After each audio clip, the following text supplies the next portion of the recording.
With newly awakened power, he wipes out hundreds of goblins effortlessly. Feeling a bit queasy. During the hunter exam, he siphons aura from his rivals.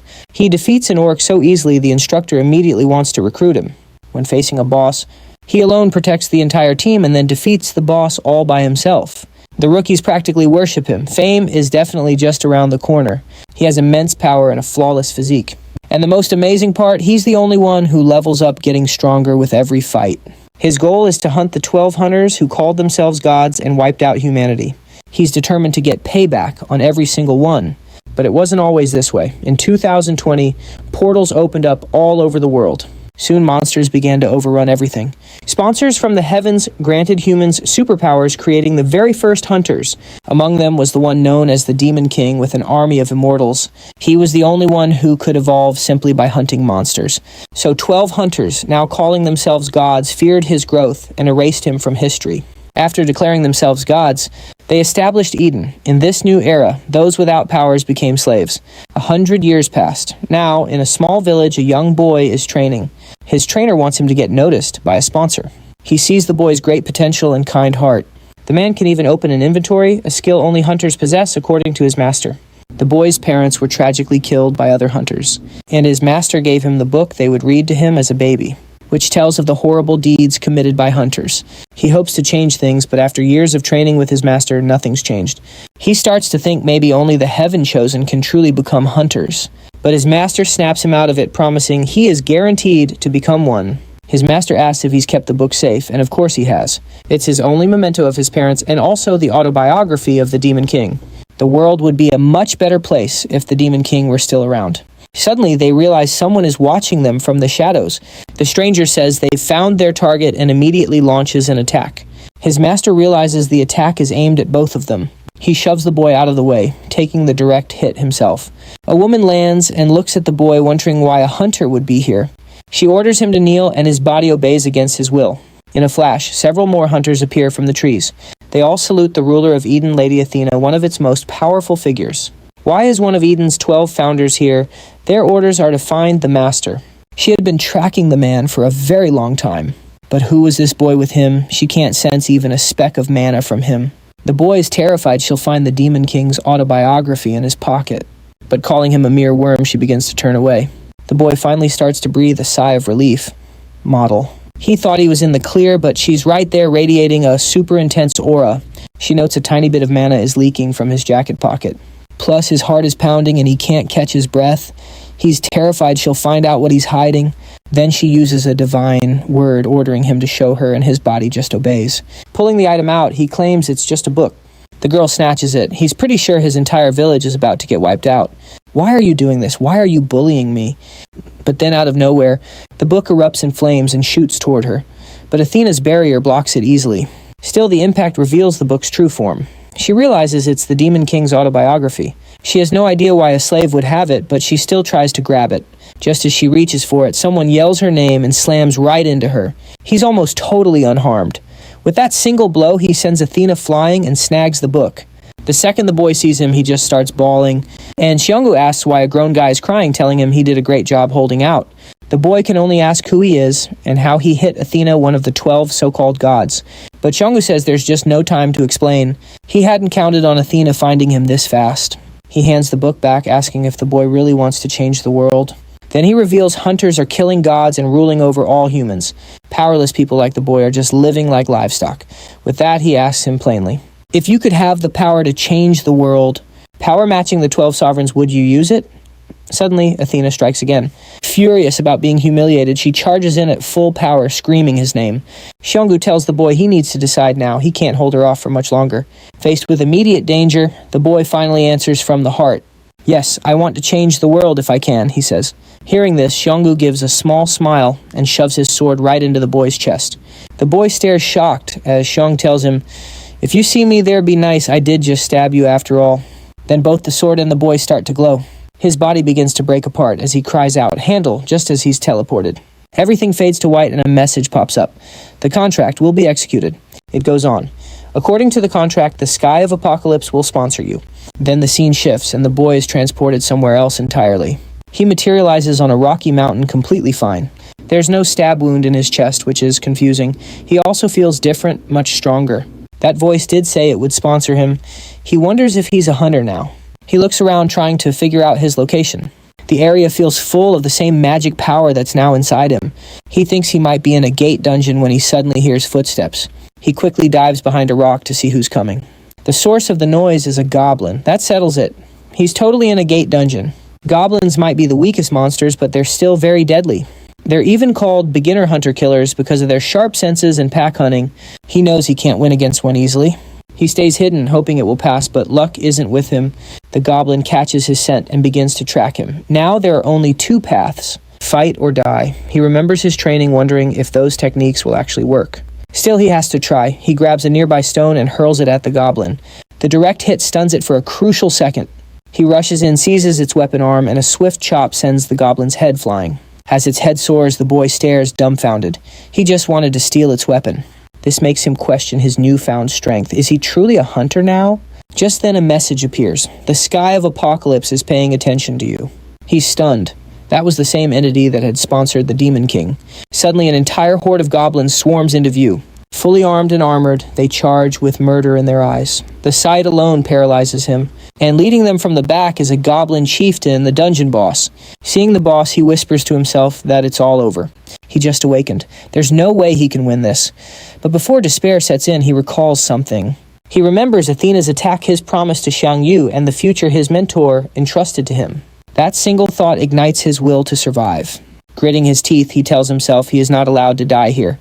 Not before he can change this rotten world. He braces himself, taking his combat stance. The sky of Apocalypse is watching. This is his one chance to prove himself worthy. Another system message pops up saying his spirit has stirred the sky of Apocalypse. And so the battle begins. With renewed focus, he charges the mob, felling them one by one. The goblins attack from all sides, but his expert blade work cuts through them with ease. Before he knows it, he levels up. He remembers Xiang Yu praising his natural talent, even calling him a genius. Meanwhile, the desperate struggle reaches its climax. He levels up over and over. Badly injured, he refuses to fall. At last, only the chieftain is left. But the boss offers him no time to rest. Before he can even speak, the monster attacks with its full might and he can barely block. Even if it's a goblin, it is still a proper boss monster. Hunters typically need to be C rank or higher to face a creature like this. A new hunter is only F rank, possibly E rank. He starts to wonder if winning is possible. Just as his determination cracks, his eyes catch sight of a spear lying nearby. He grabs it instantly and declares, "I'm betting my life on this one." His powerful resolve reaches his sponsor as new messages appear. The sky of Apocalypse applauds. The sky of Apocalypse supports your decision. Then another one follows. The sky of Apocalypse grants you the authority of fire. His power surges. This was the Demon King's spear, the weapon he knows best. Now that he holds a proper authority, his fear begins to fade. Flames erupt on the spear's tip as he charges the boss with everything he has. The goblin chieftain also charges forward. But the boy lands a perfect strike, blowing a huge hole through its body and leveling him up again as the spear shatters. Against all odds, he survived. He gasps out that he did it and a moment later collapses from complete exhaustion. Later, a group of hunters enters the chamber to find a mountain of goblin bodies. Who could have possibly defeated a goblin chieftain and his horde? Searching deeper, they stumble upon the boy just barely alive. As they rush to his side, another message appeared. The sky of Apocalypse notices you. Back in a hospital, he finally opens his eyes. He's connected to a ventilator and potion IVs. This was no dream. Athena really did attack him. Stabbed by Yang Yu, then tossed into a dungeon to face a goblin army. He sits up suddenly. Did hunters clear the gate and find him? A nurse rushes over, urging him to lie down, and asks how he feels. She explains that the Lee Guild hunters were the ones who found him. Without their help, he wouldn't be here now, but something felt off. The Lee Guild. The nurse confirms it, adding that his injuries were very serious. She tells him to get more rest since the association will visit soon. Then she heads out. Feeling uneasy, he stops her. He just has one last question. "Excuse me, what year is it?" Thinking he's confused. The nurse answers plainly. "It's 2022. The boy is absolutely stunned. 2022. 100 years before he was born. In his time, gates appeared in 2020. And 2022 was the dawn of special hunters. It was the age of heroes. He remembers his last conversation with Sidong, who'd said hunters would act like gods and treat people like cattle. But to him, this was a chance. Filled with new purpose, he rips off the machines and jumps out of bed. This era is different. In his time, you needed Eden's selection to be a hunter. But now sponsors are actively making new players. The nurse protests, but he insists he feels great and asks for the bathroom. Surprised, she points the way. Inside, he realizes this body isn't his. He's taller than before with a much stronger build. Some old features are there, but he basically looks like a different person. Just then, a voice calls his name from behind. It's Kim Soo-young from the association here with some questions. They sit down and Kim gets right to it. He also asks how the boy is feeling after his arrival. The association has been looking into his identity, but because he's from another time, they found absolutely nothing. So he claims his memory is fuzzy, which sounds believable after the nurse's report. He offers only 2 details. He's 23 and named Lee Jong-yang. It's not his real name, just the first thing that came to mind. The Demon King's name must have mixed with his. He claims to remember nothing else. So Kim changes the subject to what happened inside the gate. Lee Jong-yang says the only thing he remembers is a voice saying, "I will sponsor you." Kim is visibly shocked. He tells Lee Jong-yang he's likely awakened as a hunter and asks what he knows about them. Lee Jong-yang replies they're special people chosen by transcendent beings. Kim thanks him for his cooperation and promises to be in contact. As he's about to leave, Kim bows, acknowledging his confusion. He's now someone very important in this world. He also kindly asks for Jong-yong's help down the line. As Kim leaves, Jong-yong watches and thinks, he seems like a good guy. Now alone, he summons his status window. This was the Demon King's ultimate trait. The very reason the 12 heroes feared him and how he grew stronger than any hunter. It's also why they tried to erase his existence from Eden. The Demon King wasn't just a hunter, he was a player. One who grows by hunting under his own power. And now, Jong-yong declares, I'm a player too. Later, the friendly nurse congratulates him on becoming a hunter. He thanks her, but wonders if it's really a big deal.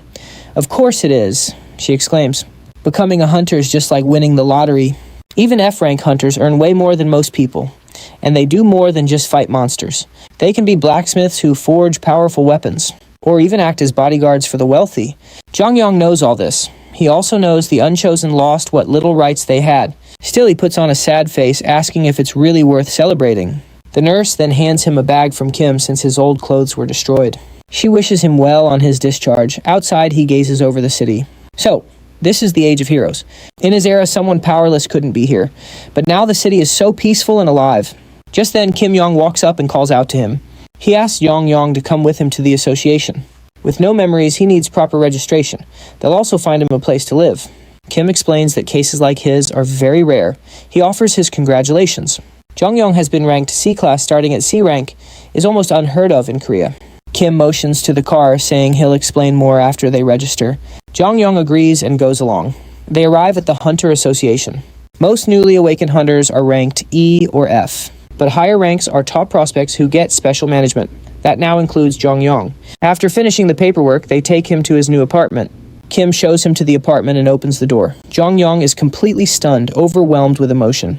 When Kim asks if he likes it, Jong-yong thanks him profusely, saying he loves it. For him, this is a monumental day. His one shot led to him becoming a hunter. It feels like his very first home. Then Kim says someone wants to meet him. A sudden chill runs down Jong-yong's spine. He has no connections here. He quickly grabs Kim, asking who it could be. Startled, Kim explains it's the man who saved him, the master of the Lee Guild. Kim adds the guildmaster is interested in him, but says he can refuse. Jong-yong immediately agrees to the meeting. A short while later, he meets the guildmaster, and it's Shang-gu himself. Without thinking, Jong-yong stares at the man's bald head. But the real shock is seeing him so soon. He never expected to meet the one person who truly valued him. Shang-gu asks if they've met, saying Jong-yong's face looks strangely familiar. To maintain his cover, Jong-yong claims he can't remember due to his amnesia. He then bows deeply, thanking Shang-gu for saving his life. But Shang-gu is no ordinary man. He was the hero fated to seal countless gates, a savior of the people. The same hero believed dead in Lee Jong-yong's original life. That night, Lee Jong-yong lies in bed, still adjusting to his new body. So this is for real, he thinks. Still, something feels a little off. Even with all the changes, the old marks on his body are in the exact same spots. He pulls up his status window, giving it another read. Forgotten hero, strongest hunter, demon king, and a player. How in the world did I get this? He muses on it. A player is a power sponsored by the sky of apocalypse. Now that he's the chosen one, what happened to the original demon king? Lee Jong-yong has no idea. He's still missing too many pieces of the puzzle. All he knows is that he's back in the past and he's got one heck of a trait. I have power now, he says to himself. The power to change the world. A few days later, the Hunter Association holds a tutorial for all the newly awakened. Lee Jong-yong is there, of course, dozing in a corner. A man in a suit walks in and introduces himself as Baek Sang-soo. He explains that he'll be leading their tutorial session. The class starts buzzing. Baek Sang-soo is a B rank hunter. Why is a big shot teaching a beginner class? Some start guessing the association is scouting a special rookie, and that rookie is obviously Lee Jang-yong. But a few others get their hopes up thinking it could be them. They see this as their chance to shine and get scouted by a top guild or the association itself. Baek Sang-soo quickly goes over the schedule. First, a seminar about hunters, then a combat test where each rookie picks a weapon. He kicks things off by asking how hunters are born. One rookie pipes up saying they get sponsored by a transcendent being. Baek Sang-soo praises him, adding that a hunter's special trait is decided upon awakening and can never be changed. But hunters can still get stronger. He then asks how that works. A female hunter stands up saying they can get items or skills from their sponsor, either by clearing gates or by doing things that please their patron. Baek Sang-soo compliments her as well, noting this class is surprisingly well informed. Then his tone shifts. He asks the million-dollar question, what do the sponsors actually want? This time, nobody has an answer. The room falls silent, which doesn't surprise Baek Sang-soo. It's a question every hunter has, but no one knows the truth. Then he notices one guy in the corner who seems completely uninterested. It's Lee Jang-yong casually looking out the window. Baek Sang-soo calls on him and asks for a guess. He clarifies there's no right answer. He just wants Lee Jang-yong's honest thoughts. Lee Jang-yong's simple answer is entertainment. That one word shocks the entire class. Baek Sang-soo asks him to explain. Lee Jang-yong says sponsors pick a character, make them hunt monsters, and watch them get stronger just like a video game. Baek Sang-soo is clearly taken aback by this idea. But to Lee Jang-yong, this is more than a guess. It's the Demon King's personal theory. It might even be the sponsor's biggest secret, considering the Demon King was killed even after gaining immense power. The seminar continues, and soon enough they move on to the combat portion. A female hunter is the first to step up sword in hand. The test begins, and a monster is unleashed. It immediately goes wild and charges right at her. The girl bravely rushes forward and takes a powerful swing, but the goblin dodges with incredible speed and counters. She drops to a knee as it leaps in for the finishing blow. Even the examiner, Baek Sang-soo, starts to look worried, but she isn't quitting. With a surprise move, she lands the winning blow, finishing the match completely drained. Impressed by her grit, Baek Sang-soo gives her a passing grade and sends her to the next stage. Finally, the last candidate steps up. It's Lee Jang-yong looking confident with his spear and shield. That weapon combination even piques Baek Sang-soo's interest. Jang-yong knows he has to pass this. Tomorrow's graduation exam is on the line, and a good performance means better benefits. He readies himself. But Baek Sang-soo has some news. They've run out of goblins, of course they did. So they'll have to use a different monster for the test. Baek Sang-soo reminds him he doesn't need a kill. The judgment will be up to him. He also mentions the creature is brainwashed and won't land any fatal blows. Plus, as a B-rank hunter, he'll keep things under control. He asks if Yang is ready. A bit unsure, he agrees, figuring it's probably just a kobold. He was very, very wrong. As the duel starts, Baek Sang-soo says his sponsor idea was interesting and he'd better not disappoint. And then his opponent is revealed. An orc, a massive green monster, steps into the arena. Usually you need to be C-rank to face one. They have immense strength and insane stamina. As it enters, the trainees watching from the sidelines completely freak out. An orc in a tutorial, that's unheard of. But Baek Sang-soo says that's not quite right. It's happened once before. A hunter who awakened as a B rank also fought an orc during his training. That person shot up like a comet and is now one of the world's strongest hunters. Jang-yong is also a C rank who took down a goblin chieftain alone in a D rank gate. For a rookie to pull that off, the association can't just ignore him. Baek Sang-soo says, clearly excited, then a message appears. The sky of apocalypse is watching you. That message flips a switch. Jang-yong gets serious just as the orc charges. But he strikes first, driving his spear cleanly into the orc's shoulder. Seeing the hit land, Jang-yong gets a bit cocky.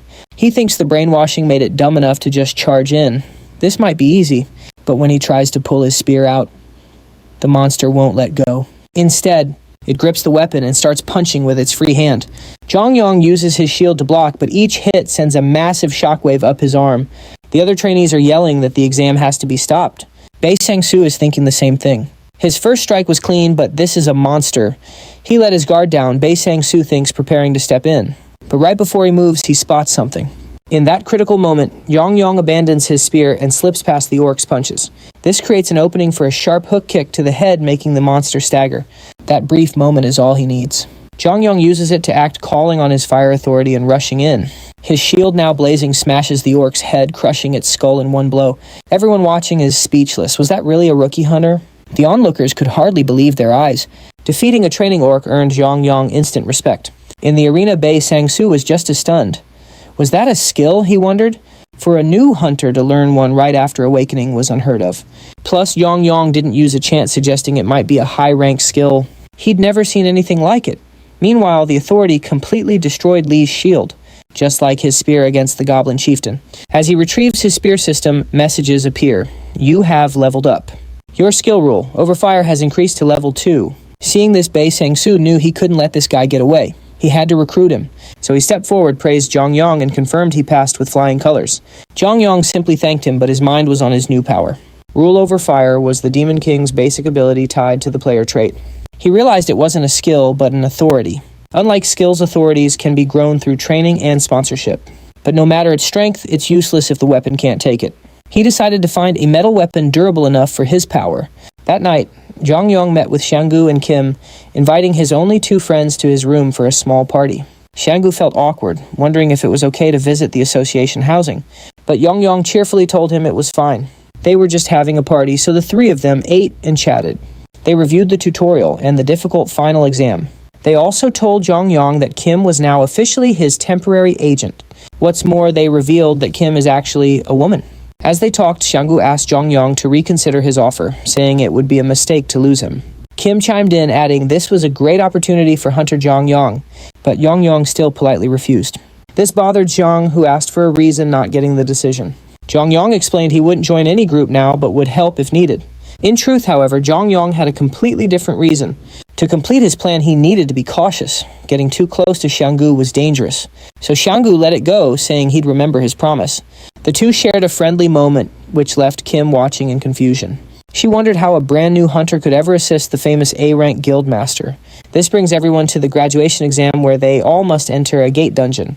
Before it began, Bei Sang-soo stepped up to explain the graduation test. The test would take place entirely inside the gate, but he assured them not to worry, as a B-rank hunter would accompany them. I'll be entering with you, he stated, trying to calm them down. He let out some of his aura, showing everyone they were in capable hands. Still, that kind of overwhelming power was terrifying. Jongyong was startled by the pressure, noting it overwhelmed everyone there. Bei Sang-soo then said they'd begin once the soldiers were done with supplies. Soon after, the beginners entered their first dungeon.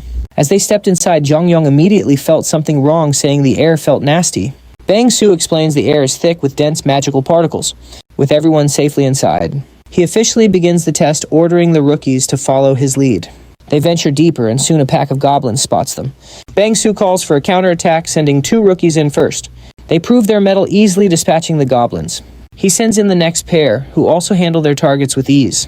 Then he calls on Li Jongyong, who lunges forward with stunning speed. The other rookies can't believe their eyes, amazed by his quickness. Li Jongyong is a blur, felling several goblins with swift, precise strikes. It feels just like the dungeon he'd cleared before, as bodies drop one by one. In just moments, he clears the entire mob, leaving everyone speechless. The others start whispering, wondering if he's really a new hunter at all. Bang Su notes Li Jongyong's weapon skills are incredible, easily on par with a B-rank hunter like himself. He can't believe a talent like this slipped by and vows to recruit him. At that moment, Li Jongyong gets another level-up notification. With the battle over, the group presses deeper into the dungeon. They soon arrive at the boss room, where Bang Su warns them the next part is far more dangerous. This wouldn't be like fighting simple goblins. He tells them to stay sharp and proceed with caution. They need to regroup, drink potions, and check all of their gear. And the team does just that. As they prepare, Li Jongyong reflects on the Demon King and his player trait.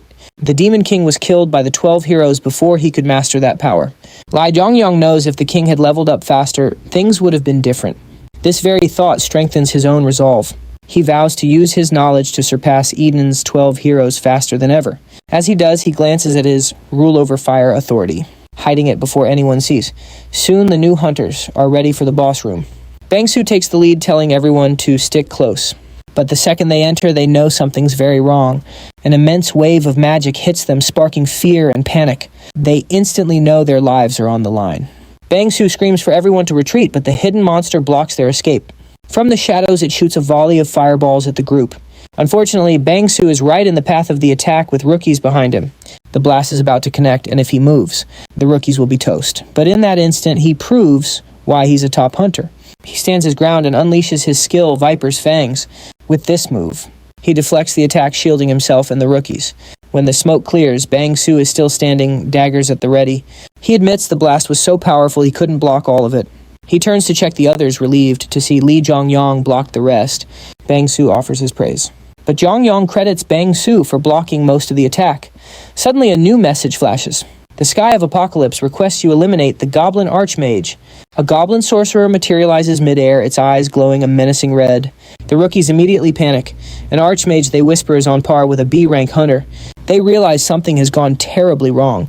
The gate's rank was misjudged. Their only option now is to escape. Bang Su agrees. Even for a B-rank hunter, such as himself, this monster would be a tough fight. He orders everyone to retreat and call the association for help. But Jongyong steps forward, saying he'll fight it alone. Everyone is stunned once more. This time even Bang Su tries to stop him, telling him not to be reckless. He knows Jongyong handled goblins and an orc, but this is a different league. The Archmage uses powerful magic, not brute strength. Its spells are strong enough to rival a B-rank hunter.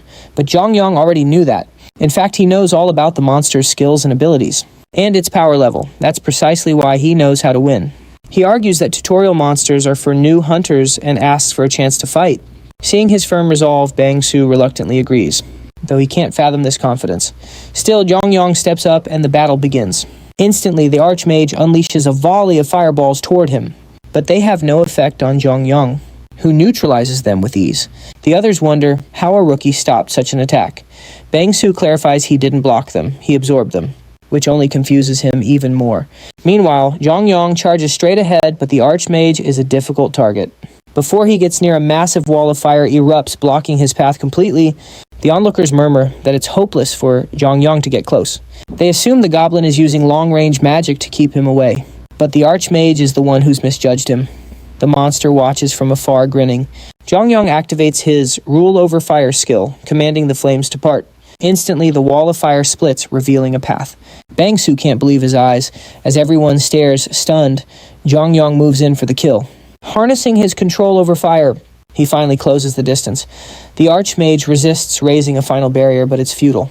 Against Jongyong's immense power, the barrier simply shatters.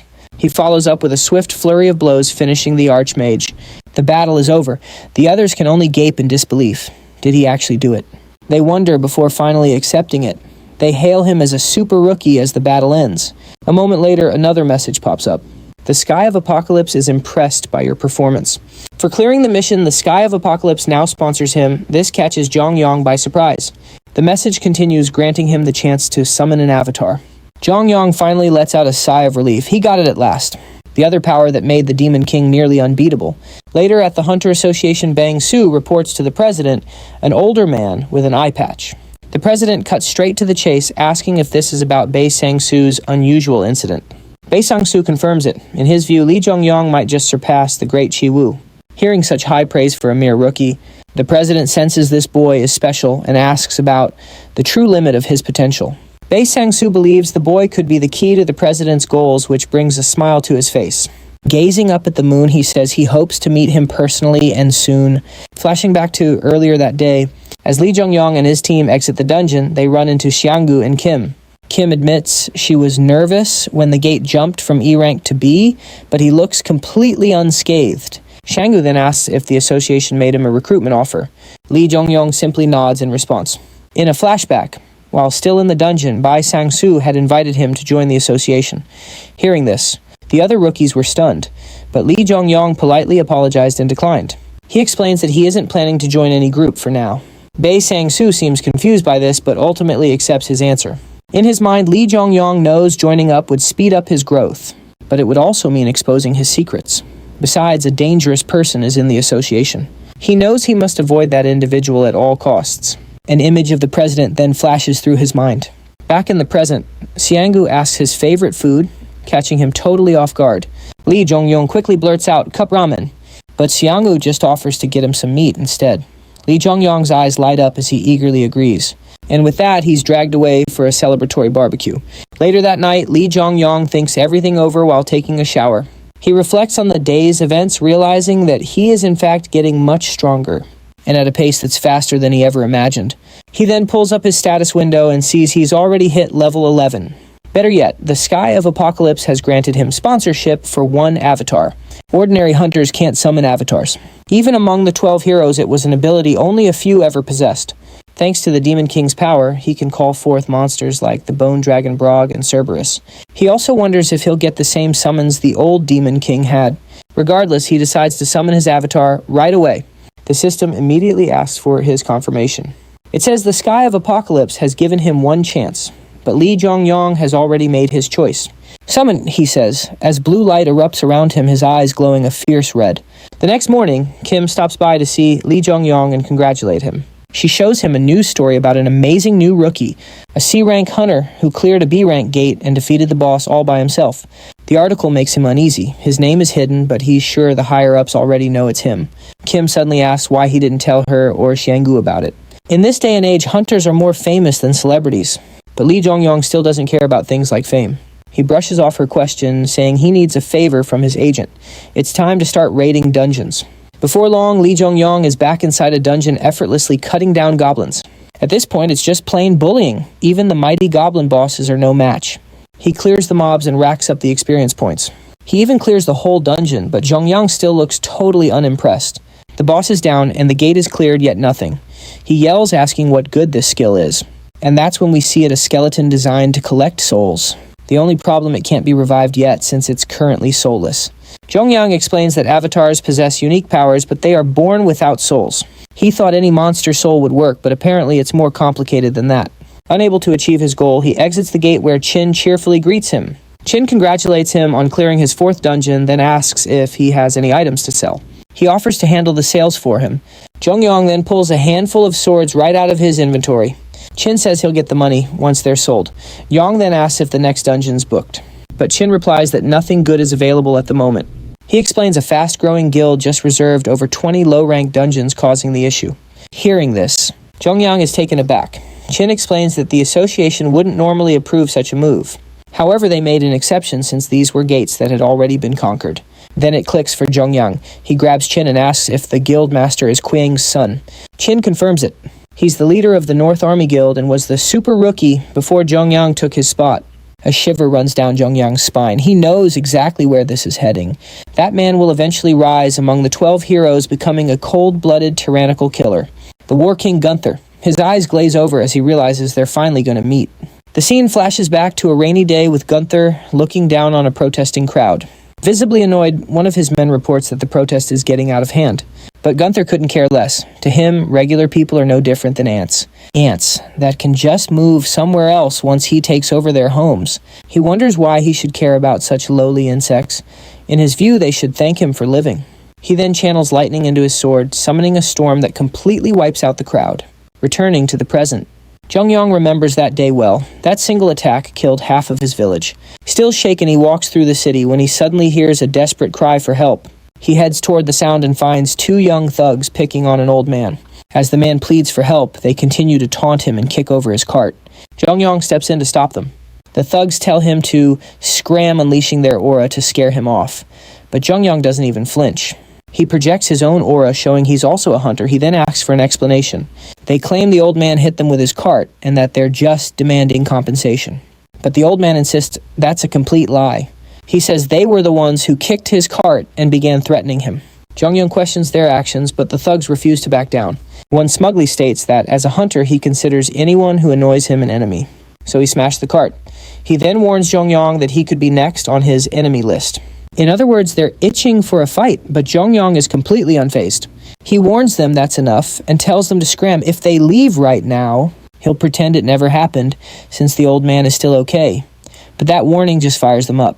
A thug charges forward, yelling about who gave him the right to butt in. Lee Jong-yong casually puts him on the floor.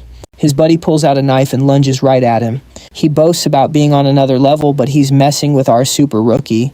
And just like that, both goons are down for the count. Lee Jong-yong then calls Kim to have them picked up. Kim commends him for handling it so well, but Lee Jong-yong just says it was the obvious thing to do. For a hunter, harming a civilian is a major crime. Still, something bothers him. He's worried those thugs or their guild might come back to bother the old man. Kim promises the association will keep an eye on the man, so he'll be safe. Then he asks about the Thugs Guild and finds out they're from the North Army. The name alone makes him shake his head at their reputation. He figures they must have connections to reserve 20 dungeons all at once. 2 days later, just as he predicted, he's summoned by the association accused of being the attacker. Turns out the old man he helped suddenly changed his story. So the thugs became the victims, and Lee Jong-yong was framed as the villain. Heading to the association with Kim, he already knows why the old man flipped. Kim tells him not to stress, saying the association can't be that crooked. But coming from the future, Lee Jong-yong knows the real score. The whole system has been shady from the very beginning. They arrive at headquarters where a man in a sharp black suit greets them. The man reviews the case, asking if he threatened the old man Lee Man-soo. He asks if he was forced to lie, but Lee Jong-yong replies, "That's not right. He was protecting the old man." The official isn't buying it and calls for a cross-examination. And with that, they bring in Lee Man-soo, the very man he saved. Upon arriving, he won't even meet Lee Jong-yong's gaze. Seeing his distress, Lee Jong-yong gently tells him to just say what happened. And then the old man says it. Lee Jong-yong was the one who threatened him. As he turns to leave, Lee Jong-yong sees the absolute pain on the man's face. He's crying, totally helpless, forced to point a finger at his savior. The official turns back to Lee Jong-yong, asking if he has a response. Lee Jong-yong stays quiet. He simply slides his phone across the table. On the screen is video proof of everything. He recorded the whole fight. The evidence clears him. But leaving, he knows this means big trouble for the old man. He's furious with himself, gritting his teeth, realizing he's still not powerful enough to protect everyone. Stepping out still angry, he sees Zhang-gu and Kim. Then the old man rushes over. The old man falls to his knees, apologizing over and over to Lee Jong-yong. He explains they threatened his granddaughter and he had no other choice. Kim loses his cool, asking why he didn't just say so from the start. But with his granddaughter's life on the line, he felt completely trapped. The guilt was too much, so he had to apologize. Shang-gu tells him it's okay. The guildmaster tells him to go home, vowing to protect his granddaughter. Nearby, Lee Jong-yong is just seething with quiet rage. Recording fights was a habit born from dealing with so much injustice. Suddenly he senses a powerful mana signature and turns around. He recognizes the man immediately. It's Choi Young-sung, the North Army Guild's leader. Choi approaches, noting the guildmaster's ties to the new super rookie. Kim looks completely surprised. She can't believe it's public, wondering if the association leaked his info. Choi offers a handshake with a smile, which the guildmaster accepts. The mood shifts. He warns Choi to back off, or face two enemies. And to make his point, Shang-gu squeezes the handshake hard. Choi yanks his hand back from the pressure, but Xiang isn't finished. In fact, he corrects himself. He clarifies Choi isn't worth being an enemy and should behave. A few days later, they meet at a cafe. Kim is absolutely livid. She can't believe a hunter only got a small fine for the assault. For Lee Jong-yong, however, this kind of thing was once the norm. He knows hunters get away with everything later, but asks about the old man. Kim explains that lying against a hunter is a very serious crime, but because Lee Jong-yong was merciful, the man just got a warning. She also mentions the North Army Guild admitted fault once the video surfaced. That also helped reduce the old man's penalty. Lee Jong-yong figures Shang-gu pulled some strings and asks how North Army reacted. They've been quiet so far, but Lee Jong-yong knows this isn't over. He knows Gunther's destiny, the cold butcher who becomes the war king. Gunther always gets his revenge, so retaliation's definitely coming. He asks her to keep an eye on the North Army Guild. She agrees, but Lee Jong-yong isn't calm. Getting even is his specialty too.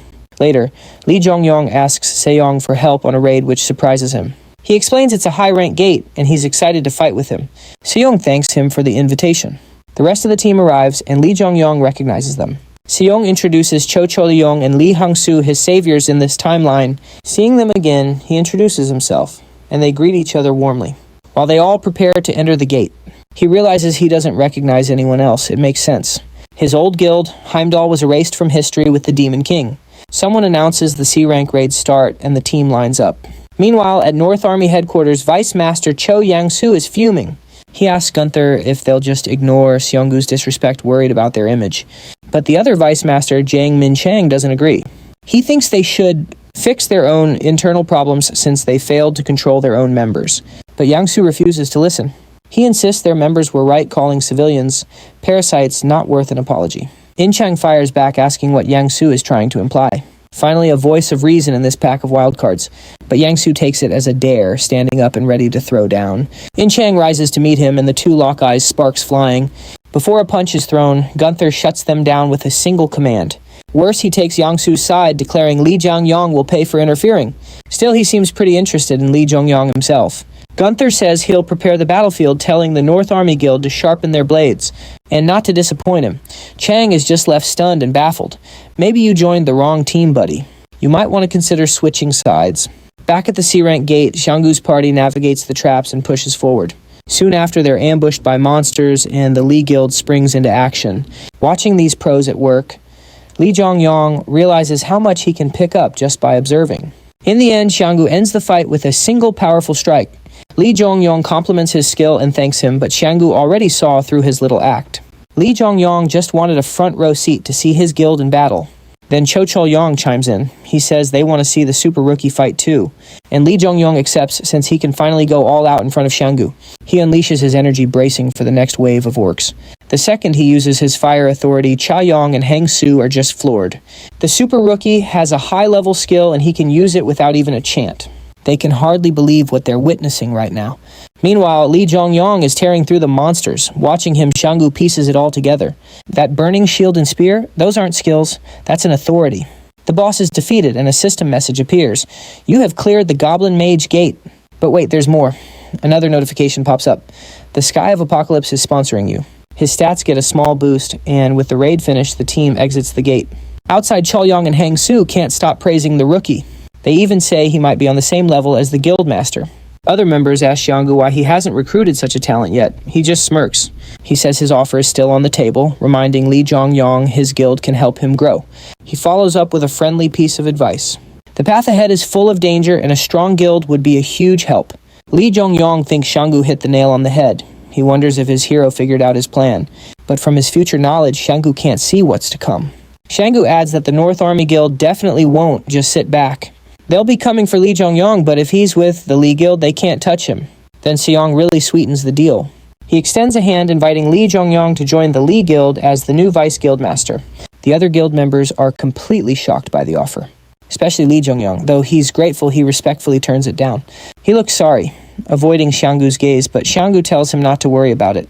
He can already tell that Li Zhongyong is chasing a much, much bigger goal. Just then, Li Zhongyong gets a ping. He checks his phone. It's the association requesting backup. They need 100 hunters outside the North Army Guild's headquarters. With a mission this big, he figures other guilds are involved, not just the North Army. This makes Li Zhongyong wonder if Yong-su is already in the association pulling some strings. That evening, In Chang is at the guild headquarters, feeling totally frustrated. He slams a fist on the table, wondering where it all went so wrong. He thinks about his old friends Yong-su and Gunther and knows they changed right after meeting that guy. Yong-su used to be a little rough, but he was a good person. Now he treats regular people like they're nothing, and Gunther acts like everyone, hunter or not, is just an NPC. They even tried to kill Lee Jong-hyun for just standing up to them. To him, it's just completely insane behavior. He knows the North Army Guild is a mess, but he can't just abandon his friends. Then an alert comes through, forcing him to choose between what's right and his loyalty. He's already made his decision. So he calls Lee Jong-hyun to an empty warehouse for a private meeting, and Lee Jong-hyun agrees. When Lee Jong-hyun introduces himself, In Chang doesn't bother with his own name. What's more surprising is Lee Jong-hyun's confidence. He knew no one else was coming, but he still showed up alone. Lee Jong-hyun confirms it. He's on his own, with no traps. In Chang gets straight to the point, ignore the mobilization call. Lee Jong-hyun asks him why. In Chang explains his guild is involved and that some hunters can be pretty nasty. Gunther is one of the worst. Even bumping into him is bad news. Meeting him inside a gate would be a disaster. If he knows all this, why would he stay in a guild like that? But Lee Jong-hyun doesn't just take the warning at face value. So he's supposed to ditch the raid because Gunther might act up. He then asks if the North Army is a chaos guild. Most sponsors are decent, but some are genuinely evil. The quests they give out can involve things like murder. Guilds that serve these beings are known as chaos guilds. In Chang tries to deny it, but it's not very convincing. Lee Jong-hyun says that if it weren't true, In Chang wouldn't have warned him. And after how the guild has treated him, he knows In Chang can't honestly defend them. Hearing his guild get insulted repeatedly, In Chang finally snaps and pulls his weapon. He warns Lee Jong-hyun not to trash talk the guild anymore, but Lee Jong-hyun just readies his own weapon and says, In Chang knows the North Army has been rotten since his friends changed. Then he asks the big question, who is that man? Why, In Chang is completely stunned. Afterward, he leaves the warehouse amazed at how quickly Lee Jong-hyun has grown. The guy awakened just a month ago but can already face an A-rank hunter. In Chang thought he knew everything about Lee Jong-hyun, but it seems Lee Jong-hyun knew even more. He even knows about that man. This leaves In Chang wondering who Lee Jong-hyun really is. In the future, In Chang gets titles like Dragon Slayer and Siegfried, but he's best known as Immortal Siegfried. According to Lee Jong-hyun, he defeated the Demon King's avatar and the Bone Dragon. For that achievement, the sponsors gave him an insane power immortality dot model. But in the war against the Demon King, while fighting for Cho-yong, he was betrayed by his best friend, Yong-soo. Back in the present, Jong-hyun is determined to get Chang on his side, no matter what it takes. Sure, the guy was strong, but what really mattered was his heart. In a guild that was falling apart, Chang was the only thing holding it together. The next day, Jong-hyun returns to his daily raids, easily clearing the land of the dead.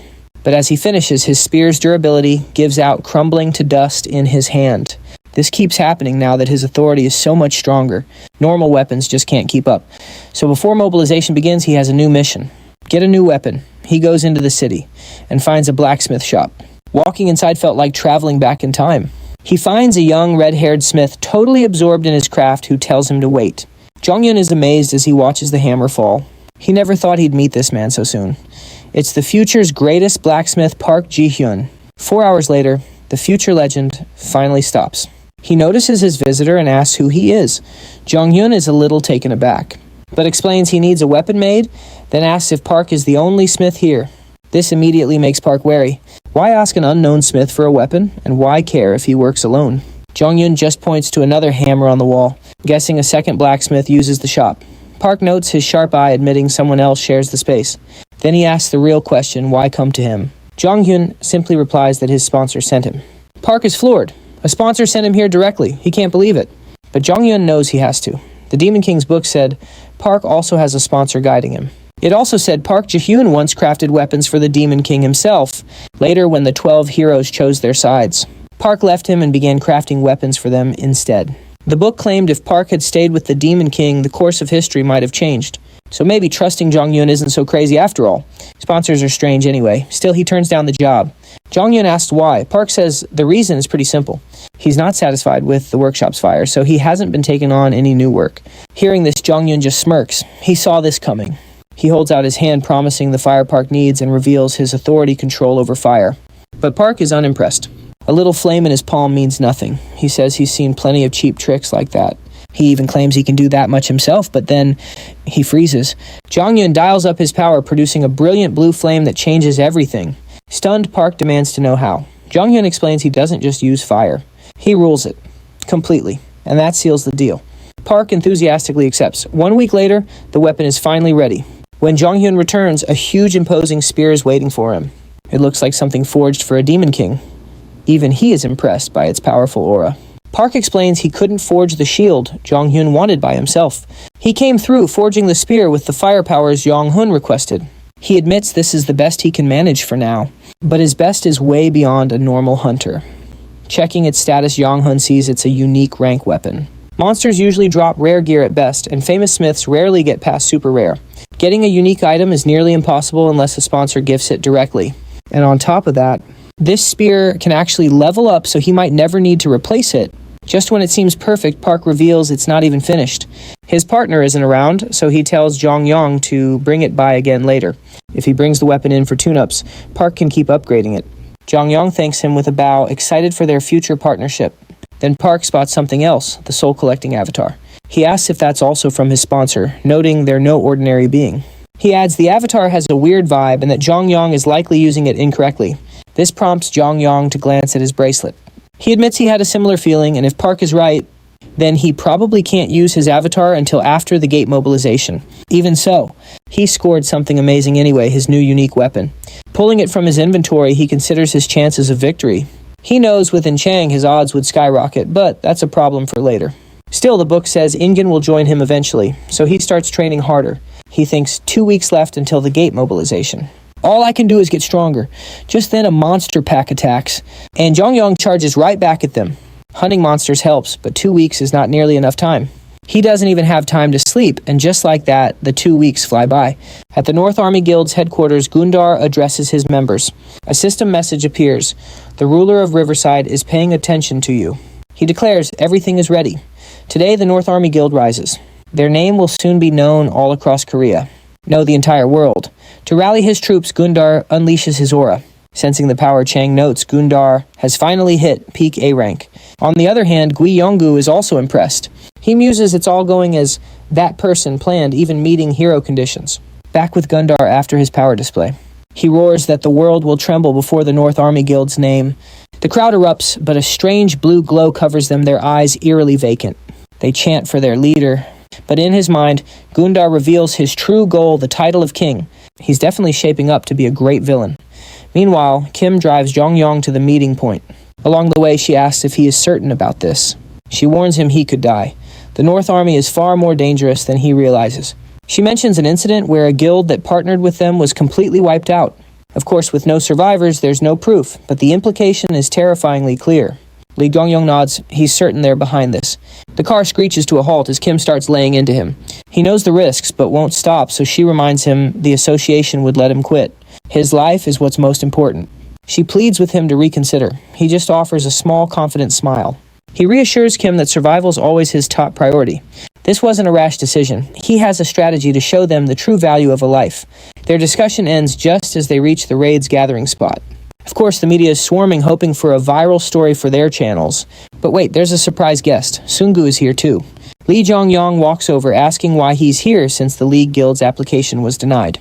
Sungu's reply: he's declared war on the North Army Guild and considers the super rookie a friend, so he couldn't stay away. Just then, he notices Gundar. Gundar shoots him a smug smirk and walks off. Sungu tries to warn Lee Jongyong, but knows it's pointless. He just tells him that Gundar is much stronger than he seems.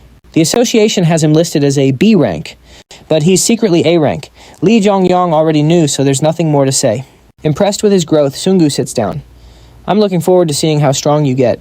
I'll be right here when you get back. To Lee Jongyong, that sounds incredibly boring, so he just asks him why. Sungu's answer is simple. If you don't return, the North Army Guild won't leave here alive. You have to admit the guy's got style. Even Lee Jongyong's taken aback. He thinks Sungu is crazy, taking on an entire guild all by himself. An official announcement comes through. The raid is starting. It's time for final preparations and to line up. So Lee Jongyong says his goodbyes and gets in formation as hunters begin entering the gate. He recalls the history of this dungeon, the Lin River Gate, the place Cho Yang-sung became a legend and where Gundar's team fell. This time, though, things will be different. History is about to be rewritten. With unwavering resolve, Lee Jongyong steps forward. This victory will belong to me. But as the last hunter enters, the gate destabilizes. An odd pillar of light erupts as a twisted grin spreads across Gundar's face. It begins, he whispers. Suddenly, a system message appears about a unique gate trait.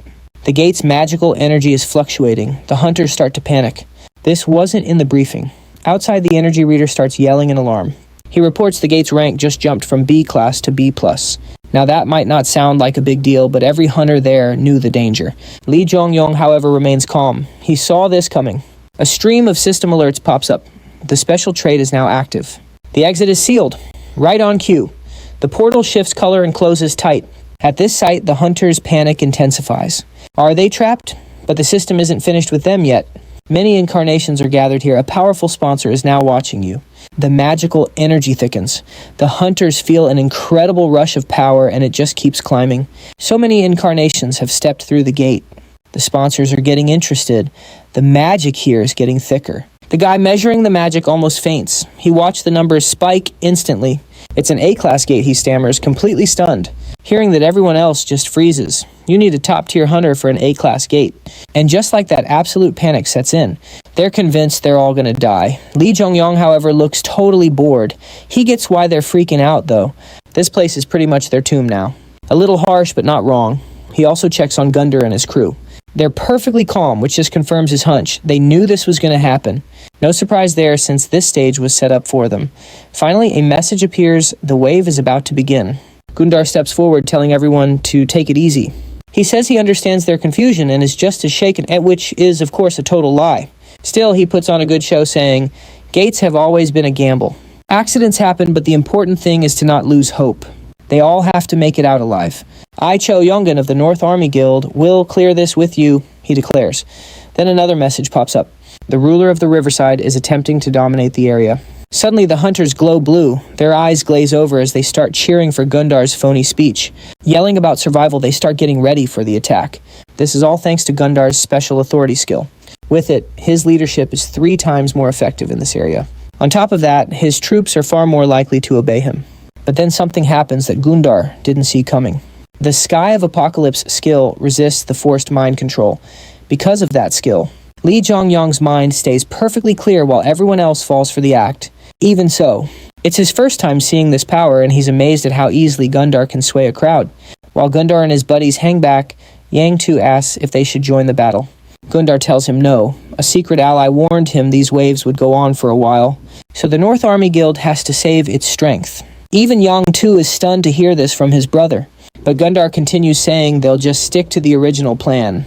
They'll protect the guild's core members and let the fools who joined them be used as sacrifices. This makes Yang Tu pretty uneasy. Is his brother really going to let them all die? Well, not all of them. Gundar needs a few survivors to spread his heroic story when they get out. He gives the order again. The North Army Guild is to save its strength until he says so. Yang Tu still isn't buying it. He points out that the mind control won't fool everyone forever. If their guild just chills in the back, the other hunters are going to notice. Gundar says that's why he said as much as possible. He'll send the weakest members to the front as cannon fodder, just enough to look good. Yang Tu can't believe what he's hearing. Then Gundar sees Li Zhongyang staring right at him. From that one single look, Gundar gets the feeling Li Zhongyang sees right through him and decides he needs to be taken care of quickly. Gunther calls over Inchang, his loyal follower. He's never revealed his full plans, knowing Inchang is too kind-hearted, but his loyalty and skills are still very useful. So Gunther gives him an order, keep a close eye on Li Zhongyang, and if an opportunity arises, take him out.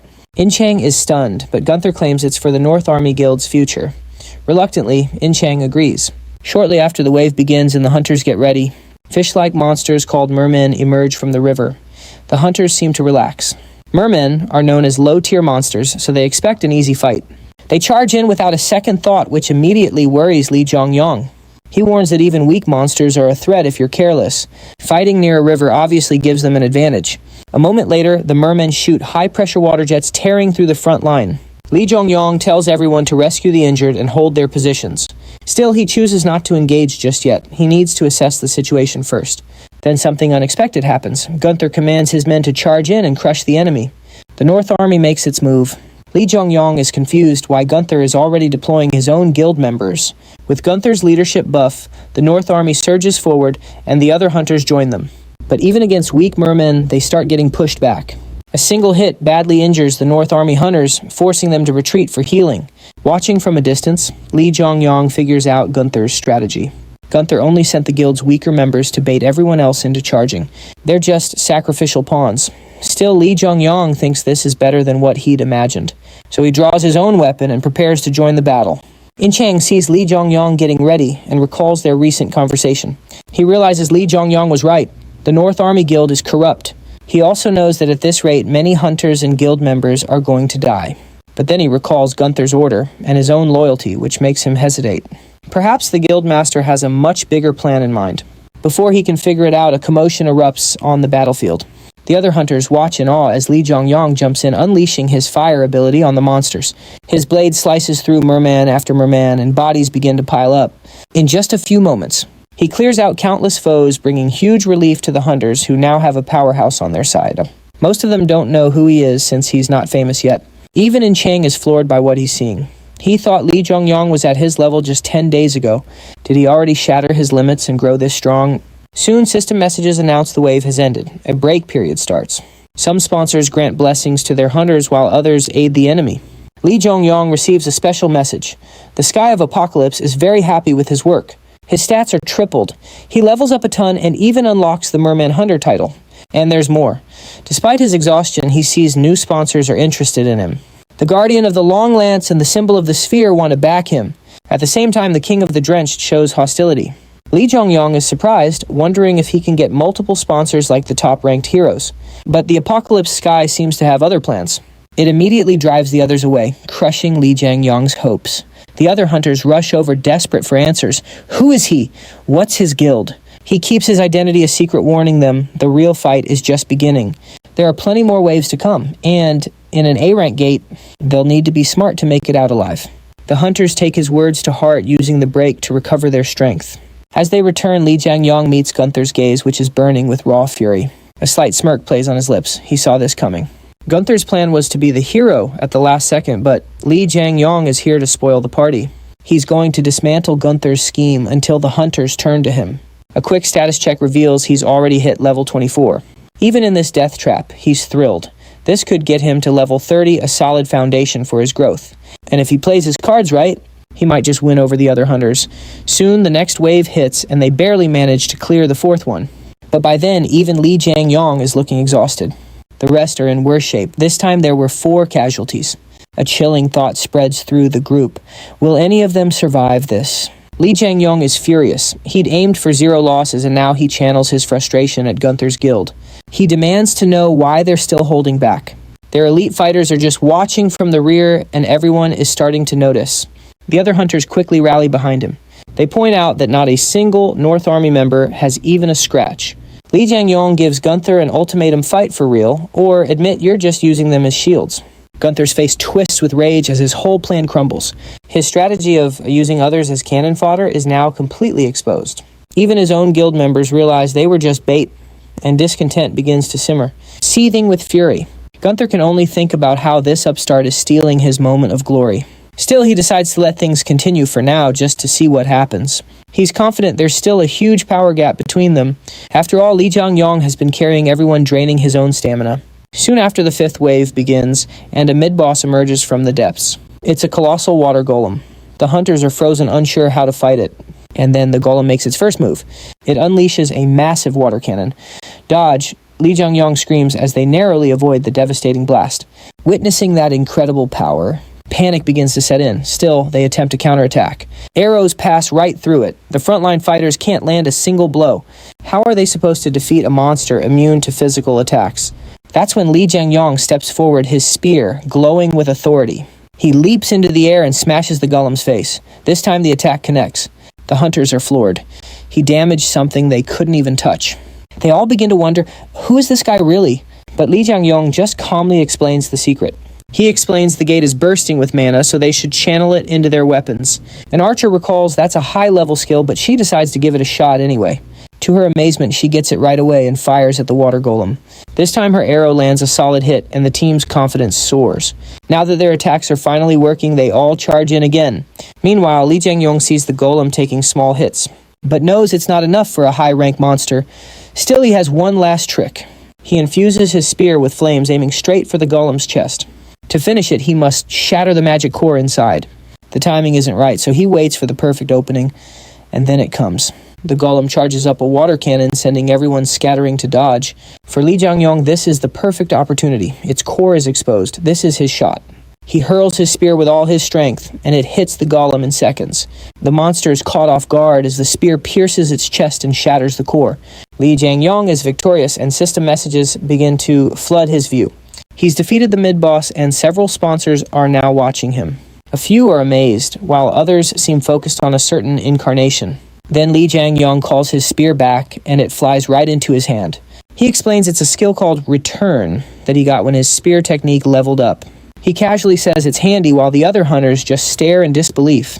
Then it clicks for one of them. A news rumor about a hunter with a spear and shield.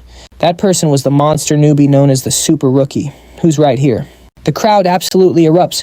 Some say Li Jiangyong must be at least A rank, while others think he could be hero class. For the first time, a wave of relief washes over them. They're sure the Super Rookie can get them all out alive. Meanwhile, Li Jiangyong checks his messages. He leveled up again and earned loot for the kill, including a water gem and the title for defeating the water golem. On top of all that, the Sky of Apocalypse smiles upon him, boosting his stats even higher. Other sponsors start noticing Li Jiangyong, and he gets his hopes up, thinking he might get multiple sponsors like the top-tier heroes. But just like last time, the Sky of Apocalypse shows its displeasure and the others flee. It seems someone's a bit possessive. This makes Li Jiangyong pretty mad. He complains he'd drop his sponsor if their special trait wasn't so powerful. Then he recalls Demon King 2 also turned down multiple sponsors until the very end, which makes him realize how insanely strong the king became under that same restriction. The thought only deepens his respect for the legendary Demon King. At the same time, Gunther is seething as he watches Li Jiangyong. He can't figure out how Li Jiangyong got so strong so fast. Gunther had him pegged as a B tier, but now he seems much closer to A rank. That idea drives Gunther mad, and he angrily yells Li Jiangyong's name. Just then, Inang walks up and says they need to get moving now. He knows this wasn't part of the plan, and won't stand by as more people get hurt.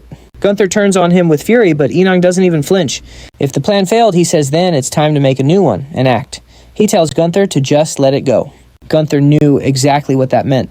Forget about killing Lee Jong-yong. Furious, he called it nonsense. He refused to lose to some rookie. He built the North Army from scratch. His destiny was to save the world. His weapon materialized in his hand. He ordered the guild to unleash everything. His authority ignited their spirits. Gunther vowed that a king never yields. But then he turned to use and saw the last thing he ever expected. In Chang had left her post. She'd thrown down her helmet. A flashback reveals a key memory. Gunther himself had given her that helmet.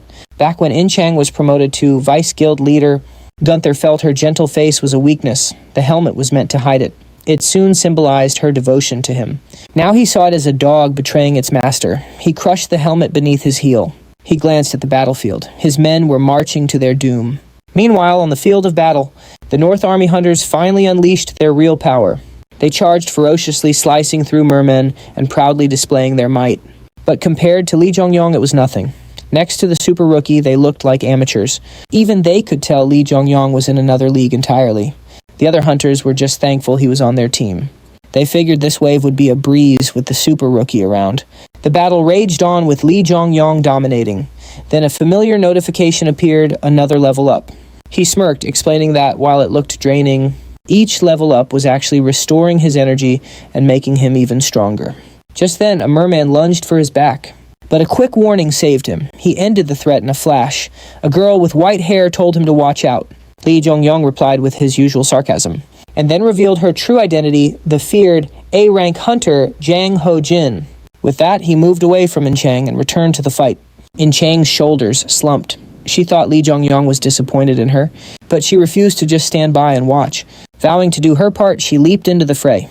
She had to show him why she left the guild. The ninth wave finally ended, but at a terrible price. The field was littered with the fallen. Cries for potions and healers filled the air. The sight even gave Lee Jong-yong pause. He muttered that it was a living hell. They'd started with over 100 people. Less than half remained. In Chang asked if he was all right. He calmly said he was fine. But North Army members interrupted, calling In Chang a worthless traitor. They even threatened her life, daring her to survive until the end. In Chang lowered her head, the words clearly stinging. Lee Jong-yong was surprised by their cruelty toward their former vice guild master. For a guild with no morals, one that killed without remorse, In Chang's sense of justice had always been a liability. Once the thugs were gone, Lee Jong-yong asked if she had any regrets. She'd betrayed the North Army and the friends she grew up with, but In Chang said that was precisely why she left, because she cared she couldn't watch them walk down such a dark path. Lee Jong-yong warned that Gunther would retaliate, but she was already prepared for the consequences. Suddenly, a message alerts everyone. The final wave is here. The Lin Rivergate boss has arrived, the river worm. The ground trembles as every hunter looks to the river in fear. A massive form rises from the water, so huge it looks like the river itself is standing. It is the river worm, a truly gigantic monster. Its immense presence crushes the hunter's morale. Many freeze, unable to move or speak. How could anyone possibly defeat a beast like that? Even Lee Jong-yong is shocked by the boss's enormous size.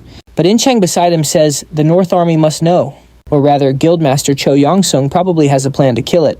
Lee Jong-yong is surprised. She explains the shadow backer likely gave Gunther an ace for this mission. So Gunther must have a plan to handle the boss. But before hunting the worm, the North Army has another target.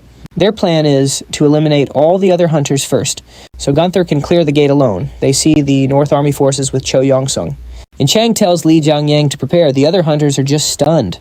At a time like this, hunters are actually going to fight each other. Hearing this, In Chang speaks up. The North Army used everyone here for their own benefit. They intend to kill everyone except for their own guild members, to clear this gate alone and steal all the glory. She reveals she's Jung Chong, their former vice master, and they'll attack any second. If you doubt her, just stand back and watch what happens. Because after she and Lee Jong-yang fall, you're next. Seeing her resolve, Lee Jong-yang is impressed. That's our Dragon Slayer for sure. She thrives when things get tough. In Chang readies her stance. After her speech, the other hunters decide to join in. If they're dying, they'll go down fighting. As both sides power up, Gunther smirks at their pointless struggle. He declares that nothing will change. The North Army's plan will succeed. Then, he raises his weapon, shouting the monster's name. It's a command. The river worm begins to inhale the river water. Then it blasts the water skyward, drenching the entire battlefield. Li Jiangyang instantly figures out Gunther's strategy. He used the worm to change the battlefield to his advantage. He focuses on Gunther. He knows Gunther wants to be the hero, the war king Gunther. As Li Jiangyang prepares for the fight, he wonders if the power he's gained today will be enough. Gunther stares back, noting Li Jiangyang's odd fire. Even in this downpour, it refuses to die. Li Jiangyang finally charges forward. He has to face him head-on. But Gunther is no pushover. He easily blocks the attack. But something feels off. Li Jiangyang's fire control is hurting Gunther without a direct hit. The second he realizes this, Li Jiangyang smiles. He's found the weakness and unleashes a barrage of attacks. Gunther can only defend, and Li Jiangyang presses his advantage, sending him flying with a heavy blow. As Gunther flies back, his body begins to shake. He can't believe what kind of power this is. By the river, Gunther's A-rank powers should be amplified. Yet somehow this rookie is overwhelming him. Li Jiangyang explains that when he first entered the gate, he was genuinely weaker. Gunther snaps, accusing him of getting a massive sponsor boost. Li Jiangyang denies it, while Gunther cowered behind his men. He was on the front lines, getting stronger by hunting monsters. This just confuses Gunther, who demands to know what he means. Jiangyang says explaining it would be pointless since Gunther wouldn't understand. Besides, he's going to die right here. Jiangyang readies his stance, but Gunther knows he can't win a head-on fight. So he commands the river worm to shield him, and it moves between them. Gunther scoffs that Li Jiangyang's sponsor has made him arrogant. But he too has a patron with power beyond Jiangyang's imagination. He vows to teach him a lesson and reveal his patron's true might. Suddenly, the worm attacks, catching Li Jiangyang completely by surprise. He sees the monster shielding Gunther just like it would its own young. As the massive worm looms up behind Gunther, Jiangyang spots his chance. Instantly, he dashes forward, completely surprising Gunther. Meanwhile, across the battlefield, Ineng and Yangtu are also locked in a fierce battle. Neither is holding back. They're both fighting to kill. As dust flies, Yang Zhu closes the distance. He tells In Chang to beg for her life, and he might just spare her. Does she honestly believe Li Jiangyang can possibly defeat Gunther? He insists the North Army Guild will be the ultimate victor, but In Chang stands firm, asking what's become of him. Did he and his brother forget their oath to protect humanity? She demands an answer as they fight, pouring her emotions into every single blow. They trade blow after blow, neither giving an inch of ground. Back near the mountain, the river worm is frozen, its eyes glowing blue. Li Jiangyang and Gunther are gone. That's because Jiangyang's desperate gambit forced them both into the worm's stomach. A sweating Gunther calls him crazy for attempting such a move. But Jiangyang just smirks. This was his plan from the start. He planned for the river worm to swallow Gunther. A river worm protects its young by swallowing them, keeping them safe inside. And fun fact, no matter the species, worms are dry inside. That strange piece of trivia is about to be very important. Li Jiang came prepared. He plunges his spear into the worm's flesh and unleashes his flames. He explains that inside the monster's stomach, Gunther's water-based power is halved, while his own fire skills are massively boosted. System messages pop up. Muspel's spear has absorbed the flames. Fire resistance is temporarily up. Attack power has also increased. As a result, the river worm burns from within, writhing as fire erupts from its body. The hunters outside are shocked, pausing their fight to watch the spectacle. Inside, Gunther is now trapped by the inferno. Trapped and hopeless despair washes over him. This just couldn't be real. He was supposed to be a king. Panic shows on his face as his entire world crumbles around him, fueled by rage. He rushes Li Jiangyang, demanding his true identity. But Li Jiangyang stands firm, deciding to end this now. He thrusts his spear right through Gunther, burning him alive inside the beast.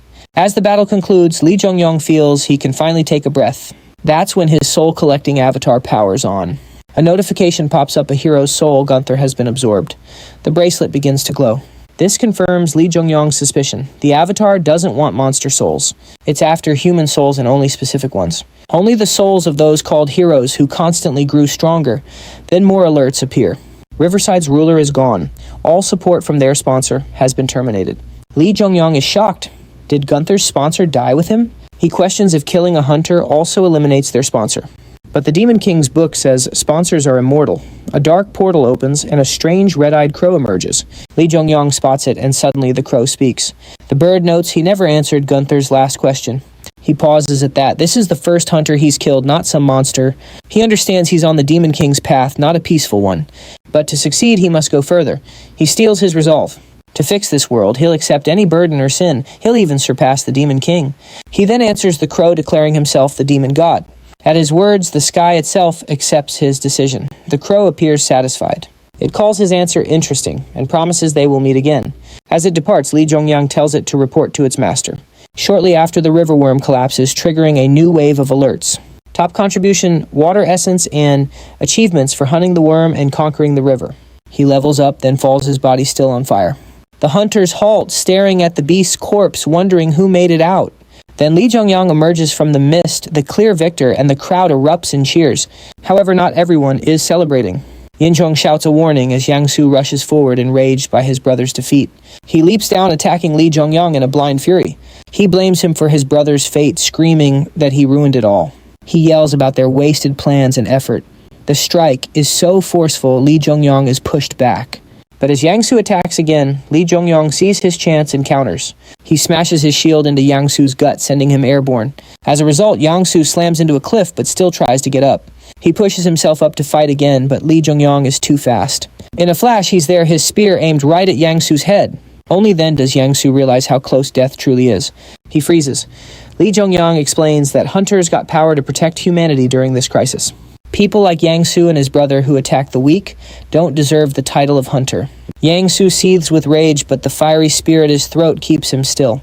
But Li Zhongyang was done with all the fighting for today. He offered Yang Su a chance to walk away and repent, but some villains just never learn. The moment Li Zhongyang's back was turned, Yang Su saw an opening. As Li Zhongyang walked off, Yang Su's expression shifted. With a chilling glare, he summoned a weapon for a classic cowardly backstab. Li Zhongyang was completely exposed, but just in time, Yinong intervened. She moved between them, ending it all with a single strike. At last, the villainous brothers met their end. Cut down by a former friend, Yang Su asked why she did it. But his question went unfinished as he collapsed to the ground. And just like that, the Avatar claimed another hero's soul. Li Zhongyang checked on Yinong, but she was obviously not okay. She felt responsible for not stopping the brothers sooner, believing the tragedy was her fault. But Li Zhongyang insisted she was different and that their crimes were not her own. Still, Yinong couldn't accept it, feeling her path was over. She swore to abandon her sword and atone for her guild's mistakes. With that, she simply turned and left. Her decision weighed on him. He wondered if she was seriously going to quit. But in his heart, he knew he wouldn't let her stay broken for long. For the moment, however, he could only watch her go. With the raid over, the survivors made for the exit, met by a swarm of reporters. Association guards struggled to hold back the crowd. The press noticed Gunther and Yang Su were absent, and that the remaining North Army members hung back. It was obvious the man leading the group was the raid commander, and because he was a total mystery, it was a massive scoop. So they all shouted, asking what happened inside and who the new hero was. Just then, Xianggu stepped up behind Li Zhongyang, placing a hand on his shoulder. He announced to the press, "This man is the rumored C-rank super rookie." Hearing this, the reporters went wild. This was the super rookie's official debut. Plus, the famous Xianggu of the Li Guild clearly knew him personally. But Xianggu wasn't finished yet. He explained the hunters had just survived a brutal gate and needed time to recover. He said they should all respect the survivors and honor the brave souls who were lost. His speech earned a round of applause, offering the hunters a brief moment of peace. But it wasn't a celebration. 110 people had entered that gate, yet only 39 made it out of that special gate alive. The heavy loss showed on Li Zhongyang's face. Elsewhere, that black crow from the gate appeared on Earth. As planned, it returned to its master. A man with an eye patch pleased to see his crow Hyojin return. The crow then relayed everything it had observed about Li Zhongyang. It reported he knew the river worm was a puppet and was aware of the plot to make Gunther a hero. It added that Li Zhongyang grows stronger from hunting monsters and called himself the demon god. After hearing the full report, the man with the eye patch decided to meet the survivors himself to get the full story, telling his assistant to arrange it. And there was one more thing. He declared the North Army Guild had outlived its usefulness and needed to be erased immediately. The assistant confirmed, saying he'll get the media on it. Later, In Chang visits the old North Army Guild headquarters. As she walks through the doors, memories come flooding back. She recalls the busy halls and Gunther's voice, and the quiet now fills her with sadness. She admits that she's just tired of being a hunter. Then some former members approach her. They reassure her that she did nothing wrong. Yang Su and Gunther simply paid for their own mistakes. But their support continues. They bow to her, pleading with her not to give up. One member, a father, wants to live an honest life and is willing to atone for the guild's past. However, In Chang tells them this isn't their burden to carry. As the last captain, the punishment is hers alone, not theirs. But the members gently object. They tell her there's something she still doesn't know. One of them confesses they are murderers, stunning In Chang.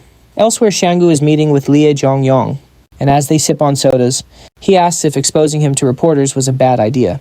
Lee Jong-yong says not at all. It actually helped make him a star. Since that incident, Lee Jong-yong has become a massive celebrity, and it makes perfect sense. A rookie clearing a gate that jumped from B to A rank is unheard of. Now he's the top story on every news channel and paper.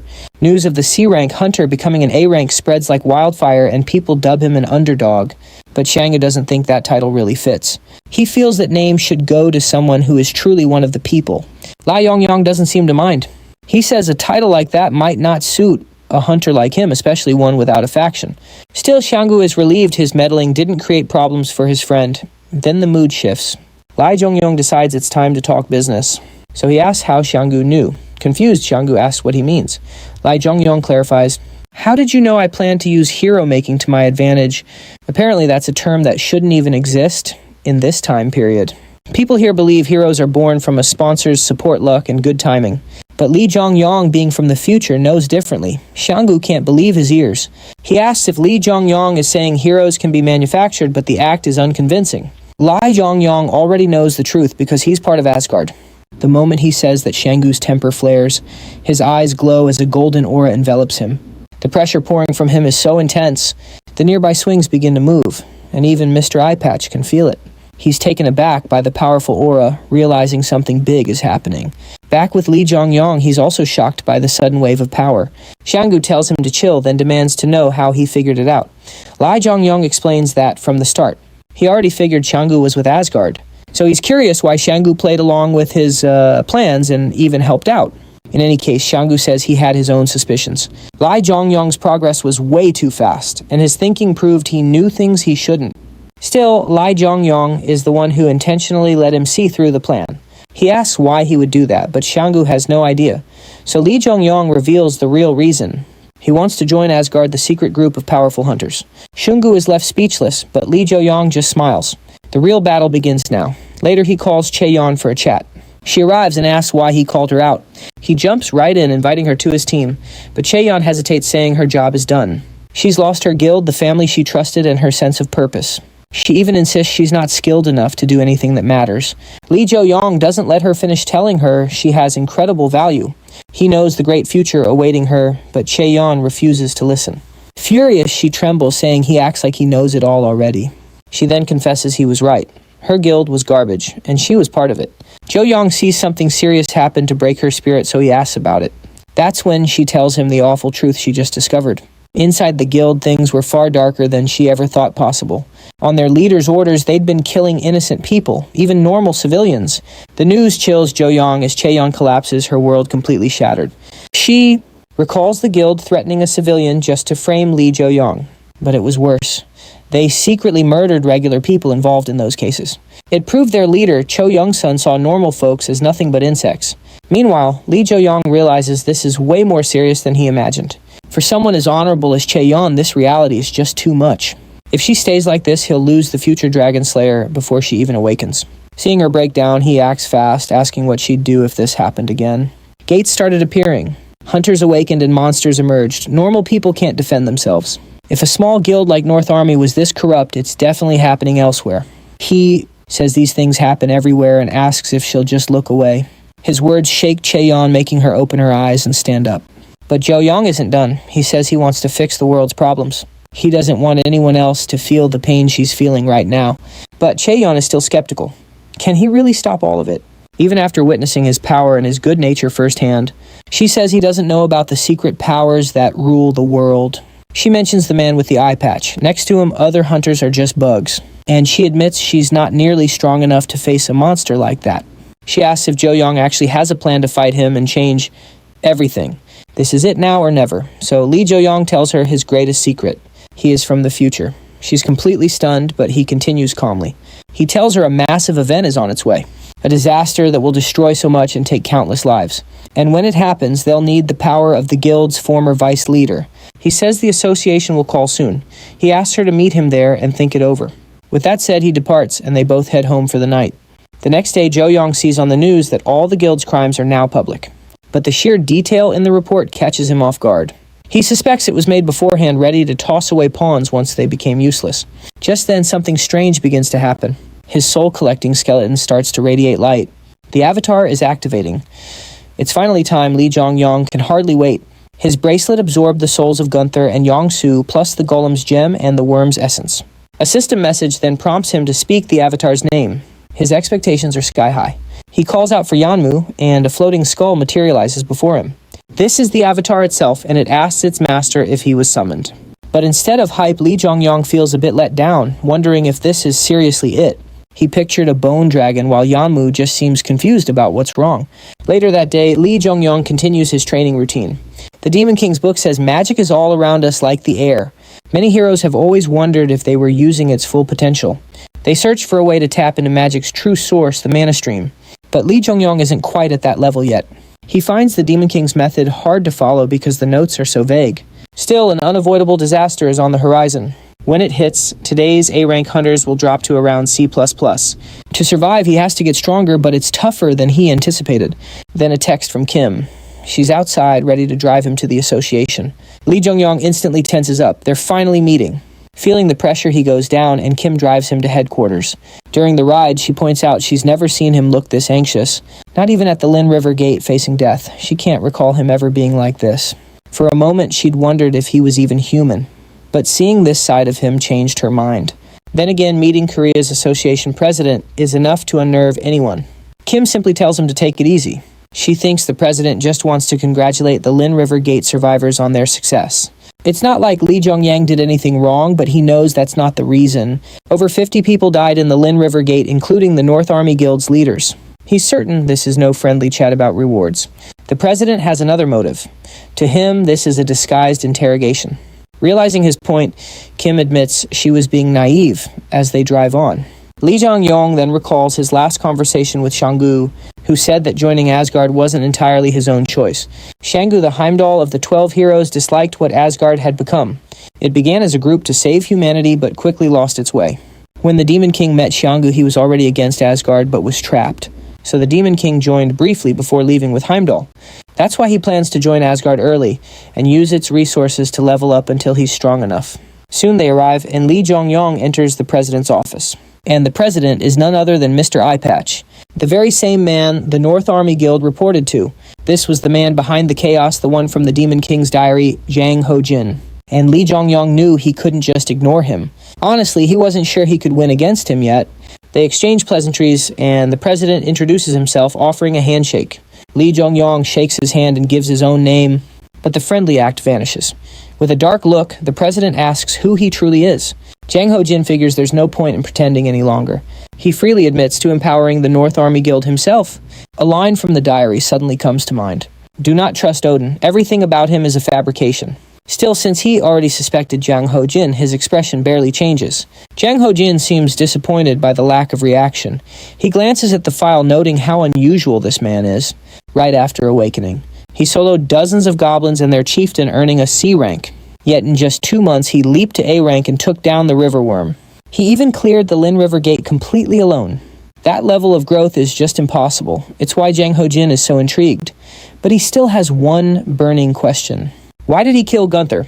Jang Ho-jin calls Gunther a tool he was carefully cultivating, clearly annoyed by the loss. Hearing this, Lee Jong-yong realizes Jang Ho-jin saw it all through his crow.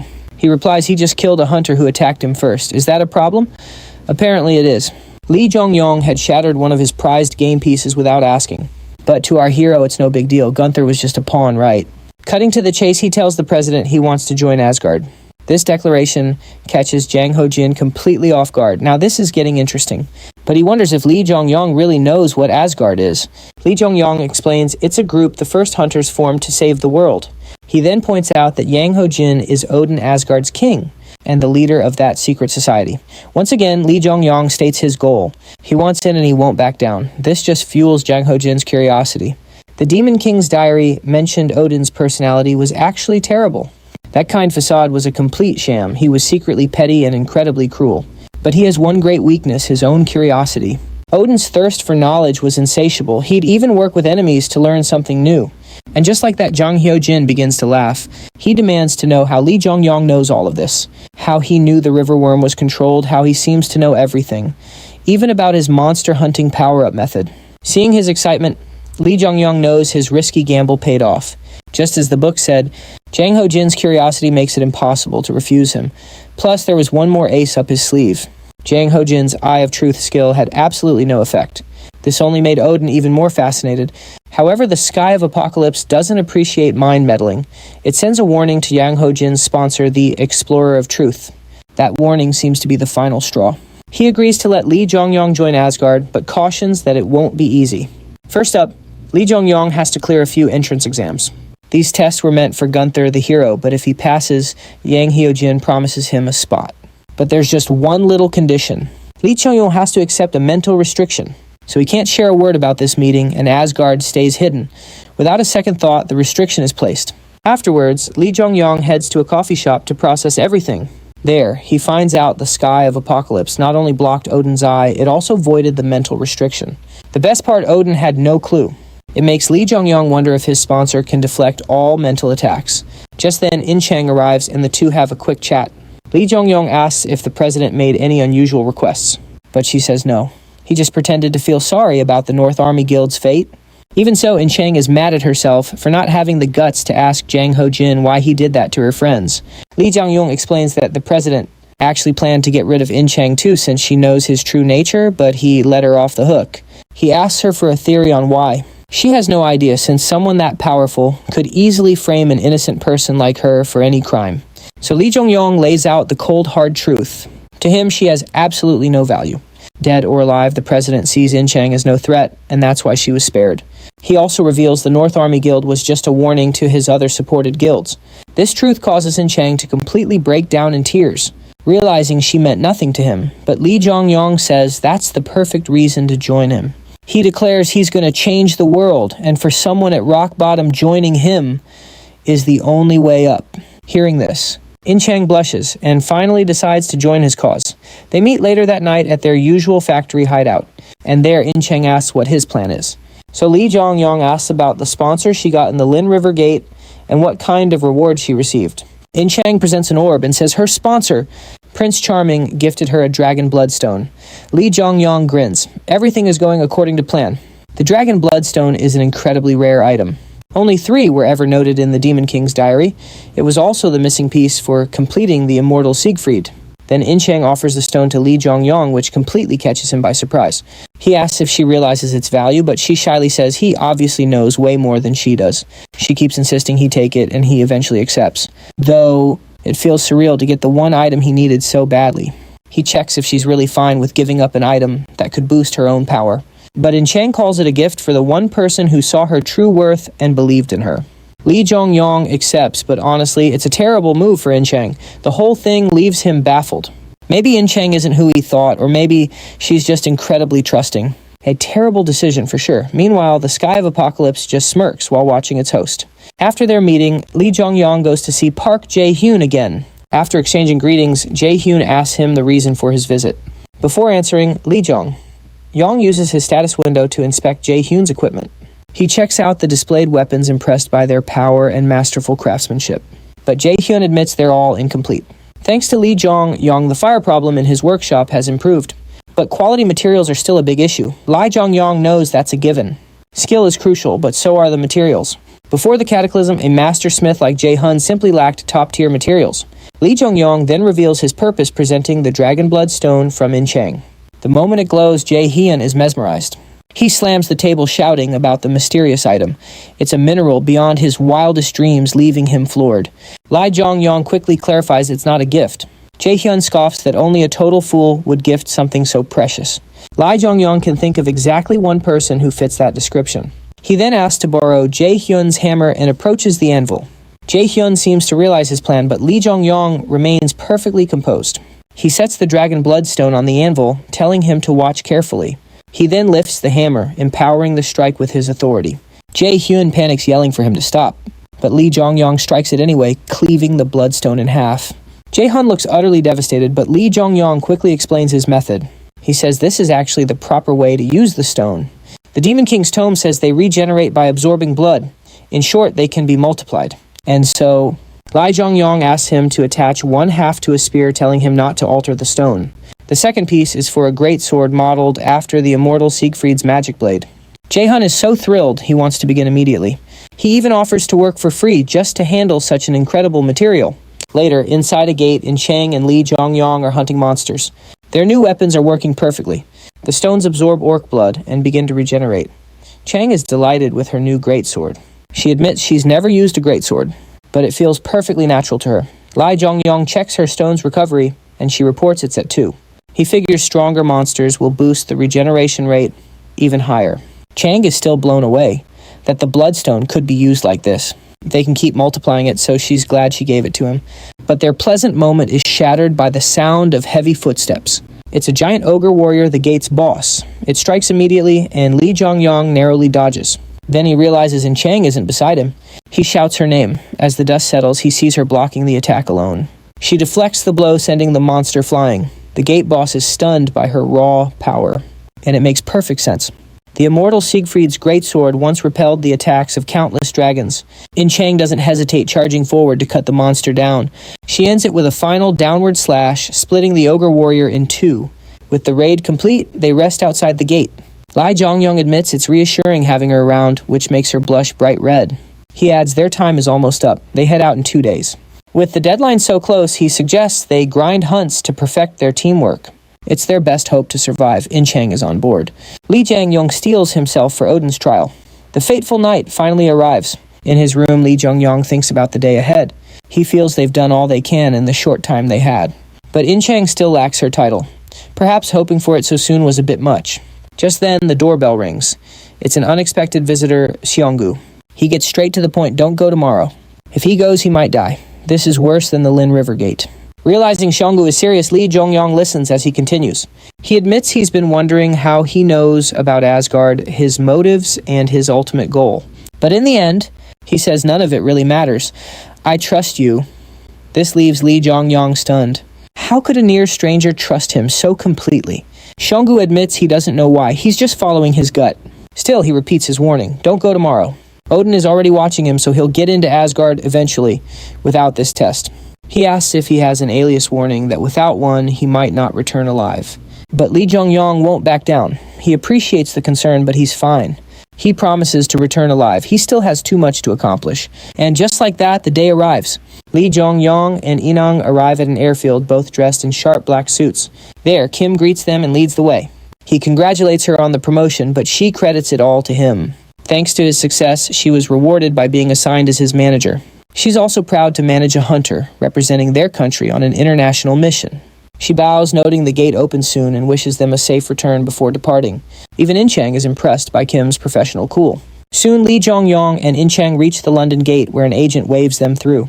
They land in London, welcomed by the event hosts, and what a surprise. Lee Jong-yong's English is flawless. In Chang's trust in him deepens, but his reasoning is grim. In his future, not speaking English meant you weren't treated like a person, so he had no choice. The hosts guide them to their rooms to rest up. They mention a party for the expedition's hunters and suggest they attend, so they head over that night. In Chang grumbles about how annoying it is not knowing English. She's dying to know what everyone's saying about them. Lee Jong-yong tells her the truth. Some are welcoming, others are racist. Suddenly, a huge man shoves past someone. His sheer size quiets the room. He glares at them. Are these the two... He was expecting Shinmu from Korea, not a couple of kids. He immediately starts trash-talking In Chang and Lee Jong-yong. Even they freeze for a second, stunned by his size. Lee Jong-yong explains that besides Asgard, other secret groups exist worldwide. They squabbled over things like gate rights, which led to the Battle of the Great Warriors. What began as protecting humanity became rival groups trying to one-up each other. This round of the Battle of Heroes was supposed to feature Gunther, the hero of the Lin River Gate, but our guy Lee Jong-yong showed up instead. And based on what he's read, not even Gunther could match this giant. Has history changed? Again? Back at the party, the giant fumes as Lee Jong-yong stays quiet. But a sharp-looking man behind him tells him to cut it out. He offers a handshake saying it's an honor to meet the underdog. Apologizing for his partner, he introduces himself as George, also known as Odysseus. This reveal floors Lee Jong-yong. He's standing before Odysseus. In the Demon King's own book, George was a name to be feared. He then orders his partner to apologize too. The man does, calling himself Demetrius alias Hercules, the same guy who kills Odysseus later on, and offers his hand with a wicked grin. He's clearly planning to crush Jong-yong's hand. But Chang jumps in first, grabbing Hercules' hand. She tells him to back away. Jongyong isn't accepting that apology. Demetrius just smirks. Unused to being challenged, they lock into a test of raw strength. Watching this, George is shocked that Chang is facing down the strongest hunter. But Demetrius quickly overpowers her and sends her flying back. When she gets to her feet, she realizes her hand is broken. Demetrius just laughs, thrilled, saying someone here may be more interesting than the underdog. He then adds that he wants to meet the Korean hunters again. George apologizes again and promises they'll talk at another time. And with that, the two leave. Jongyong sees Chang is hurt and asks if she's alright. She's obviously not. While chugging a potion, she asks if they really have to defeat Demetrius. With a grim look, Lee Jongyong says yes. Still, a straight-up fight is impossible. According to the book, Hercules was an absolute monster. But he also had one huge weakness that stopped him from ruling the world. The days pass, with secret groups holding meetings to size one another up. But Jongyong and Inchang skip the party's clearing raids instead. A man in a suit leads them to another gate, praising their work ethic but warning them to save their strength. They head in anyway while he waits. Soon they arrive at the Ogre Tribe gate. Inside, Jongyong says they won't stop until they get what they came for. Chang agrees, and he lays out the game plan. They'll train like they did in Korea, focusing purely on defense because, with all his skills, he can't survive a single blow from Hercules. So Jongyong ventures deeper into the gate, telling her to wait there. Being left alone used to make her feel restless, but now she feels much calmer, and her sponsors' messages have gotten nicer. They used to be so angry and critical, and she knows that's all thanks to Lee Jongyong. A moment later, he comes sprinting back. The reason is pretty obvious. Dozens of ogres are hot on his heels, including the twin-headed boss. Seeing the horde, Chang panics, and they both start running, but that wasn't the plan. Jongyong yells at her not to dodge, even with every monster locked right onto her. He gives her a thumbs up, totally sure she can handle their attacks. Taking his word for it, Inang charges right into the ogre mob. As her backup, Lai Jangyong calls out his avatar, Yunmu, and tells him to be ready with potions if things get a little hairy. With his teammate covered, Lee Jongyong focuses on his real mission here, that special item he needs to finally take down Hercules. Pulling rank as the party leader, he clears a path, and there, amidst the flames, he finally spots it. The special find you only get in B-rank Ogre Tribe gates. It's a seriously tough ogre that makes even high-level hunters nervous. This beast just walks right through Fire Authority like it's nothing. It has no magic, but its sheer power earned it the name Red-Eyed Ogre Mage. Meanwhile, back in Korea, Shanggu marches right into the president's office, not even bothering to knock. He immediately lays into Young Hyojin, asking what in the world he thinks he's doing. An assistant tries to calm things down, reminding him this isn't the place for an outburst. But Young Hyojin waves him off, sending the assistant out so they can chat privately. The second the door closes, his friendly demeanor just vanishes. Furious, he asks Shanggu what his problem is, but Shanggu just counters with a question of his own. You knew the whole time, didn't you? Jong Hyojin plays innocent, saying he has no clue what the guildmaster means. That just makes Shanggu push back harder, demanding to know what his real game is. With a sigh, the president puts up a barrier. There, he says, now we can really talk. He adds that this isn't Asgard's headquarters and asks if Shanggu is just ignoring protocol. Shanggu isn't having it. He asks why protocol matters when Asgard's #1 rule, protecting humanity, has been totally thrown out the window. That gets a reaction. Jang Hyojin asks if Shanggu is trying to lecture the head of Asgard.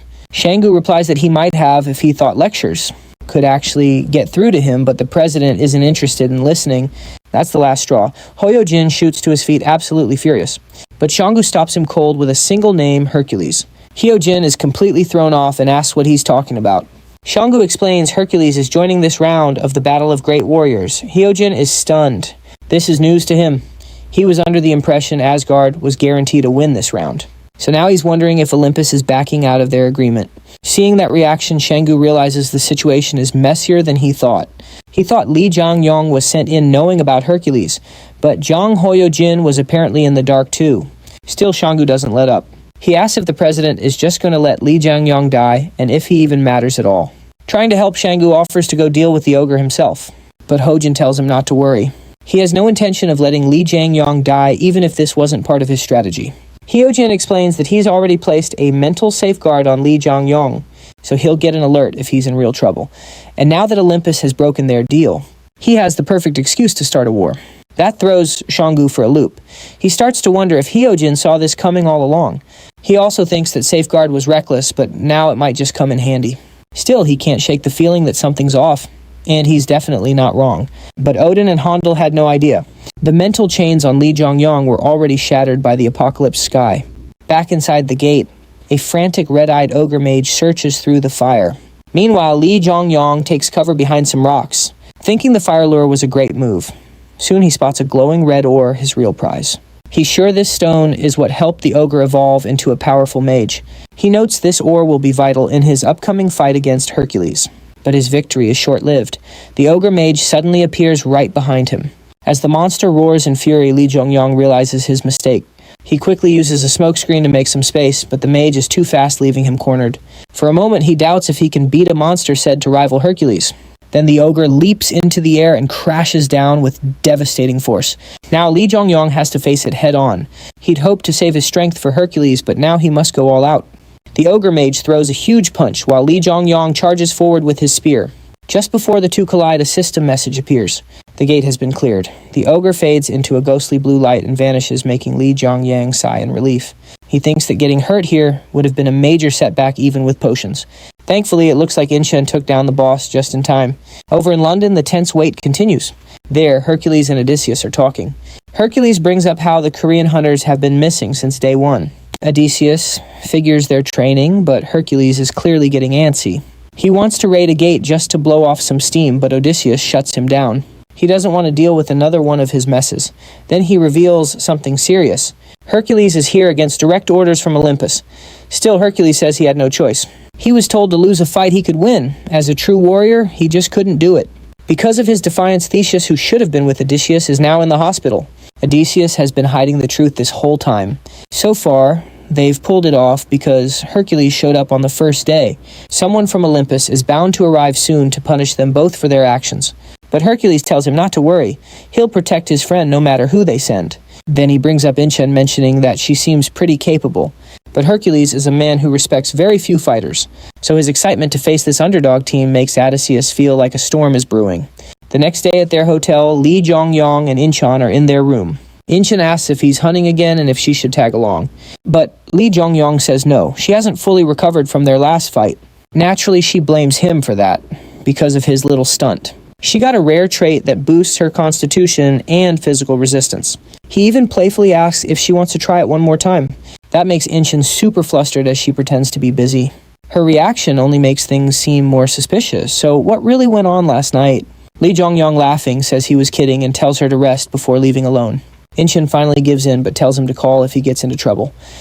Model. Jongyong makes his way to the city's famed Alchemy Street. He's searching for a certain person, but she's proven difficult to find. He follows the most powerful magic signature nearby, which leads him to the perfect shop where an orange-haired girl greets him. Something about her seems strangely familiar. Seeing her, Jongyong smiles. He knows he's found the right place. The shopkeeper cheerfully asks what brings him all the way from Korea. A rare potion, maybe, or a custom weapon. Instead, he asks if she's a specific person. Hearing her name from a stranger, the girl's friendly demeanor vanishes. She immediately demands to know who he is. He can't be good news so soon after she opened shop. Jongyong replies sarcastically. He reveals she is the sister of Brock, also known as Park Jae-hyun, the legendary blacksmith. Her own skills rival Jae-hyun's, and she's also a brilliant alchemist. In the future, she will earn the title of Master Blacksmith. Jongyong asks her to upgrade his weapon, and she finishes it 1 week later. She melted the red ore from the Ober tribe's gate to coat Muzzbul's spear. But handling both the spear and the ore makes Eugene even more suspicious. She left Korea and her useless brother for London, hoping to find materials this good. Yet she's never seen anything like what Jongyong brought to her.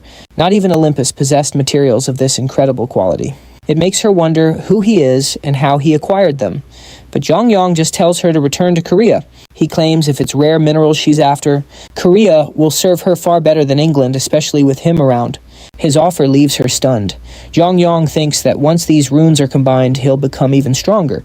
Still, Eugene doesn't trust this mysterious man. She asks if he can truly get materials Olympus can't, calling him arrogant. But it's that very confidence that piques her interest. The fateful day arrives. When the gate opens, the entire world is watching. Incheon worries if they'll have to fight every single hunter present. But that's not quite how these things work. Some don't care about winning. Clearing the gate first also counts. This reassures Incheon, hoping it means fewer senseless deaths. But Jongyong isn't quite so optimistic. Not everyone is as kind-hearted as she is. Just then, Hercules and Odysseus appear. Hercules' presence alone makes the entire crowd tense up and stare. Annoyed, he snaps at the others, but Odysseus quickly calms him down. He then redirects Hercules' rage toward Zhongyang, who is staring right back. Seeing that defiant gaze, Hercules grins, eager for the fight to come.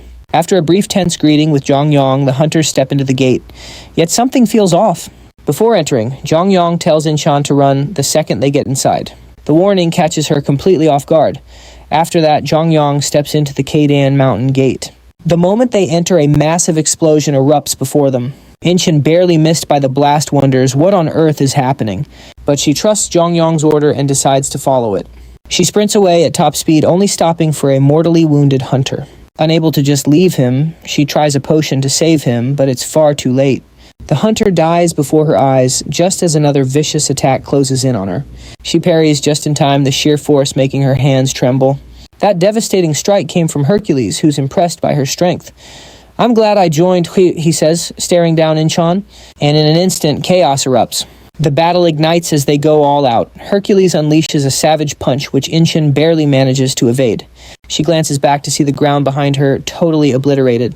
Hercules presses his assault, taunting her with every blow. This time, Inchan meets his fist with her greatsword. This is the fruit of her endless training. Despite Hercules' insane power shaking her entire frame, Inchan holds her ground with pure skill.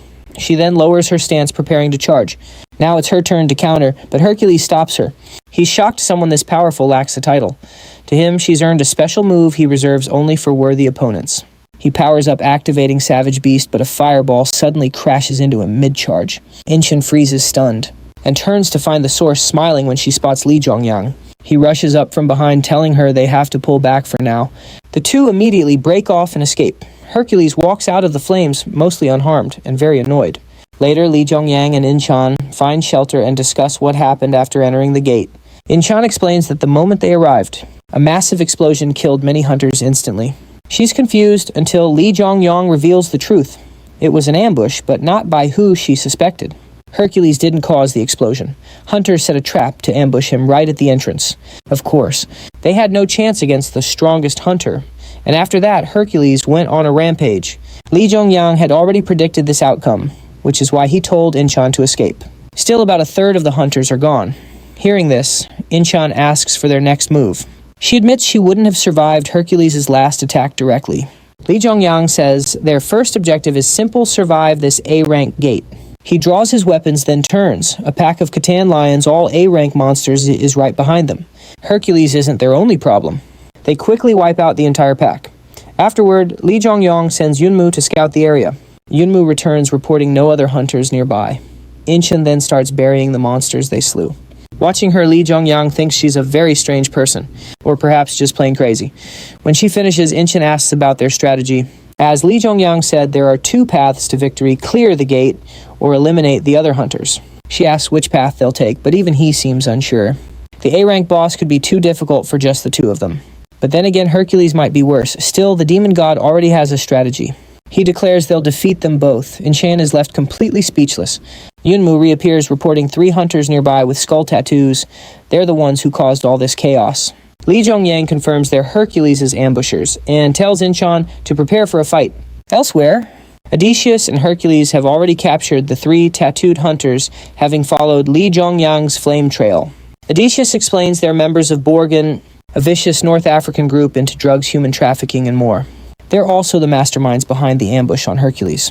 This makes Hercules furious, and the hunters start begging for their lives, but he says something strange. He doesn't mind people who play dirty to win. In fact, he respects it. But even those kinds of people have to play by the rules. And these men just broke them with that ambush. So Hercules ends them saying they can learn the rules in their next life. His sponsor approves the kill. Hercules glances at the empty spot when George starts to complain. He says Hercules has no right to talk about rules after he went against Olympus and put Theseus in the hospital. Ignoring him, Hercules gets excited just thinking about crushing Li Zhongyang next. But their conversation is cut short when another group of hunters appears. They surround the pair, their glares promising a fight. Figuring they must be friends of the men he just dispatched, Hercules steps forward with a grin. A terrifying aura erupts as he dives into the fray. In a flash, it's over. All that's left is a gruesome pile of bodies. Looking at the absolute carnage, George calls it a terrible hobby, wishing he'd at least use a weapon. Hercules refuses, saying, "You need your hands to truly enjoy the hunt." George knows Demetrius isn't just strong, he's no simple-minded brute. He is a warrior obsessed with battle and the taste of victory, but once a fight starts, he becomes a killer who loses all control. Even now, Hercules wants more and decides to hunt down Li Jongyong. This is exactly what George feared, a showdown between a titan and the underdog. Elsewhere, Li Jongyong and Inchan are approaching the boss area. They sense immense magic just as Yunmu reports hunters nearby. But there's no killing intent, so they don't seem hostile.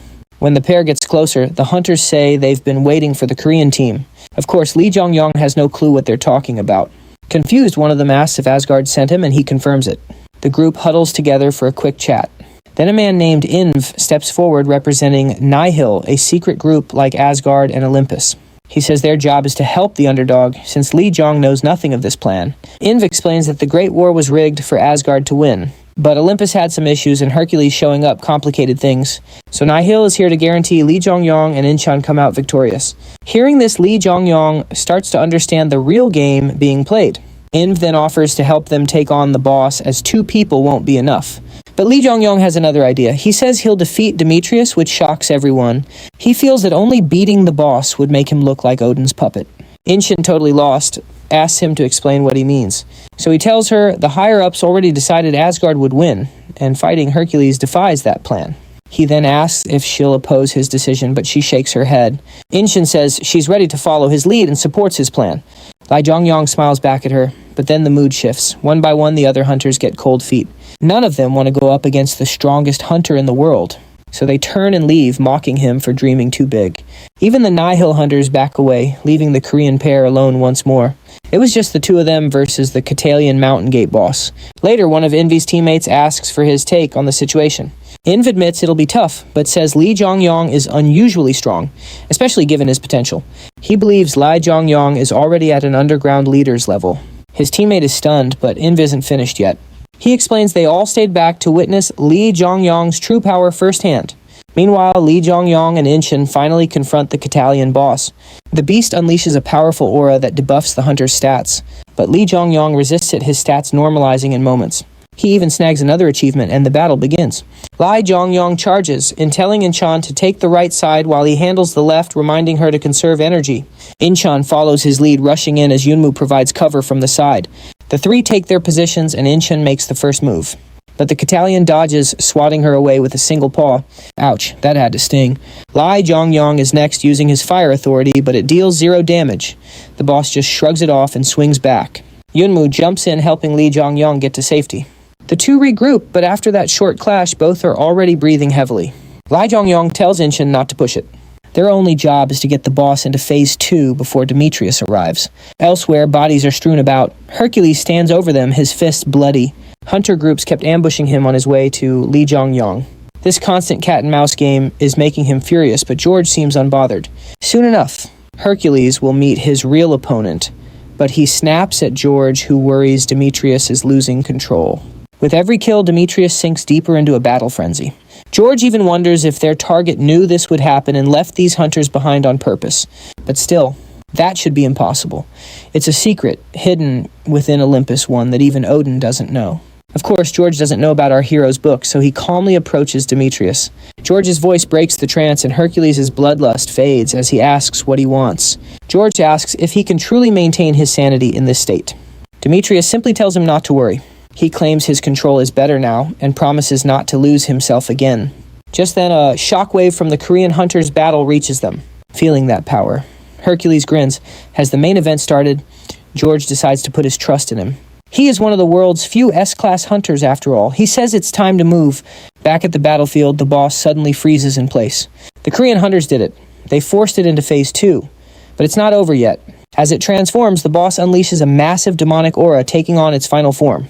It also summons minions. A pack of monster lions appears at its side. Watching from a safe distance, the Nile hunters are impressed. They're amazed just 2 people could push the Catalian this far. Still, something feels off. Inv knows that when a gate boss freezes up like this, hunters should be rushing in to deal maximum damage. So why did our hero stop Jongyong tells Incheon their plan was a success, and right on cue, their target appears. Hercules smashes into the arena with George right behind him. Immediately, a lion minion attacks Hercules, who destroys it with one punch. He then turns to Jongyong, not realizing a fight isn't on the agenda yet. Instead, Jongyong grabs Incheon and makes a run for it. This just infuriates Hercules, who immediately gives chase. But the Cotillion won't let him. It starts hunting Hercules too.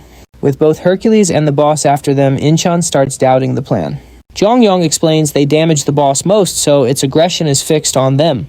Still, the monster will tire itself out from constantly burning demonic energy. If they just stall, it'll weaken. The hard part is staying alive that long. Incheon is confused, but Jongyong already has his next move planned. As they run, he leads his pursuers toward a group of stunned hunters. Just as planned, the boss plows right into their formation, dragging them into the mess and causing some collateral damage. Seeing the boss running on pure demonic instinct, the hunters realize it's either fight back or die. Even Hercules joins the fun, laughing like a maniac. In the end, the plan worked. After starting the chaos, they slip away to a nearby cliff to hide. But hiding won't work forever, so Jongyong plays his final card. He saved his AC for this, summoning a small glass vial. He coats his spear with the liquid, and Incheon asks what he's up to. Jongyong calls this his secret weapon specifically for Hercules. The vial has the red magic crystal Park Eugene made for him. As he covers Muspel's spear, it begins to glow. A system message appears. Its stats are temporarily boosted, but there's more. The red magic stone is now coating the dragon bloodstone. Not even Jongyong knows what will happen, but it seems to be working. Muspel's spear starts radiating a menacing light. Incheon says it looks risky, but it's their only shot, so Jongyong takes aim. Meanwhile, the monster on the field unleashes a powerful blast. But Hercules isn't fazed. He counters with Roar of the Beast of Prey. His attack shatters the blast and even injures the boss. Jongyong sees his opening. Hercules is completely exposed. At the same time, Hercules brags about the power of his fists. But while taunting the beast, he senses something flying toward him. He spots the danger, but it's too late. The spear closes in fast, but George deflects it with his sword at the last second. He notes the spear looked different, with power rivaling Hercules' ultimate move. Hercules, of course, refuses to admit that. To him, Jongyong is no longer a rival, just an annoying pest. So he tells George to handle the fly while he hunts the real prize. Then he leaves George and charges toward the boss. The moment he's gone, George smirks as a dark aura flares around him. Underestimated, he says. Incheon is waiting ready for a fight. She throws the first punch, but George dodges. He answers with a storm of attacks, but Incheon parries or avoids each one while backing up. Then she channels ki into her blade for a full power attack. George sees it and thinks she's just an amateur. Certain he can finish this, he declares it's over, but he's dead wrong. Out of nowhere, Yunmu appears and launches a blast at George. Surprised by the flying skull, George barely evades, which leaves him open to Incheon's strike. She finally brings her powerful attack down. But when the dust settles, George emerges nearly untouched, asking if they fled. Remaining calm, he wonders why the skull hit the ground instead of going for the kill. Then he spots the sticky, sweet-smelling gunk it left behind. As he inspects the thick fluid, he realizes what Incheon and Yunmu were plotting. They covered him in monster pheromones, a potion that pulls in mobs. Seconds later, monsters are swarming him. The hunter Odysseus definitely didn't see that coming. Who would have thought Yunmu would use a mobbing potion so creatively? Even George has to admit they got him. Meanwhile, Lee Jongyong has his own issues. From the sidelines, he observes the vicious fight between Hercules and the Cotillion. To him, it looks like Hercules is facing the high-rank boss alone on even ground. And this is the boss's second stage, with demonic energy at full strength. Lee Jongyong has to wonder if anyone can truly fight a monster in that condition. Yet Hercules is doing it right before his very eyes, making him question just how insane Hercules' stats really are. Then Incheon appears behind him right on time. This means their plan worked, and Odysseus is tied up. Incheon confirms it and says Yanmu was a massive help. Still, Lee Jongyong says they need to end this before Odysseus returns, or their chances will plummet. She totally agrees. Meanwhile, Hercules seems to be having a blast against the high-ranked boss. As his bloodlust rises, he dives deeper into the fight. Then his eyes suddenly shift, which is exactly the signal Lee Jongyong was waiting for. Taking that as his cue, he says Hercules might look fine at the moment. But this will shatter his mind and finally take down Berserker Hercules. He orders Incheon to face the Cotillion just as they planned. While he takes on Demetrius by himself, he doesn't actually need to win. Just land one solid hit and get out. With that, he sends her on her way. In the arena, Hercules punches the Cotillion, sending it flying. He mocks the beast, asking if that's its best. Then he chases after it, but as he closes the gap, he notices a flicker of fire. At the same time, Incheon and Lee Jongyong begin the next step. and thanks to his sharp reflexes. He halts just before a wall of fire erupts in front of him. Then Lee Jong-yong steps out and issues a challenge to Hercules, asking him to come play with him instead. Hercules is a bit annoyed, since the Catalian was getting fun. But he's more than happy to switch targets and smash this underdog. He starts to power up, and Lee Jong-yong is glad to see his strategy is working. He pours ki into his shield, but Hercules calls the effort pointless. He declares he'll show Lee Jong-yong just how foolish that decision is. Then he powers up again, preparing his technique. Nearby, Inv watches with concern. Even he admits that trying to stop Hercules is a hopeless task. No amount of mana Lee Jong-yong pumps into his shield can match Hercules' raw power. Still, Hercules charges forward. He instantly closes the distance and smashes his fist into the shield. The shield shatters, but to his shock, Lee Jong-yong has vanished. Hercules is baffled for a moment. Then his instincts scream a warning and he spins around. There's Lee Jong-yong right above him. Spear pointed down, Lee Jong-yong plunges it into Hercules' shoulder with all his might, scoring a direct hit. But Hercules retaliates, blasting Lee Jong-yong away. Then he starts advancing slowly. He gets the trick now, but instead of being angry, he's actually more thrilled. He tells Lee Jong-yong to get up and keep him entertained. Lee Jong-yong blocks the next blow, but some damage bleeds through, making him stagger backward. But it doesn't matter. His plan is already working. He asks Demetrius if he's alright, which Hercules mistakes for some kind of cocky mind game. To him, it's just a scratch that'll heal in no time, but that's not what happens. His body suddenly seizes up and a strange black liquid oozes from the wound. Hercules assumes it's poison, but he's wrong. This was no simple trick. Lee Jong-yong had coated his spear with the red crystal that once created an ogre mage. In the future, that crystal has two names, Liberation and Madness. And Hercules is now feeling its full effects. Lee Jong-yong explains this ore lets a regular ogre surpass a boss monster. It was power humanity desperately craved. Animals exposed to it turned into monsters, and monsters evolved to boss-level threats. That's how the red ore earned the name Liberation. Its immense power drew scientists to study it, and soon enough, they started using hunters as test subjects. That's when things got horrifying. The crystal gave hunters a massive power boost, but it also drove them totally insane. It dragged out their inner madness, causing them to lose all control. And that's how it earned its second name, Madness. Its use was quickly banned for its horrific side effects. After absorbing the Dragon Bloodstone and Red Crystal combo, Hercules unleashes a wave of magic so immense that even Lee Jong-yong starts to shake. He says it feels like the entire mountain gate is about to collapse.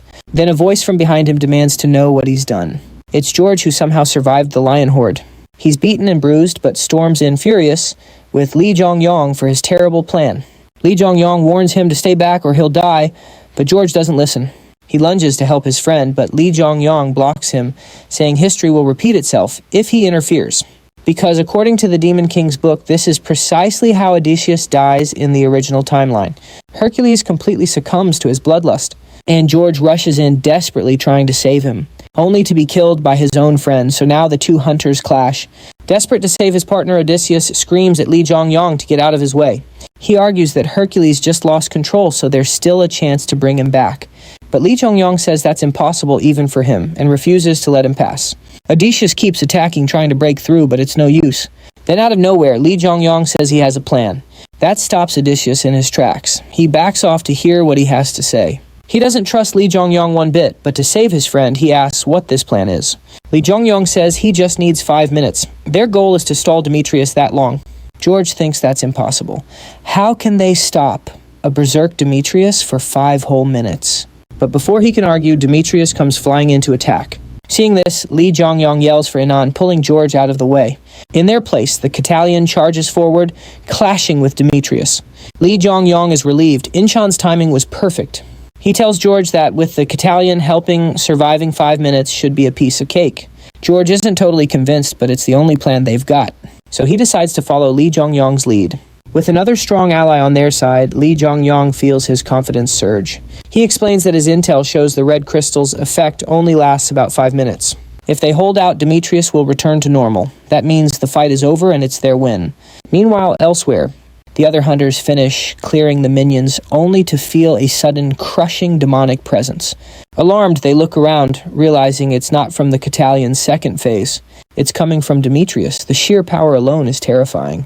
Back at the main fight, Demetrius starts attacking everything in sight, including his own partner, George. But George is no pushover and skillfully deflects the powerful attack.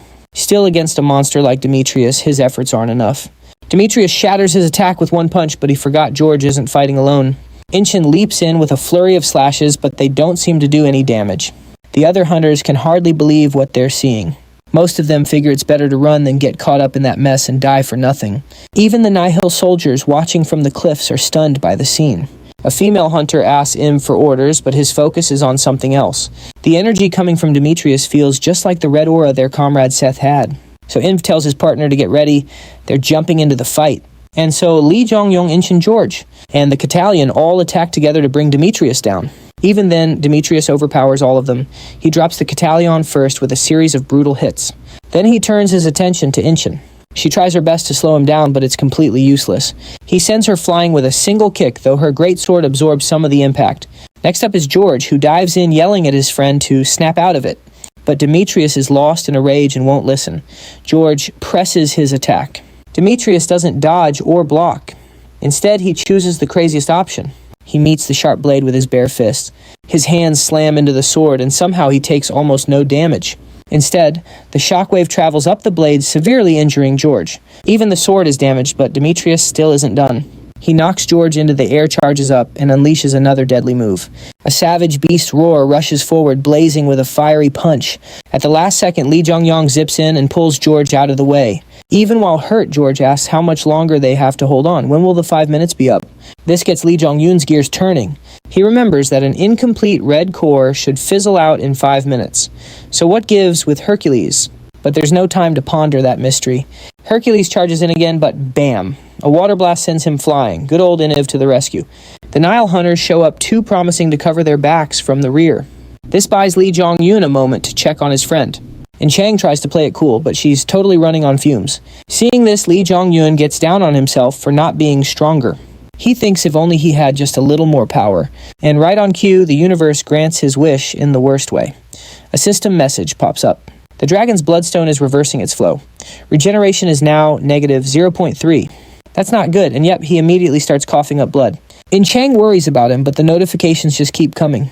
The dragon's bloodstone is reversing its flow. Suddenly, a massive power surge rips through him. His eyes start glowing red, just like Hercules. He lets out a huge scream, and the sheer pressure creates a shockwave. The Nile hunters recognize it. He's gone into the same berserker mode as Demetrius. Oh, and it gets worse. New message, regeneration negative 2. That's the final straw. Lee Jong-yun emerges from the flames looking like a total monster. But he's still wondering why Hercules hasn't powered down yet. As Hercules charges, he spots these little points of light all over the guy's body. It hits him, it's a mana stream. He instantly gets it and tries to copy it. He channels that energy into his feet and just launches himself forward. But along the way, the boss monster tries a sneak attack. Bad move.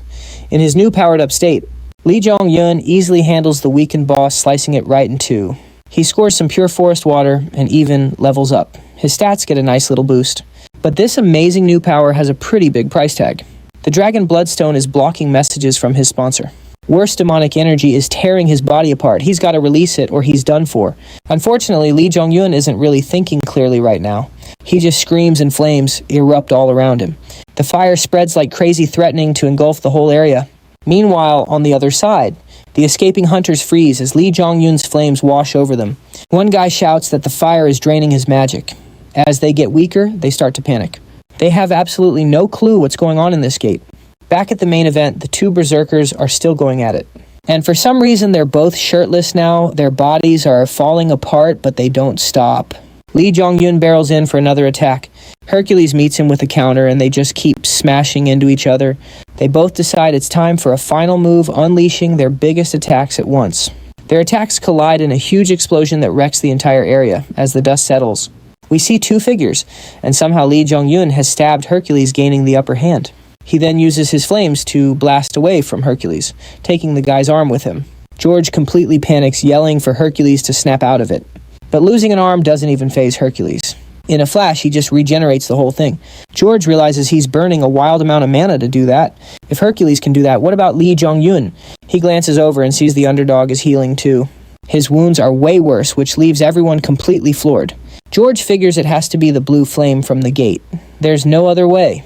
But the fight isn't over. Even half-beaten Hercules is ready for more and starts charging up one of his ultimate moves.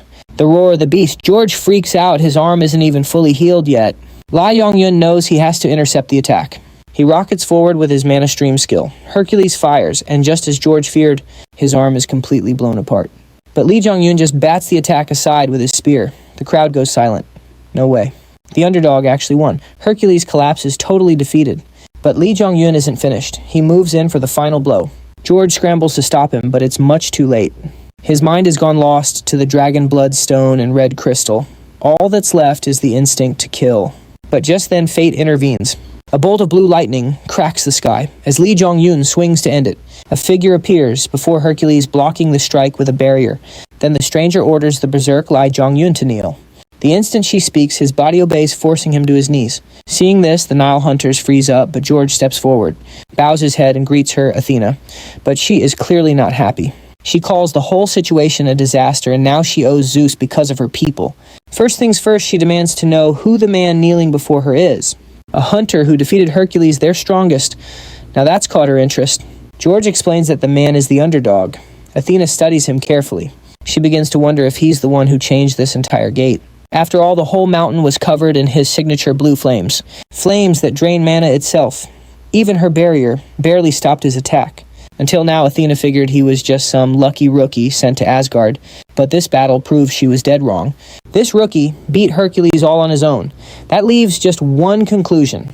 He's dangerous, so he has to die right here. And with that, Athena summons her weapon, aiming it at Lee Jong-un.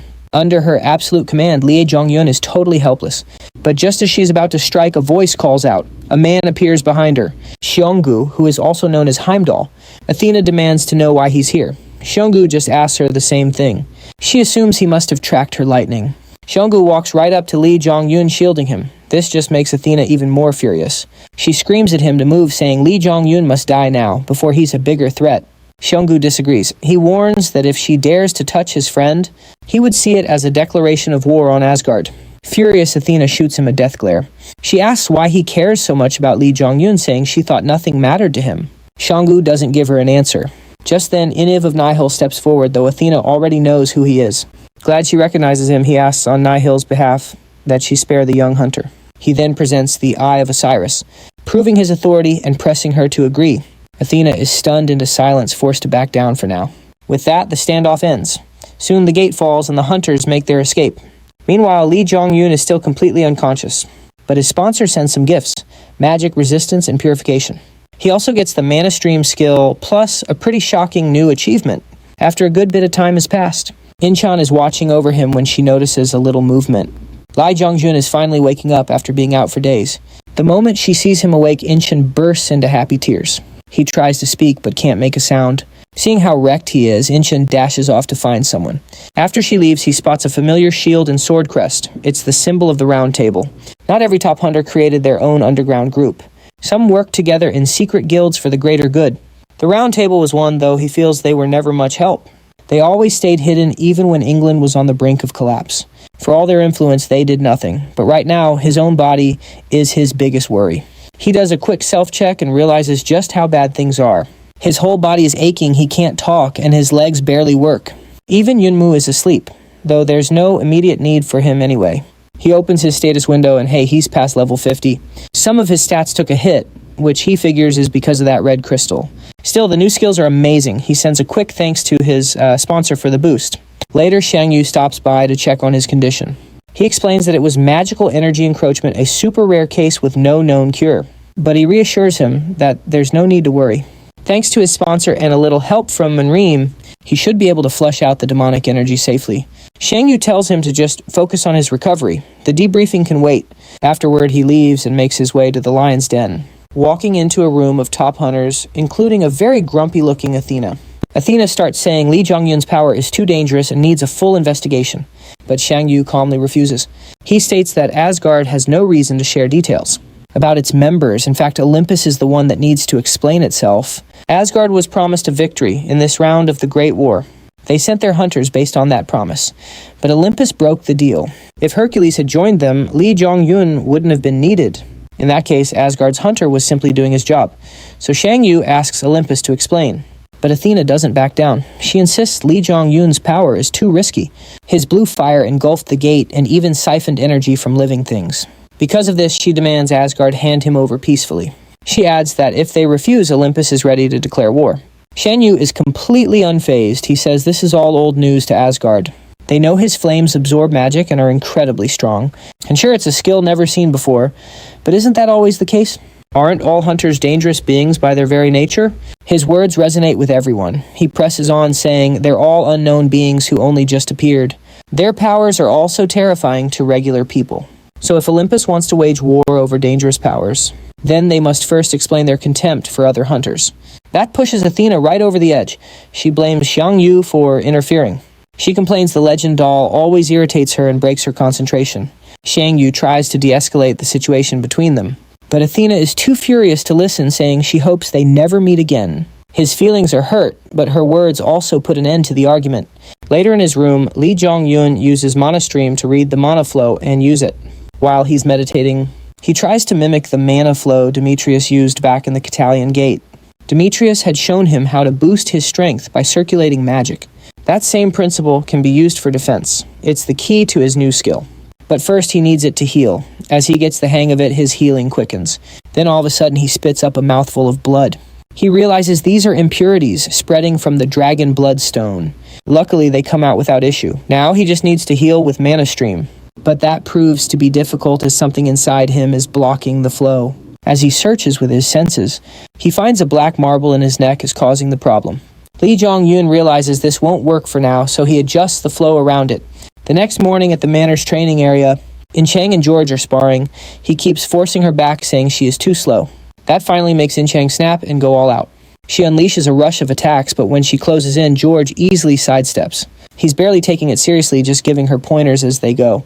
He mentions that fighting people is nothing like fighting monsters. But In Chang is too frustrated to listen to his long lecture. Even so, she keeps up her attack and George keeps defending. He soon spots an opening, stopping his blade just inches from her face.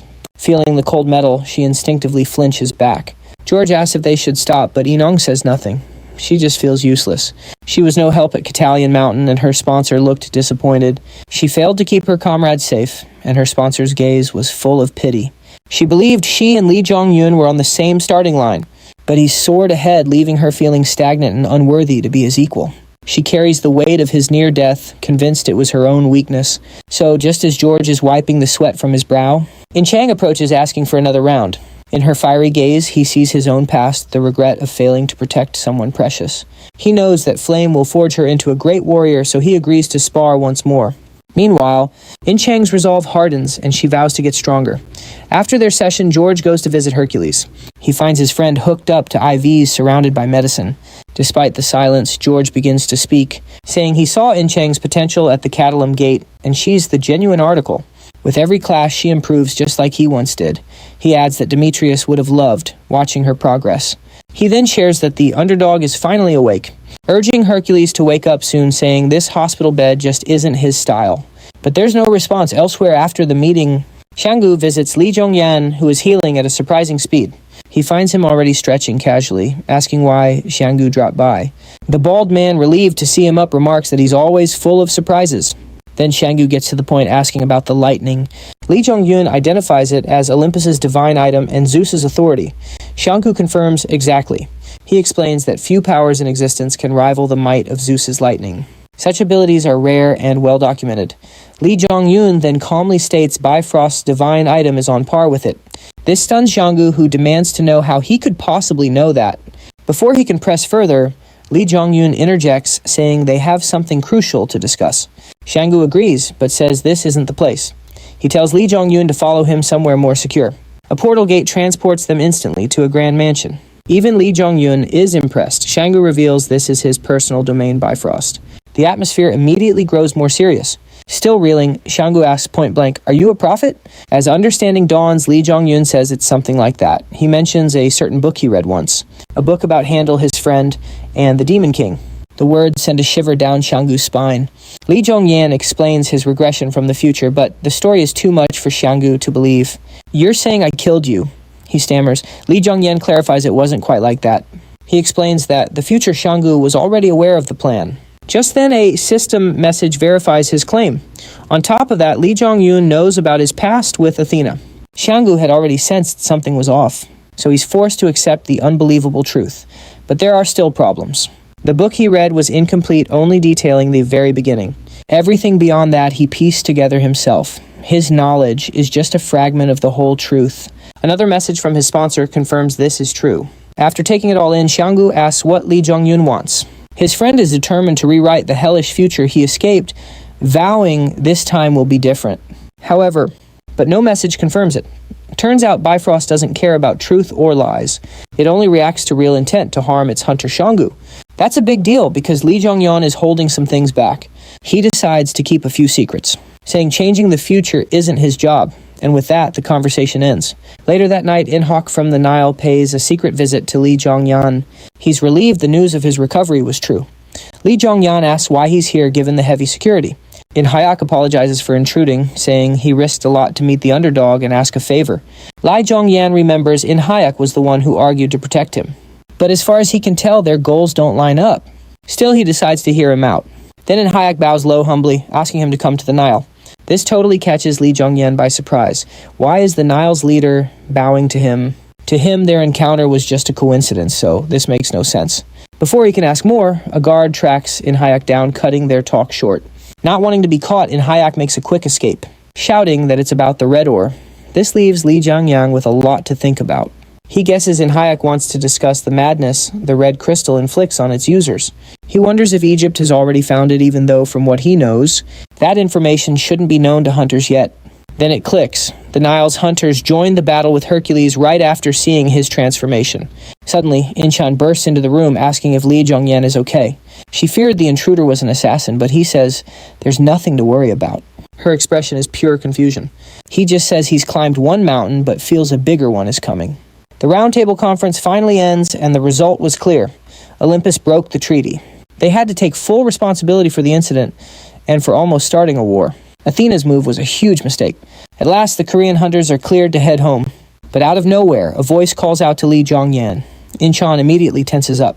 It's George. She draws her weapon, tells her friend to stay back, and demands to know what he wants. Meanwhile, George just stands on the stairs staring them down. You can see the mixed emotions on his face as the tension rises. Inchan's hostility is obvious, so Lee Jong-yan tells her to relax. He notes that George looks aggressive but seems to just want a word. At his urging, Inchan reluctantly lowers her weapon. Lee Jong-yan walks up to George, who still looks pretty unhappy. George can't deny the truth. Lee Jong-yon is up and walking around while Demetrius is still unconscious. It's pretty clear who won that fight. George admits it and thanks him for the lesson, but follows up with a warning next time he won't lose. In response, Lee Jong-yan is cool and calm, replying with his usual confidence. He says he doesn't dwell on the past, which just annoys George, who starts trash-talking. When that gets no response, George finally gets to his real point. He asks Lee Jong-yan to give Inchan a message. She has way more potential than she realizes and can become so much stronger. He gets that she's chasing fame, but there's a catch. The best hunters know who they're really fighting for. He tells her to think hard about her sponsor, but the advice goes over her head. Lee Jong-yan even jumps in trying to ease the mood. He jokes she should be the prince on a white horse, a nod to her sponsor's title. She's not amused. George turns to leave, putting his back to the Korean hunters. But before he can walk away, Lee Jong-yan calls out to him. He says Hercules will recover and become even more powerful. George is surprised. Lee Jong-yan continues hoping that next time they meet, they'll be on the same team instead of on opposite sides. With that, they leave George alone with his thoughts. He's visibly frustrated and full of doubt. His fist clenches as he thinks of Demetrius's critical condition. After his fight with Lee Jong-yan, he was rushed back to Olympus. Demetrius is still in intensive care, and that reality weighs heavily on George. The hunter world is always changing. Later, Lee Jong-yong sits alone at the Round Table Manor. He's skipping stones across the moat when a voice breaks the calm. You could have just knocked. Startled, Lee Jong-yong looks up as a woman appears out of thin air. In her human form, she scolds him for his unusual summoning method. She complains that whoever taught him that trick has no manners. Lee Jong-yong isn't bothered. He just smiles, glad she came, and greets her. Merlin. She's surprised he knows her name, realizing he's not just anybody. Lee Jong-yong adds that she's the real power behind the Round Table Council. Intrigued, Merlin asks just who he is. He says confidently that she must already know. Annoyed, she asks why he came to bother her, right after he defeated Hercules, the hunter everyone believed was unbeatable. As they talk, Merlin transforms into a young boy, surprising Lee Jong-yong. He can't quite hide his disappointed expression. Merlin warns that the Round Table doesn't appreciate being provoked. The sudden shift leaves him confused, but he just smiles back. His eyes glowing red and says he knows where Excalibur is. That gets her attention. Later, after his meeting with Merlin, Li Zhongyong finds In Cheng at the airport. She can tell right away that he looks different. He's dressed much nicer, and the necklace he's wearing makes her suspicious. A little worried, she starts asking him questions. Li Zhongyong just says he went to meet someone important. His vague answer and fancy outfit only make In Cheng more wary. She asks if he was out seeing another woman again. "What were you up to?" Stunned Li Zhongyong hesitates, and In Cheng sees it as a confession. Her face falls sure that he was cheating on her. This leaves Li Zhongyong scrambling to explain his meeting with Merlin. Luckily, Shanggu appears, asking if they're ready to go, totally oblivious. Li Zhongyong quickly grabs the chance to switch topics, asking if Shanggu is ready. Shanggu agreed, noticing Zhongyong seemed a bit too cheerful, a huge departure from his usual serious demeanor. The trio made their way towards the aircraft, but a man in a suit called them from behind. Zhongyong turned as the stranger addressed him. He announced he was from Merlin, who was waiting, and reminded him to bring the necklace as promised payment. Then the man vanished as quickly as he appeared. Shanggu then asked how he knew Merlin. Li Zhongyong simply said, "We made a deal." He gestured at the necklace, piquing Shanggu's curiosity. Asked if it was Merlin's, he said yes, adding it nearly cost him his life. A flashback shows Merlin furiously charging him, demanding answers. Back in the present, Zhongyong admitted he needed it badly, and overdid it. Junggu just sighed with a smile. Soon the Korean hunters boarded their private flight home with the plane all to themselves. Mid-flight, In Cheng raised something that was on her mind. George. Despite his partner being badly beaten and comatose, George still trained and advised her. She confessed she would have hated him in that position, but George genuinely helped her out. He wasn't hostile towards Li Dongi. To her, it was just baffling. Li Zhongyong offered a simple guess. He figured George knew he never wanted to destroy Hercules.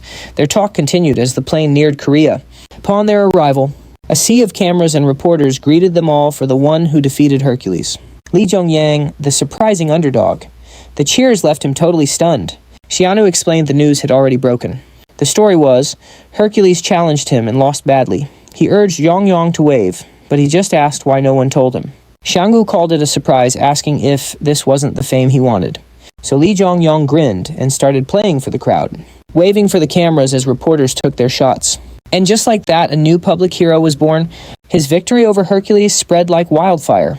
A new age of heroes began with the underdog as its star. Later that evening, Zhongyang and Cheng met at their usual factory spot. She asked about his next steps. The to-do list was long, starting with weapon repairs. He also had to deal with the mana-blocking marble, wake his avatar Yunmu and handle Nile business. But first on his list was moving out of the dorm. He'd dreamed of owning a house since childhood. In Cheng thought that was a bit random, but agreed, then mentioned her own big news. She wouldn't be his partner for the time being. She was striking out on her own. Zhongyong was shocked, but she explained George's advice, inspired her to do something for herself. With that, she left the factory as Li Zhongyong watched. He was happy she'd found her own path. Smiling, he knew she'd become much stronger soon. But a sudden phone call shattered the quiet moment. It was the association. President Jang Hyojin Odin himself wanted a meeting. An escort was coming tomorrow. As the call ended, his friendly smile vanished. He murmured that he'd almost forgotten the most important detail, Odin. Meanwhile, at Olympus, a panicked George sprinted through headquarters. He arrived to find Hercules not broken, but awake, and perfectly fine. George feared the fallout from his first defeat, but Hercules seemed unsettlingly calm. He could tell something was different. Hercules once radiated a restless aggression, but now he looked almost at peace. So George asked what happened. Hercules explained Li Zhongyong was never meant to be their enemy. Then George saw that familiar manic shift in Hercules' eyes and his heart stopped. But Hercules reassured him. There was nothing left to fear. He said he now had total control over his madness and could even wield its power. It was as if Li Zhongyong had given him a profound gift. George then recalled Li Zhongyong's last words that Hercules would rise again stronger than before. Sometime later at an Aura Gate, In Cheng was fighting through a solo raid. Countless monsters lay defeated, but a powerful enemy was still pushing her back. Still, she steadied her breath and reset her stance for another round. She was exhausted, but she figured the ogre mage had to be at its limit too. This was it. Suddenly, the ogre unleashed a massive heavy swing. In Cheng dodged by a hair's breadth and landed a shallow cut, but she wasn't done yet. Using the opening, she leaped high, shouting something about saving a princess, and drove her blade down with all her might. It sank deep, but not deep enough. Though mortally wounded, the monster threw one last punch as it fell, sending In Cheng flying. Both lay on the ground near death, unable to land the finishing blow. They were both sprawled out on the ground, helpless and fading fast. Then In Cheng realized she was out of potions. Even if she had one, she was too weak to use it. Is this the end? She wondered. Just then a full-bodied Yunmu appeared before her, holding out a potion. Seeing Yunmu there left Inchang stunned, but thanks to him she survived. With her opponent defeated, the battle was finally hers. Instantly system messages flooded her screen. Her sponsor, thrilled with her performance, finally granted her an alias Siegfried. When she awoke, Li Zhongyong was there too. Still confused, she managed to ask where they were. Li Zhongyong simply said they were still inside the gate. Her body felt strangely powerful. Okay, what exactly did you do, you shady-looking guy? Li Zhongyong, while casually returning Yunmu to his bracelet, congratulated her on getting an alias, which was news to her, but she was much more worried about her missing sword. At this, he explained he hadn't wanted to steal her kill, so he'd left the ogre mage alive. She went to get her sword back, thanking him for letting her earn the alias herself. But the moment she pulled the blade free, new messages popped up. For some reason, her sponsor, the legendary Siegfried, took the ogre mage and turned it into a miniature portable version of itself. As Inchang stood there, speechless, Li Zhongyong explained it was now her avatar, like Yunmu. He congratulated her again, this time on becoming a true hero. Then her new ogre avatar cheered. Inong hears this and thinks he's adorable right after he nearly killed her. She can't think of a name, so the ogre names himself Gongs, which literally means princess. While this happens, the White Horse Prince smiles satisfied as the Apocalypse Sky laughs at this strange situation. Meanwhile, Li Zhongyong is ecstatic his partner beat an ogre mage solo face to face. But Inchang asks, what matters? How did he even get here? Li Zhongyong says her gates take a day or two. After 3 days, he got worried. At this, Inchang blushes, realizing just how much he truly cares for her. But Li Zhongyong has something very important to share. First, they must handle the gate boss that appeared behind them ready to strike. Since she cleared the gate solo, he tells her to finish the boss. She agrees. So she begins to channel the heroic power tied to her alias. Mana surges through her as she prepares to face the twin-headed ogre boss. A perfect test for her new power, she thinks with a grin. She then charges in for the first strike, leaping high for a downward slash. But before she can land the blow, her new companion, Gooms, decides to join in. He rushes the twin-headed ogre, ripping off its heads barehanded. Yeah, he's incredibly strong. And with that, the gate boss dies anticlimactically, and the gate is officially cleared. Seeing Gong's immense strength, Li Zhongyong says this princess needs no prince, as Inang laughs awkwardly. The sponsors react as Inang remains stunned by Gong's sheer power. She asks why Li Zhongyong came, and he reveals he's going to China, asking her to join. Hearing this, Inchang is visibly shaken. After returning to Korea, Li Zhongyong was summoned by Odin, but things went smoothly. He successfully passed Odin's test and it all ended well. Odin questioned why his mental restriction failed to activate, but Li Zhongyong tricked him using Merlin's necklace, and so he officially joined Asgard, the shadow group pulling the strings from behind. Meanwhile, Yunmu grew stronger, fully restoring his body. Though he's still far from the Demon King's army, he can now summon 7 more skeletons. Plus, another skull appeared on his bracelet. Muspel's spear was also reforged and upgraded by Park Jae-yun, but now it carries the demonic spear trait, draining the user's life force. With things settled for now, Li Zhongyong must head to China, the world's most dangerous place. He explains that China failed to stop the sudden gates. Now the entire country has become a land overrun with monsters. Even so, an important person is living there, someone who can cleanse the black marble inside him and fix his mana flow. But there's another reason. China is the center of the coming global cataclysm. We shift to Korea's northern front line, where snow orcs charge at hunters. Even after fighting for 3 straight hours, the hunters raise their weapons ready to survive yet another assault. But they don't know that help has arrived. Suddenly, a wall of fire erupts before them. Protecting the hunters, he incinerated the snow orcs instantly. The hunters searched for their savior and found Li Zhongyong and Inchang. Jianggu was there too as the 3 of them strolled over. Their leader thanked him but was nervous about the plan for China. Li Zhongyong said he should be thanking them for protecting Korea daily. Still, he insisted this was something he had to do, so he was going. The leader understood, but he still couldn't shake his worry. Even after hearing he defeated Hercules, he warned a barrier around China prevents humans from entering. But Li Zhongyong had a secret weapon, and it was Jianggu, bald but handy. So they went to the barrier where Jianggu saw the plan for traveling. One look at it. And Inchang asked what it was. He explained China was now one giant gate. That just confused her more, so he said she'd see for herself soon. But first, Jianggu approached the barrier, telling them to step back. Placing a hand on it, he warned he couldn't help if things went wrong. To be safe, he promised to return for them in 1 month's time. If they weren't out, he'd come back every month until they were. But Li Zhongyong told him not to sweat it. He planned to exit on his own. Jianggu really hoped he was right about that. With that, he activated his power, opening the barrier to the portal. In Chang and Li Zhongyong then stepped right through. Jianggu watched his friend's back, thinking how hard he worked to save everyone. So he vowed to help ease that massive burden. With that thought, Jianggu left. Meanwhile, our heroes entered Gate China. But they both realized it was way colder than they expected. For Li Zhongyong, this meant things were moving faster than before. But his thoughts were interrupted by some very loud snowworks. In Chang volunteered to handle them, wanting to warm up anyway. She charged right in and sliced them all down. But Li Zhongyong noticed they weren't attacking, just running scared. They were running from ice trolls, each as strong as a B-rank hunter.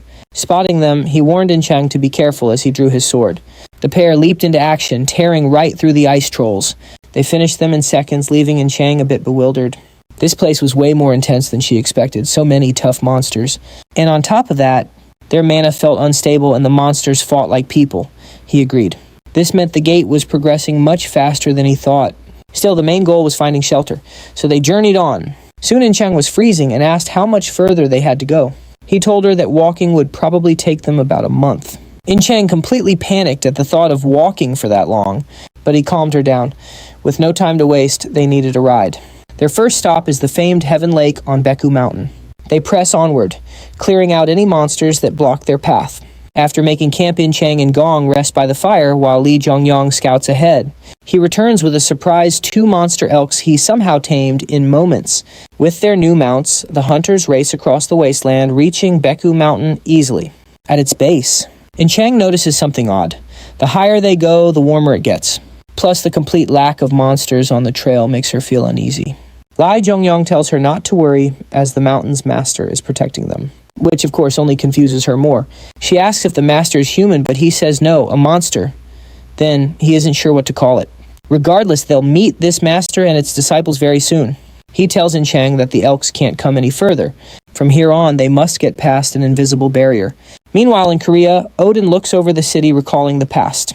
He remembers the chaos when agents first appeared. During that chaotic time, Odin awakened to supreme power and sought Asgard, believing he alone could save humanity. But using his power to save people led him to a dark conclusion. In a world this harsh, the powerless are left behind. This thought warped his ideals. He began to feel that only the hunters who survived were worth protecting.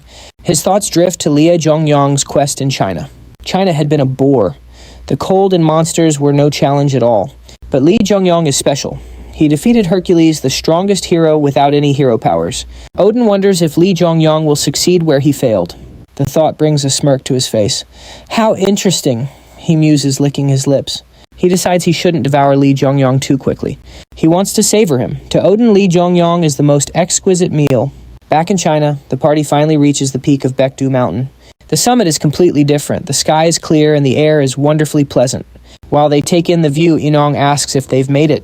Li Zhongyong confirms, yes, this is Heaven Lake. Just then a group of people suddenly appears, stunned to see anyone else here. Inong asks Li Zhongyong if he knew people lived here, and he casually says yes. He also shares that they are survivors from the former North Korea. The others are shocked, wondering how he could possibly know that. Li Zhongyong says he's there to see the mountain's master, which only makes them more hostile. They brand the hunters as invaders, and everyone prepares for a fight. Li Zhongyong calmly states he'd rather avoid a conflict. But a battle seems certain as tensions rise until a small girl suddenly appears. The child stops the men, explaining the Mountain King ordered her to escort the guests. As it turns out, North Korea had vanished long ago. After its failed experiments with nuclear power, the land became a wasteland even before the gates opened. Because of this, many survivors escaped to either China or South Korea. But back on the summit, the king's command does little to calm the wary survivors. One of the men asked how he knows of them and their leader. A very tricky question. But the little girl quickly steps in once more. She scolds the man, saying, "This isn't how you treat the Mountain King's guests. If he knows Sangun, it's natural he knows about them." But the men remain suspicious. They suspect he and In Chang might be enemy spies and worry for Sangun's safety. As the men bicker about what to do, the girl tells Li Zhongyong not to take it personally. She explains that long ago outsiders came to kill their master. Though they fought them off, they've been wary of strangers ever since. Li Zhongyong's blank expression doesn't change as he gives her an intense stare, clearly startling her. Still, Sangun's orders grant them entry. The villagers watch from afar, whispering about how long it's been since they've had visitors, and noting their strange clothes from the world beyond the mountain. Li Zhongyong and In Chang remain on high alert. In Chang counts roughly 200 people, mostly tough-looking hunters, but then someone blocks their way. A man steps forward, declaring they can go no further. He even aims his spear right at them. Li Zhongyang is not impressed. He asks if this is proper hospitality when the Mountain King himself summoned them. The man holds his ground, but the little girl rushes between them, trying to stop him. Her efforts don't seem to work. He insists they can't see Sangun, reminding her that she knows of his condition. Hearing this, Li Zhongyang realizes Sangun is in trouble and his energy flares. He readies himself, saying this man's opinion is irrelevant to him. Not backing down, the guard dares Li Zhongyang to try and get past him. But just as a fight is about to erupt, the girl cries out. She announces an order from the mayor of Chenushan to stand down. A powerful aura surrounds her as she demands they stop. The man bows and finally relents. At last, she guides Li Zhongyang and In Cheng to Sangun's hidden cave. Along the way, Li Zhongyang asks In Cheng if she knows the Dangan myth. She's clueless. He briefly explains it's a creation myth about a deity named Huan, who descended to found Korea. But she still doesn't see his point. He simply suggests the people here might know the tale well. Finally, they enter the Mountain King's chamber, finding a massive white tiger. Li Zhongyang steps up, asking if this impressive beast is Sangun. The tiger confirms he is Sangun, guardian of Baeku Mountain, and asks their purpose here. In Cheng is overwhelmed by the tiger's immense pressure, but Li Zhongyang has a completely different reaction. He bluntly says this is a mess, telling Sangun his power will soon vanish. He reveals the tiger is dying because its power source Baeku Mountain is slowly being corrupted. Hearing this, Sangun demands to know who he is. Li Zhongyang says he's someone who can fix this and he isn't here to see a tiger. He came for the mountain's true master. Those words infuriate Sangun, who lets out a furious roar. Li Zhongyang continues, saying a dying cat can't be this mountain's real owner. He tells Sangun to lead him to the one who invaded his territory. In exchange, he'd save both Sangun and Shinji-chan. At this, Sangun shoots Li Zhongyang a sharp glare. Despite the blatant disrespect, he allows them to go. Outside, Inchen wonders what Sangun is. Her partner clarifies that he's no ordinary monster. He's more like the elk they rode before. Simply put, the gates caused animals to absorb mana and transform. They evolved in both mind and body. Still, it shouldn't allow human speech or that much power. Li Zhongyang says Sangun is far from ordinary. He was unique even before absorbing mana. As an alpha, he was bigger, stronger, and smarter, and there's still more to his story. But that's not all. Sangun's also a sponsored hunter, just like them. He got hurt fighting an intruder on Baeku Mountain. Inchan is floored, but Li Zhongyang says Sangun isn't the real target. The one who injured him is their mission. Later, they follow the humble chief to a secluded spot. She summons a gate, a light beam piercing the sky. A gate materializes. The hunters leap in with Li Zhongyang making a clumsy entrance. The moment they're inside, the chief seals the portal and the light fades. Then, the locals pray for their safe return. A system alert pops up. They've entered an instant gate known as the Sealed Grounds. Inside, Inchen asks about instant gates. Li Zhongyang explains it's a gate within another gate. He says North Korea and China are basically massive gates themselves, so any gate within them is an instant one. Inchan notes the drastic temperature shift. It was freezing, but now it's scorching hot. Li Zhangyam says to treat it like training, a passive buff for getting stronger. Just then her sponsor grants her heat tolerance. She grumbles that cold tolerance would have been nice too. Regardless, now that they're here, they discover a battlefield littered with monster corpses. A message then alerts Li Zhongyang. His fire control skill and his level have both increased. Just as he expected, a fire-based gate is perfect for power leveling. But Inchan is curious. She asks about the chief and if she created this sealed ground. Li Zhongyang replies, not quite. She didn't make it, but she trapped Sangun's attacker inside. This is Baeku Mountain's core, the source of its energy and Sangun's power too. He adds that the chief Anmo can manipulate the mountain's energy. With this ability, she can channel that power to Sangun. This just baffles Inchin further. She wonders if Anmo is even stronger than Sangun. Before she can finish, Li Zhongyang interrupts. The intruder is deeper within the sealed grounds. He warns their target is likely stronger than any previous boss. But Inchan is hung up on the name. Commenting, Anmo is a weird name. Li Zhongyang says it's not her real name. It's an alias. He then reveals the chief is a hero. Inchan is skeptical since that title is rare. Yet they just keep meeting them. Still, they press on, continuing to clear the gate. Li Zhongyang recalls the book was right. Shinji-chan is the ultimate training spot. Locations like this one are a rare find. He decides to grind his skills before fate changes its mind. With that, he goes on another monster-slaying spree, taking down every beast he can find one by one. And just like that, he levels up and even hones his flame control. Watching his rapid growth, Incheon says his sponsor must be incredible to make him this strong this fast. But Lee Jong-yong jokes that Incheon's sponsor is better since his own power-up is from a personal trait that seems to annoy the Sky of Apocalypse, who then gives him bonus stats. This kicks off a short and surprisingly wholesome chat between the sponsors. Meanwhile, at Sangun's cave, the village chief tries to comfort the White Tiger, asking how he's feeling. Sangun simply says he's about the same. Turns out he's dying from using his power to protect the mountain and Shinji-chan while also sealing the invader. Because of this burden, his life force continues to fade. Upon hearing this, the chief says this burden should have been hers, and yet Sangun was the one who was harmed. So she asks to take the power back, but he tells her not to think that way. He admits the Korean hunters are tough, but the invader is on another level. That makes the chief ask why he sent them into the sealed grounds at all. Sangun explains he sensed something more than just Lee Jong-yong's power. He sensed the being behind him, and that presence felt eerily similar to the one behind the invader. Back in the instant gate, the hunters finally reach their destination. Incheon is shocked to see the invader looks like a harmless little boy. She expresses her concern, but he warns her not to be fooled. That's no human, and looks can be deceiving. As his warning sinks in, a giant wolf spirit appears behind the child. Its immense aura sends an icy chill right through Incheon's, and she wonders if they can actually win this fight. However, the child looks ready for a battle, showing clear hostility to the intruders. Without hesitation, the demonic boy lunges at the pair, aiming to strike first. Before they can react, Gungus leaps forward, wanting in on the action. Using his immense strength, he blocks the attack, but not completely. The force is so overwhelming, Gungus is slammed to the ground and pinned. Seeing her avatar getting crushed, Incheon jumps in herself. She powers up, channeling mana into her weapon and attacks, but her strike is easily dodged and swatted aside as the child sends Incheon flying with pure force. Even she can't comprehend this incredible level of strength. Not wasting a second, Lee Jong-yong strikes from a blind spot.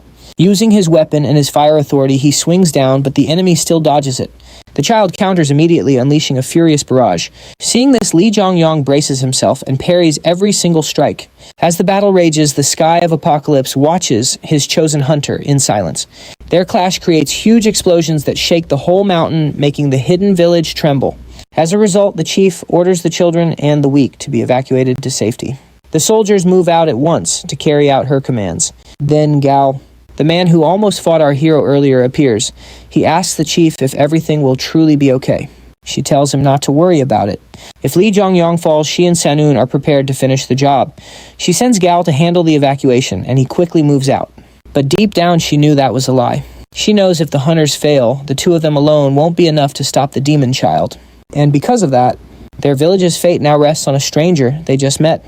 So she prays for the hunters' safe return. A prayer not for them, but for herself.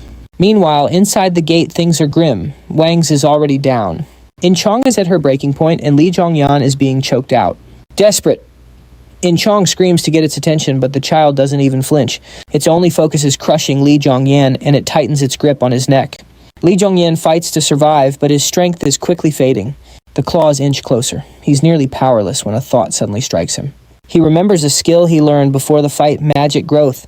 Even with his mana depleted, his unique authority skill is still active. Jong-yan pushes back with all his might and finally breaks free.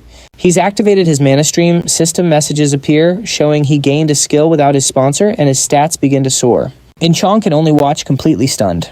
Lee Jong-yan condenses his mana, causing the very space around him to warp. Fully charged, he hurls his spear as the child rushes in to meet it head-on. Their ultimate attacks collide, creating a massive explosion. When the dust settles, the demon child is left grievously wounded. This pushes Lee Jong-yan's authority to level 10, and he earns the title Fire Monarch. But even before the dust can settle, the child's wolf spirit emerges from the flames, glaring down at Lee Jong-yan. In-chong watches nervously, but Lee Jong-yan calmly approaches his injured foe. The child can only growl, completely powerless to move. From the Demon King's book, Lee Jong-yan knows its origin prevents it from disobeying him. The wolf continues to stare, its eyes shifting from rage and pain to deep sorrow. After a long moment, the wolf finally lowers its head in submission to Lee Jong-yan. It approaches him, allowing him to pet it. A message appears.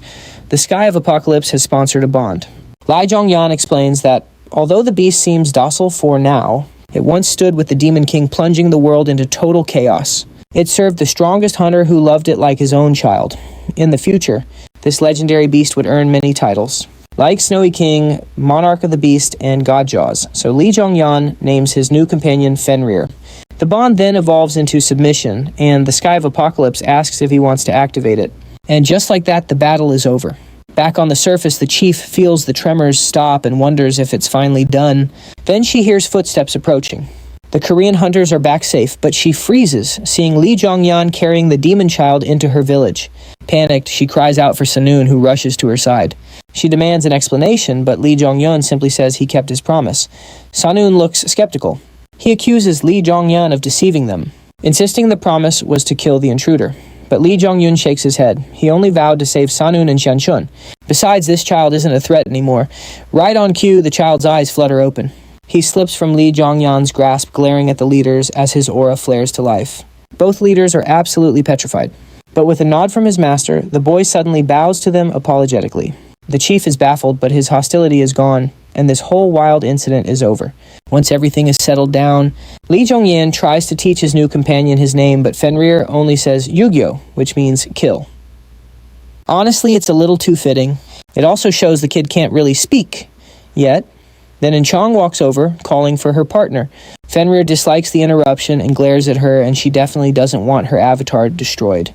But to Lee Jong-yeon, it just looks like kids being kids. In-chong would probably beg to differ. The sponsors watch this unfold, sharing a heartwarming moment. Later, Lee Jong-yeon calls the chief to the barrier's edge, and she asks him why. He explains his deal with Sangun, handle the intruder, and help him recover. In return, Sangun said he could take the chief with him. Confused, she looks to him for an explanation. He tells her the time isn't right. After his business in China is finished, he will come back for her. He says she needs to be ready for that day. He then summons a sword and tosses it into the lake. As it sinks, he asks her to guard it until his return. He also wants her to perform a ritual on it, just like the one that sealed Fenrir. This just confuses her more. So he explains the weapon is important, and he must give it to someone later. The next day, the Korean hunters get ready to depart. As they leave, the villagers of Cheonjicheon gather apologizing for their harsh treatment. They blame previous outsiders who had tried to raid their village. And Lee Jong-yeon says he understands their caution. Just then, the chief arrives and asks if he's leaving so soon. Lee Jong-yeon confirms it. He has no time to waste, but reaffirms his promise to return for her. She has no idea what he's talking about.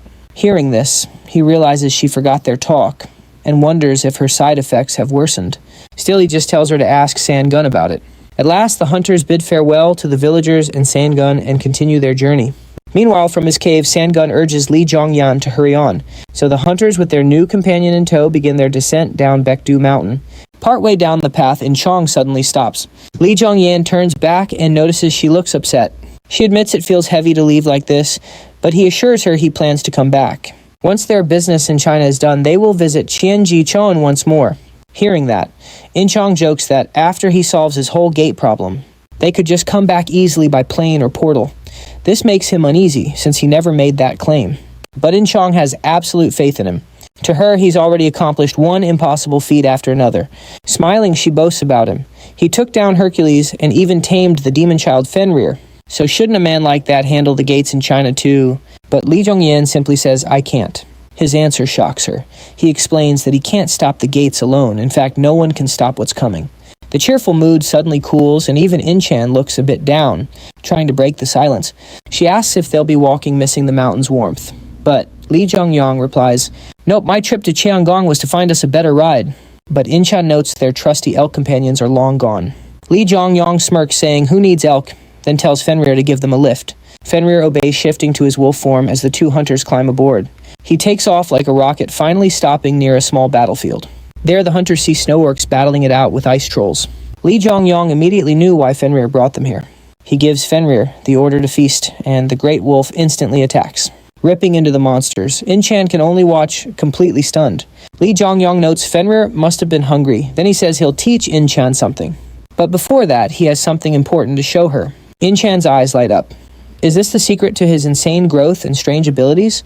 She has wanted to know for ages, but she waited, trusting he would tell her when she was ready. And it looks like that moment has finally arrived. He says he'll teach her the mana stream, a way to level up on her own. In-chan is baffled.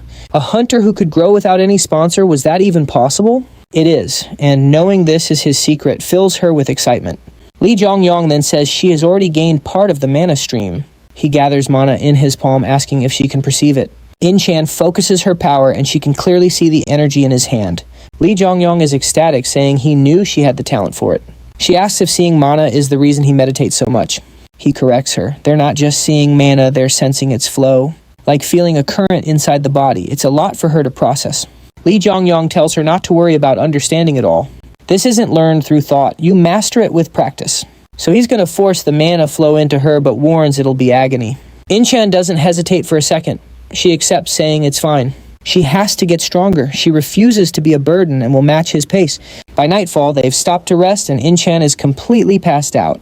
In a quick flashback, Lee Jongyong recalls her incredible toughness. She endured the agonizing mana transfer without a single scream, but the process left her exhausted. Then he sees Fenrir and Tedley staring at something.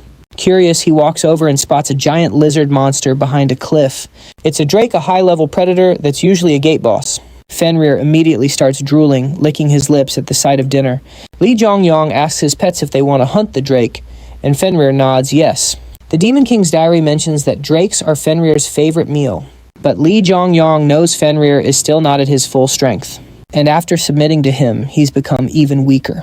That makes him wonder if Fenrir can actually defeat such a powerful monster, but to plan ahead, he must confirm his new companion's actual power. He picks their target, a drake. The hunt begins immediately. Fenrir dives from the cliff, transforming midair, but the drake is ready for him. Spotting the wolf, the beast attacks before Fenrir can even land. It's no use. The drake's fierce blast is shattered by Fenrir's own power. Despite the drake's strength, Fenrir ends it with one blow. Then, the hungry wolf digs into his meal. Lee Jongyong can only watch stunned. He predicted a tough battle, but Fenrir's power was beyond his calculations. Could Fenrir truly be weaker? Defeating a drake so easily is just unheard of. Still, seeing Fenrir's strength gives Lee Jongyong the confidence to proceed. The next day, their journey is interrupted by a truly chilling discovery. They discover human bodies flash frozen in their final moments. At the sight, Inch-Chong cries out, asking if this is the future Lee Jongyong warned of. He confirms her fears, but not precisely like this. The real calamity, he says, might be even less merciful. But with their newfound power, they have a chance to protect others. Hunters, heroes, and even groups like Asgard are out there fighting too. Everyone will fight to survive. He promises to do his part, telling her not to worry. His words seem to soothe her, and she admits she feels a bit more hopeful. She vows to try her best, promising to help everyone she possibly can. They soon arrive at a frozen river. Lee Jongyong decides they can cross the ice. Their destination, he says, is just beyond it. Inch-Chong realizes she still has no idea where they are headed.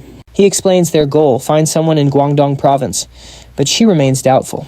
She questions if survival is even possible in such a desolate place. But Lee Jongyong is certain. Inwardly, however, desperation is taking hold. Even with his mammoth stream skill suppressing the black marble, he feels its power growing inside him. He worries he might be running out of time. He knows they must cross the river and find their target and fast. With Fenrir's help, they make it across the ice in no time. Once on the other side, they dismount. Lee Jongyong advises they travel on foot now to remain unseen and avoid notice. Ahead, the ground thaws slightly. Inch-Chong feels the air grow warmer. There are no monsters in sight. Lee Jongyong smiles, calling it a good omen. They're on the right path. Suddenly, Fenrir motions towards something ahead. Following his gaze, Lee Jongyong spots a humanoid shape in the distance. Inch-Chong's face brightens, hoping it is another survivor. But Lee Jongyong remains cautious, telling her to draw her weapon. He warns her not to trust appearances here. As they draw near, they see it's a giant. The battle is swift, and Inch-Chong holds her own against the massive foe. But even after winning, she is troubled. The giant, she notes, fought like a desperate beast, not a thinking person. Lee Jongyong explains it was likely exiled from its tribe for being weak or ill. These outcasts, he says, often turn feral and incredibly dangerous alone. He figures this one was just a weakling. They never seem to get a break. Before they can catch their breath, more giants surf in on trails of ice. The sight completely freezes In-Chong with fear. The giant leader demands to know who they are and why they're on his turf. But as he looks closer, a hint of surprise crosses his face. Meanwhile, Fenrir gets excited by the ice streaks. He starts drooling, hoping for a frosty snack. His snack dreams are dashed, though, when the leader tosses a net right over them. In-Chong immediately prepares to fight back, but Lee Jongyong holds her back. He senses no real hostility, so maybe getting caught is the smart play here. And just like that, the hunters are scooped into a cage and hauled off to the giant's base. On the way, their giant escort asks if they're locals. Lee Jongyong says they're from far away. The giant tells them not to sweat it. They just got caught up with someone important. From what Lee Jongyong can tell, These giants are no mindless beasts. They're intelligent, almost like another race of people, so he asks if they're headed to Utgard. The giant is shocked, an outsider knows the city's name. Still, he promises they mean the humans no harm for now. He then introduces himself as Saki, a warrior of the Great Frost Giant tribe. Li Zhongyang returns the favor, and they continue on. Other tribes try to ambush them, but Saki handles the attackers with ease. Despite his immense strength, Saki seems like a pretty decent guy. After the scuffle, he even has a few questions for Li Zhongyang. He offers to let them go free later, an offer that sounds way too good to be true. Li Zhongyang is certain the giants are hiding something. He suspects there are human survivors in the city. Saki, however, swears on his honor they'll be free to go. For Li Zhongyang, this is just perfect. This strange turn of events is a shortcut to his goal and likely to the man he's searching for. Soon enough, they arrive at the city's edge. In Chang is speechless. Saki proudly welcomes them to Utgard. They reach the main gate where Saki is greeted like a returning hero. From their cage, the humans observe that the place looks straight out of the Middle Ages. In Chang cracks a joke about accidentally time traveling, but she's interrupted as townsfolk gather spotting the caged humans, totally baffled by the sight. They wonder why the humans are caged and what crime they committed. Then Fenrir acts up, and the giants spot the special one among them, the Benargand. Saki assures everyone it's fine, and orders them to clear a path to the chief. Inside the cage, Fenrir is on high alert, ready to pounce on these enemies. They soon reach the chief's manor, and Saki is granted entry. The moment they're inside, Fenrir gets agitated again. This confirms Li Zhongyang's suspicion. This is the enemy Fenrir sensed earlier. He bets this is the very one Fenrir wounded before retreating to Baekdu Mountain. Saki reports capturing a Bannergand and its companions, explaining it was found separated from the pack. The chief looks both confused and furious. He orders Saki to abandon the intruders, but Saki stands firm on his promise of safe passage model. He swore on his honor they wouldn't be harmed and would be sent home. He asks the chief to respect his warrior's word, then makes a quiet exit. Following that, the humans are put in a surprisingly comfortable prison cell. In Chang checks the bars and confirms that, yep, they're definitely trapped. She could slice through them, but Zhongyang tells her to hold off. They're deep in giant lands, and escaping means a fight with everyone. So In Chang asks if this is serious. That chief didn't seem trustworthy, especially how he eyed Fenrir. He looked cornered, which prompts her to ask what they're going to do. Zhongyang just tells her to relax. They can leave whenever they want. So for now, he suggests they treat this like a much-needed vacation. It seems like they're staying put for a bit. In their room, Zhongyang recalls the Demon King's book, which called the Giant War the worst of them all. But what he's seen so far just doesn't match. Something feels off. Even if the Giant King is super strong, the others seem to have less attack power than humans. If that's the case, how on earth did they manage to corner mankind? While he's lost in thought, a knock comes from the cell door. A little girl walks in with tea. As she serves them, Zhongyang decides he'll ask a few questions. He asks if all human captives get this kind of treatment. She says no. When he asks for more, she gets nervous. Zhongyang assures her it's okay, no one is listening in. This surprises her. She glances back and notices the magic listening device in the room. Zhongyang points out that it's for spying on them, and that without Merlin's necklace, he would have never spotted it. He moves toward the girl now introduced as Xian, telling her she can speak freely. Xian says she has been here for about a year, while most others are closer to a year and a half. Zhongyang guesses Utgard was built right when the giants started capturing humans. He then asks why his party is getting the VIP treatment. Xian says it's because they're powerful, and they're with someone special. She explains that when the giants first fought Fenrir, he turned into his wolf form and wiped many of them out. As a result of that, the king and his strongest warriors had to fight back, forcing Fenrir to retreat all the way to Baekdu Mountain. After hearing the full story, a plan starts to form in Zhongyang's mind. He asks Xian for a favor, even trying to bribe her with candy, but she's not interested. Instead, she wants iron to sell for her mother's medicine. Zhongyang agrees to it. In exchange, he wants her to locate someone named Manhwa. Xian looks shocked and cuts him off, asking if he means Huada. He says yes. Several days pass. After the hunters get to the castle, they've done very little, gotten regular meals, and are sometimes even allowed to walk around. But In Chang is totally fed up. She says if there's nothing for them to do, they should be let go. Zhongyang keeps it positive, saying at least they've had plenty of time to train. In Chang is still bored out of her mind, but he has an idea. Time to show their strength inside the castle. He summons his weapon, seeing that In Chang gets ready too, asking if they're finally going to tear this place down. That response actually catches Zhongyang by surprise. He asks why someone so righteous is so quick to choose destruction. In Chang admits she truly hates this place. On top of that, something about the king just feels wrong. To test that instinct, Yongyang decides they'll put on a little show of power. In Chang seems a bit worried, but he keeps teasing her until she finally agrees. They decide on a real match. The loser will owe the winner one favor. Their intense match starts and ends, leaving the entire castle garden in ruins. Later, when Saki finds out, he just bursts out laughing. Apparently, after joining another tribe, their chief started to change. He demanded to be called King, gathering iron and soldiers for an unknown war. To Saki, who is an honorable warrior, these actions are hard to accept. Suddenly, another giant runs up. The Naras are on the attack. Immediately, the giants prepare to move out and handle the threat. Elsewhere, Inung meets a giant official who says wrecking the garden is a serious crime. But she cleverly argues they share the blame for not teaching humans the rules. In Chang apologizes for the mess she and Li Zhongyang made, explaining her people train by running through the woods. The giant is confused. Inung insists she is sorry and wants to fix things. So she asks what he would like as compensation. The giant thinks it over. He wants to learn about humans since they know so little. In Chang agrees. Back in her fight with Li Zhongyang, she is on the defensive.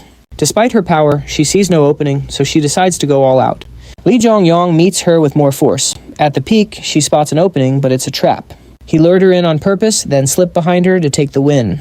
And as the victor, Li Zhongyang tells In Chang to befriend the giants and gather some intel. Plus, he has another plan. Giant guards then rush over, finding In Chang over a seemingly injured Li Zhongyang. They call for a medic and carry him off. In the treatment room, a doctor checks on him, but quickly sees the wounds are not serious. There is blood, but no real danger. Li Zhongyang is shocked. The giants fell for his act, but a real doctor sees the truth. He still asks for treatment, so the doctor begins to heal him. As his hands glide over the wounds, they heal instantly. Soon, he is good as new. He thanks the doctor, saying it is an honor to finally meet Hwada. Hearing his name, the doctor freezes. He coldly asks if they have met, but he denies it. Hwada wonders if someone named Sang might have told him. Again, our hero says no. He suggests maybe they should get acquainted now. Hwada just calls him strange and walks away, telling Xian to follow. But just before he leaves, Li Zhongyang speaks up. He says the treatment is incomplete, asking if a doctor would leave a patient in pain. But to Hwada, Li Zhongyang looks completely fine. Li Zhongyang says the issue is internal, so how can he know without checking? So he offers his wrist and Hwada checks his pulse. Still finding nothing, he leaves. The attempt failed completely. Li Zhongyang is just left confused. He definitely sensed magic from Hwada, so he is sure the man is a hunter. But with no black marble found, he wonders if Hwada has not gained his power. The thought makes him panic. That cannot be right. In the Demon King's autobiography, Hada was a legendary Chinese hunter, a survivor known for saving countless heroes, including the Demon King himself. The Demon King had mastered the mana stream right here in the land of giants. But during that critical period, a sudden mana surge nearly overwhelmed him, a force much like the dragon's bloodstone. He only survived thanks to Hada's intervention, the very man who would one day be revered as a god. Back in the present, Li Zhongyang can't help but wonder if he has arrived too soon. Perhaps his Hada hasn't awakened his full potential just yet. Just then, Inang appears behind him, asking how things went. He was expecting trouble after the garden incident, but her quick return suggests it went well. It went great, In Changgang reports. They've asked me to become one of their warriors. She explains that frost giants called the Nars are building a city nearby, just waiting for a chance to attack Utgard. Because of this constant threat from the Nars and other monsters, the giants need Korean hunters, as they don't have enough warriors of their own. This news catches Li Zhongyang completely off guard. There are far fewer giants than he'd imagined, with the Nars being a major reason. With their numbers so low, they are hardly a threat to humanity. In Chang adds that there was more. The giants were mostly just curious about the outside world, its population culture, and even its military power. Hearing this, Li Zhongyang gives her a nod of approval. When she asks about his progress, he admits he's found nothing yet and must dig deeper. Their original plan was to leave after recruiting the right people. So with a warrior offer on the table, he asks why she decided to stay. In Chang explains the giants aren't actually keeping anyone prisoner. The real problem is if humans leave Utgard, they most likely won't survive. That is why she wants to help. Li Zhongyang is floored by her compassion. His goal was to find Hada, grab useful allies, and escape. But In Changgang is thinking of everyone. He admits to her that she is a much better person than he is. He was on the verge of becoming the very person he despises. And so, after enlisting as mercenary warriors, the Korean hunters may stay in the human settlement. But the residents keep a wary distance, wondering about the dangerous owner of Femur. The hunters also notice the locals are very closed off and not welcoming to outsiders. Then a smiling Shin comes running over. She sincerely thanks Li Zhongyang as what he gave her helped heal her mother. Hada also approaches asking how he has been feeling. Lee Jongyang says he's better because of Hada and offers his hand. Hada shakes it, telling him to visit if he feels unwell. As Shin and Hada depart, Lee Jongyang's internal conflict only deepens. He had intentionally changed the flow of his magic during their handshake. And yet, Hada showed absolutely no reaction. Lee Jongyang feels Hada must have sensed something, making him question his judgment of the old doctor. Noticing his mood, In-cheng asks if he's okay, but he bluntly says he's not. Still, her encouragement lifts his spirits, and it works. After that, Lee Jongyang begins his investigation. They go around town asking how many giants reside here. No one gives a clear answer, but he learns there used to be 3 or 4 times more of them. A civil war erupted, and one chief abandoned Utgard with all his followers. That very group became the Nars. Before that, a plague had also greatly reduced their numbers. This is all completely new information for Lee Jongyang. He presses on, asking if any other outsiders had visited. The locals confirm they have. Hearing this, Jongyang wonders if they're talking about the Demon King. Legend says he journeyed to the City of Giants. Being in the past, Jongyang could find clues. But those visitors were long gone before the Korean hunters showed up.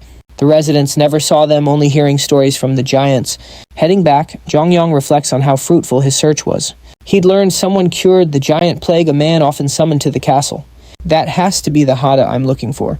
He thinks heading off to ask the giants. So Jongyang and Fenrir find Sachi, who cheerfully greets the garden burner. He thanks Jongyang for helping his tribe, noting other races dislike them.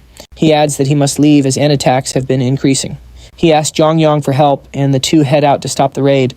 But they find something totally unexpected. They're suddenly blocked by the Naras led by Shrim. As Sachi faces Shrim, Jongyang senses trouble. Shrim feels powerful. In fact, Shrim seems much stronger than Sachi, maybe on par with the Giant King, but he can't understand a word they're saying. He doesn't know their language at all. Then a lucky break, his sponsor grants him the giant language shot. Suddenly, he can understand them. Shrim is asking Sachi to reconsider, but the giant warrior refuses, calling him an apostate. Shrim calmly asks if he'll keep following a foolish king. He says Sachi's tribe has fallen and shamed all warriors. He insists that he isn't the apostate here. They just aren't Utgard's true rulers. Sachi roars, powering up. Shrim prepares too. This is how giants settle disputes with pure strength. Then suddenly Shrim spots the two strangers with Sachi. Looking closer, he realizes one of them is quite special.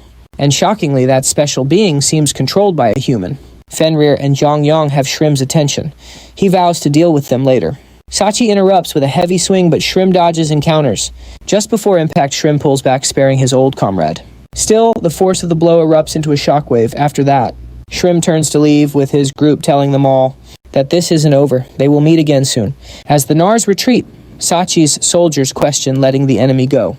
Sachi explains that with Shrim there, they'd suffer heavy losses. Besides, the chief gave him direct orders not to fight Shrim. So the Utgard warriors return to the city, their defeat obvious. On the way, Jongyang agrees it was the right decision. The giants love a good fight, but the power gap was clear. He suspects Sachi and Shrim were once close, but then Jongyang spots something, a lone man standing out in the barren wasteland. He wonders why none of the giants even acknowledged him. He asks Sachi about the man, who explains he's just a mercenary helping Utgard. Getting closer, Lee Jongyang has a moment of realization. It's Quada, the doctor he'd been searching for. Back at his lodging in Utgard, Lee Jongyang finds In-cheng looking quite pleased with herself. Apparently, she drove off a group of attacking Nars all by herself. Lee Jongyang tells her his story, but Inang has even more to share. One of the Nars, she explains, was a Chinese man who parried her attacks with a strange long spear. In turn, Lee Jongyang announces he's finally found the man he was looking for, wanting to speak with him. He gives Merlin's necklace to In-cheng with a small request and then leaves. Later, he finds Quada's clinic and is amazed by the sheer number of patients waiting. Lai Yongyang hands the doctors a bucket of potions, telling them to use them freely. With the patients treated, he finally gets to speak with Quada Wenhua. The very first thing Wenhua does is check Lee Jongyang's pulse. He mentions noticing something odd when they shook hands and wants to confirm his suspicion. This only convinces Lee Jongyang further that he's found the right person. Wenhua then grabs Lee Jongyang's hand, examining it closely. His verdict is he needs to run a few tests that might be painful. Lee Jongyang agrees without hesitation, and so Wenhua begins channeling his mana into Lee Jongyang's body to inspect his pulse. Lee Jongyang thinks this explains why In-cheng suffered during her mana stream training. Having another's mana inside you is a huge strain, but this time, Lee Jongyang feels nothing. He realizes the doctor must also use mana stream, so he gently pushes back with his own flow. Winka notices at once and lets go. shocked. He asks if Li Zhongyang has also learned internal cultivation, the Chinese version of monostream. With that out in the open, they sit down to talk properly. Manhwa reveals that others know this skill, but they've all sided with the Nars. Li Zhongyang figures. In Chang must have fought one of them, but focuses on the more pressing issue, the black marble. He asks about his condition, and Wenhua admits he sensed something odd, though it didn't seem too worrisome. So Li Zhongyang explains how his mana mixed with demonic energy, forming a marble inside him. Hearing this, Wenhua decides a much more thorough examination is needed. Despite the potential risk, Li Zhongyang agrees. Once it's over, Wenhua praises his endurance, saying the pain was like his organs tearing apart. Li Zhongyang just wants the diagnosis. So Wenhua explains that the marble inside him is unusual. Most demonic marbles simply drain a person's life force until they perish. However, this black one is actually accelerating his energy flow. Confused, Li Zhongyang listens, as Wenhua adds that it's not damaging him. The pain is just from forced stimulation. But it's still dangerous. He warns that as Li Zhongyang gets stronger, so does the marble, and if it ever surpasses him, he could become obsessed with slaughter. Luckily, his mental fortitude has kept it in check so far. Still, Li Zhongyang has more questions. He asks if the psychopaths Wenhua mentioned are the abandoned Nars, and the doctor confirms it. For now, the black marble is stable. Li Zhongyang gets dressed while continuing their conversation. He wonders why so many non-hunters are sick. Wenhua says it's because of the surrounding energy. Hunters can benefit from it, but ordinary people simply can't handle the exposure. This is also why many lands became uninhabitable after the gates first opened. Wenhua wants to know why Li Zhongyang is even here. Li Zhongyang says it's no rescue. Their mission is completely off the books. Wenhua's hope fades, but Li Zhongyang says they are the rescue party. Wenhua thinks it's a joke, just 2 people, but it's them, Farah and Yunmu. That makes 4 of them. Still not nearly enough. But Li Zhongyang insists he must understand the survivors to help properly. Wenhua remains doubtful. Li Zhongyang knows nothing about their situation. Li Zhongyang presses him, asking why so many hunters were caught off guard. But they absolutely need those hunters to save everyone and get out alive. So Li Zhongyang makes a surprising request. He wants to learn internal cultivation. This finally grabs Wenhua's attention. Li Zhongyang says it will bring him closer to the Demon King's power. This brings us to Utgard's outskirts, where Li Zhongyang, Fenrir, and Wenhua begin training. Wenhua puts up a barrier, ensuring no energy leaks out to alert anyone. Li Zhongyang asks him why. Wenhua explains internal cultivation involves absorbing the energy around them. The change in energy could be massive enough for the giants to sense it. But Li Zhongyang says he already absorbs ambient energy, which completely stuns Wenhua. He can't believe anyone could gather energy without any formal training. To him, this means Li Zhongyang has a shocking natural talent for cultivation. This revelation gives Wenhua a spark of hope. He finally sees a real path forward after hearing Li Zhongyang's plan. Elsewhere at the Nar hunter camp, 3 humans discuss their recent battle. Their leader learns the hunter he faced earlier is incredibly powerful. It makes them wonder if a real rescue team has finally shown up. But the others doubt it. The Nars would have noticed. They're still in the dark. The leader boasts that he was just holding back before, but now he admits even he isn't sure how things will play out.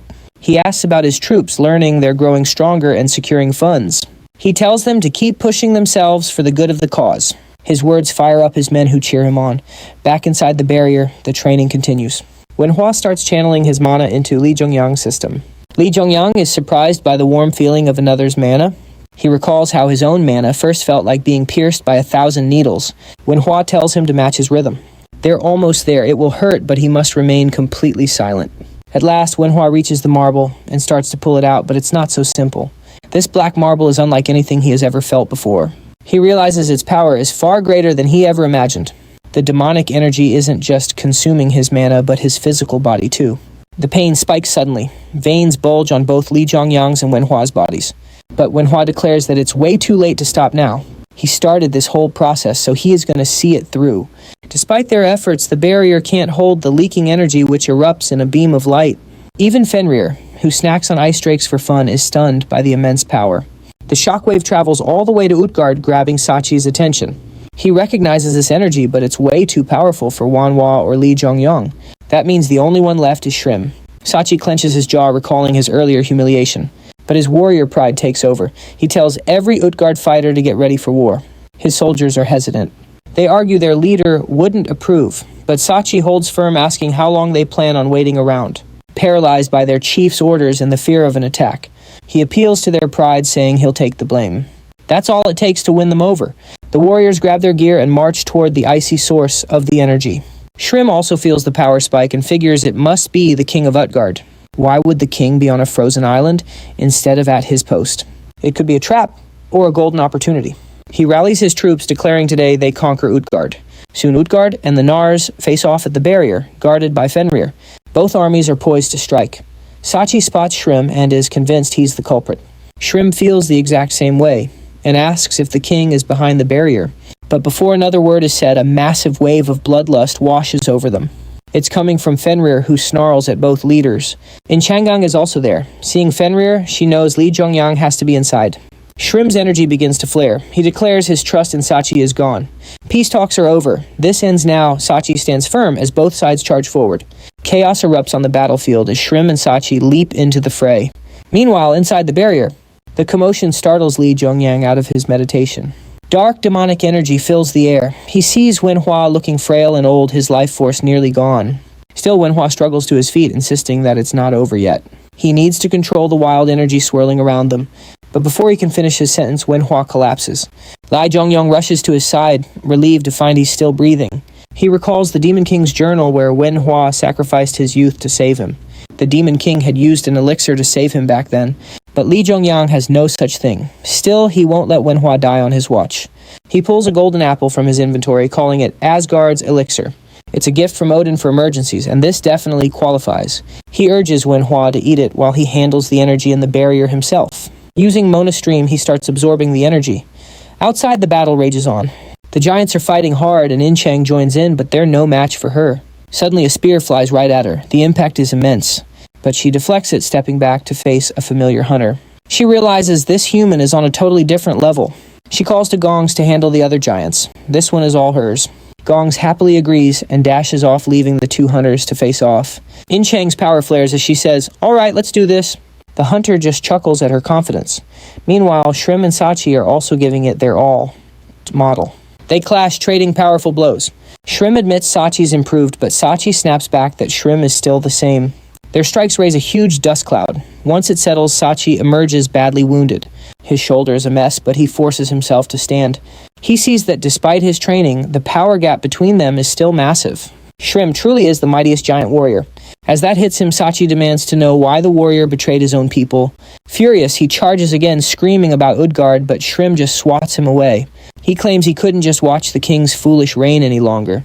Sachi might not know it, but Shrim insists their king ruined everything. But Sachi isn't listening. He strikes mid-sentence, but the attack is useless. Annoyed, Shrim drops his weapon and sends Sachi flying with a single punch. Then Shrim reveals that it was he who killed Sachi's father Ovaldi. Sachi freezes. Shrim continues saying Loki, their so-called king, ordered the hit.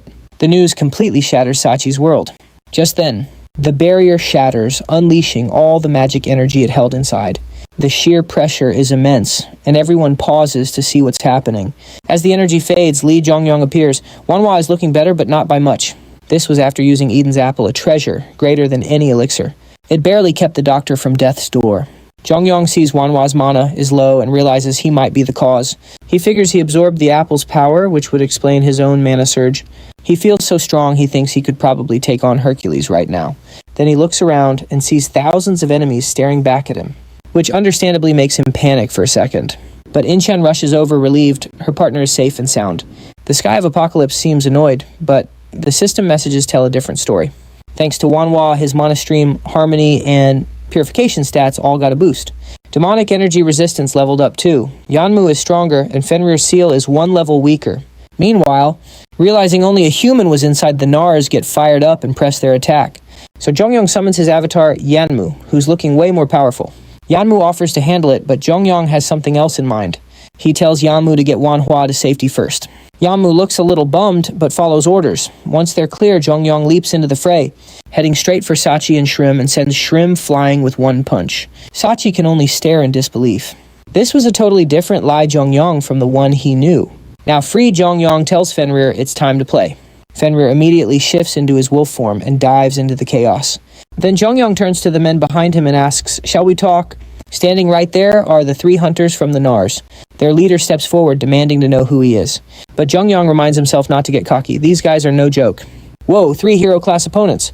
And his 2 buddies are on Inchang's level. He counters by asking for their names. The leader says he's Yubi, a name Li Zhongyuan has never heard. A player this powerful should have been in the records, but there's not a single mention of him. So Li Zhongyuan asked the big question, why betray humanity? Was it because they weren't hunters? Oh, that really pushes Yubi's buttons. He shouts back, I never betrayed them. It was the path they were meant to walk. It was for a greater good. He lunges, but Li Zhongyuan is prepared, parrying the blow. He sends Yubi flying, calling his excuse total nonsense. He demands to know what greater cause is worth abandoning your own kind. Yubi explains Shrim promised to help rebuild China once Utgard is gone. That logic doesn't fly. Li Zhongyuan notes he could have sided with Utgard's king, then rushes in. Yubi dodges and signals his backup the hunter Inchang was fighting. Now it's 2-on-1, putting him in a pinch, but he holds his own. He narrowly dodges a fatal blow, then smacks the other guy's gear, sending him sailing. Yubi shouts that Utgard's king is totally unreasonable. Apparently, the king secretly offed tons of people over a plague, so working with him was impossible. That jogs Li Zhongyuan's memory. What the Utgardians told him is starting to make sense now. But Yubi's logic still has a huge hole. To rebuild China, why ditch your own people here? That just makes Yubi lose it again, screaming that he never betrayed anyone. Just then, Yubi's buddies recover and get back on their feet. Li Zhongyuan knows he's not getting the whole picture. So the plan is to beat them down first and get answers later. He tells them to bring it on, and the clash begins. Meanwhile, Sachi and Shrim are still talking. Shrim reveals that Ulvaldi, Sachi's father, discovered the king's plan to create Jotunheim, a world meant only for giants. Loki intended to eliminate all other races. Ulvaldi lost his life trying to prevent it. Sachi can hardly process the news. He demands to know why Shrim kept this secret for so long, then lunges at him. Shrim braces for it, and the two begin to exchange powerful bare-fisted blows. Sachi yells, asking why he never said anything. Shrim admits he couldn't stand to lose Sachi too. As a loyal giant warrior, he was someone who could never defy the king, even knowing that very king was the one who murdered his own father. And now, with the truth revealed, Sachi isn't one to betray, so Shrim drives a heavy fist right into Sachi's gut. He knocks him clean out, telling him to just sleep until this is all over, but a sudden voice cuts in telling him to wait. He turns to see the Nar hunters are all down. The voice belongs to Li Zhongyuan, standing over their leader. To see a human with such strength and confidence intrigues Shrim, who calls it amusing. He carefully studies his opponent. This human is different. He's as dangerous as Sachi, maybe even on Loki's own level. After his assessment, Shrim uses a special technique called Gorda. He'd been saving that move for the king, but now his hand is forced. But instead of bracing for impact, Li Zhongyuan just raises his hands and says, I give up. That abrupt surrender leaves Shrim and all the other giants completely speechless. He then passes out healing potions, telling everyone to drink up. A confused Yubi asks what he's doing. Li Zhongyuan simply explains that he has no more reason to fight them. The Utgard commander is defeated. He finally sees why the hunters sided with the Nars. Realizing this, he loses his will to fight and declares he's out of the battle for good. Shrim powers down, accepting his opponent's surrender.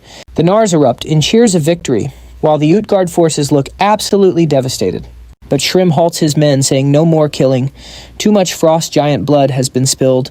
Li Zhongyuan tells Yubi he's interested now and wants to see how this all turns out. Then the other two hunters introduce themselves as Wanwu and Jambi. Shrim then declares they'll march on Utgard to kill the king. This announcement fires up the Nars even more as they head for Utgard. Meanwhile, status messages show the Sky of Apocalypse is watching with obvious disapproval. Li Zhongyuan is confused about why his sponsor is acting so strangely. He figures it started when he heard the king's name, but Shrim interrupts his thoughts. He's curious why he backed down so suddenly and asks for the real reason. Li Zhongyuan keeps it simple. They're mercenaries. If the pay is good, he'll lend a hand. Shrim finds that agreeable and moves on toward the next confrontation.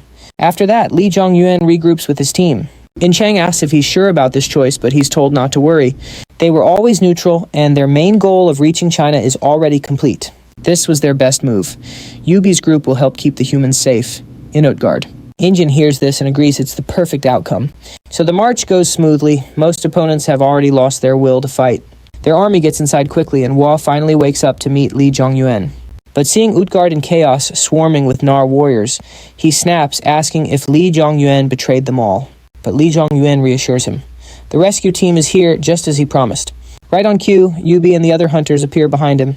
Li Zhongyuan orders them to gather the people and get them out when an opportunity opens up.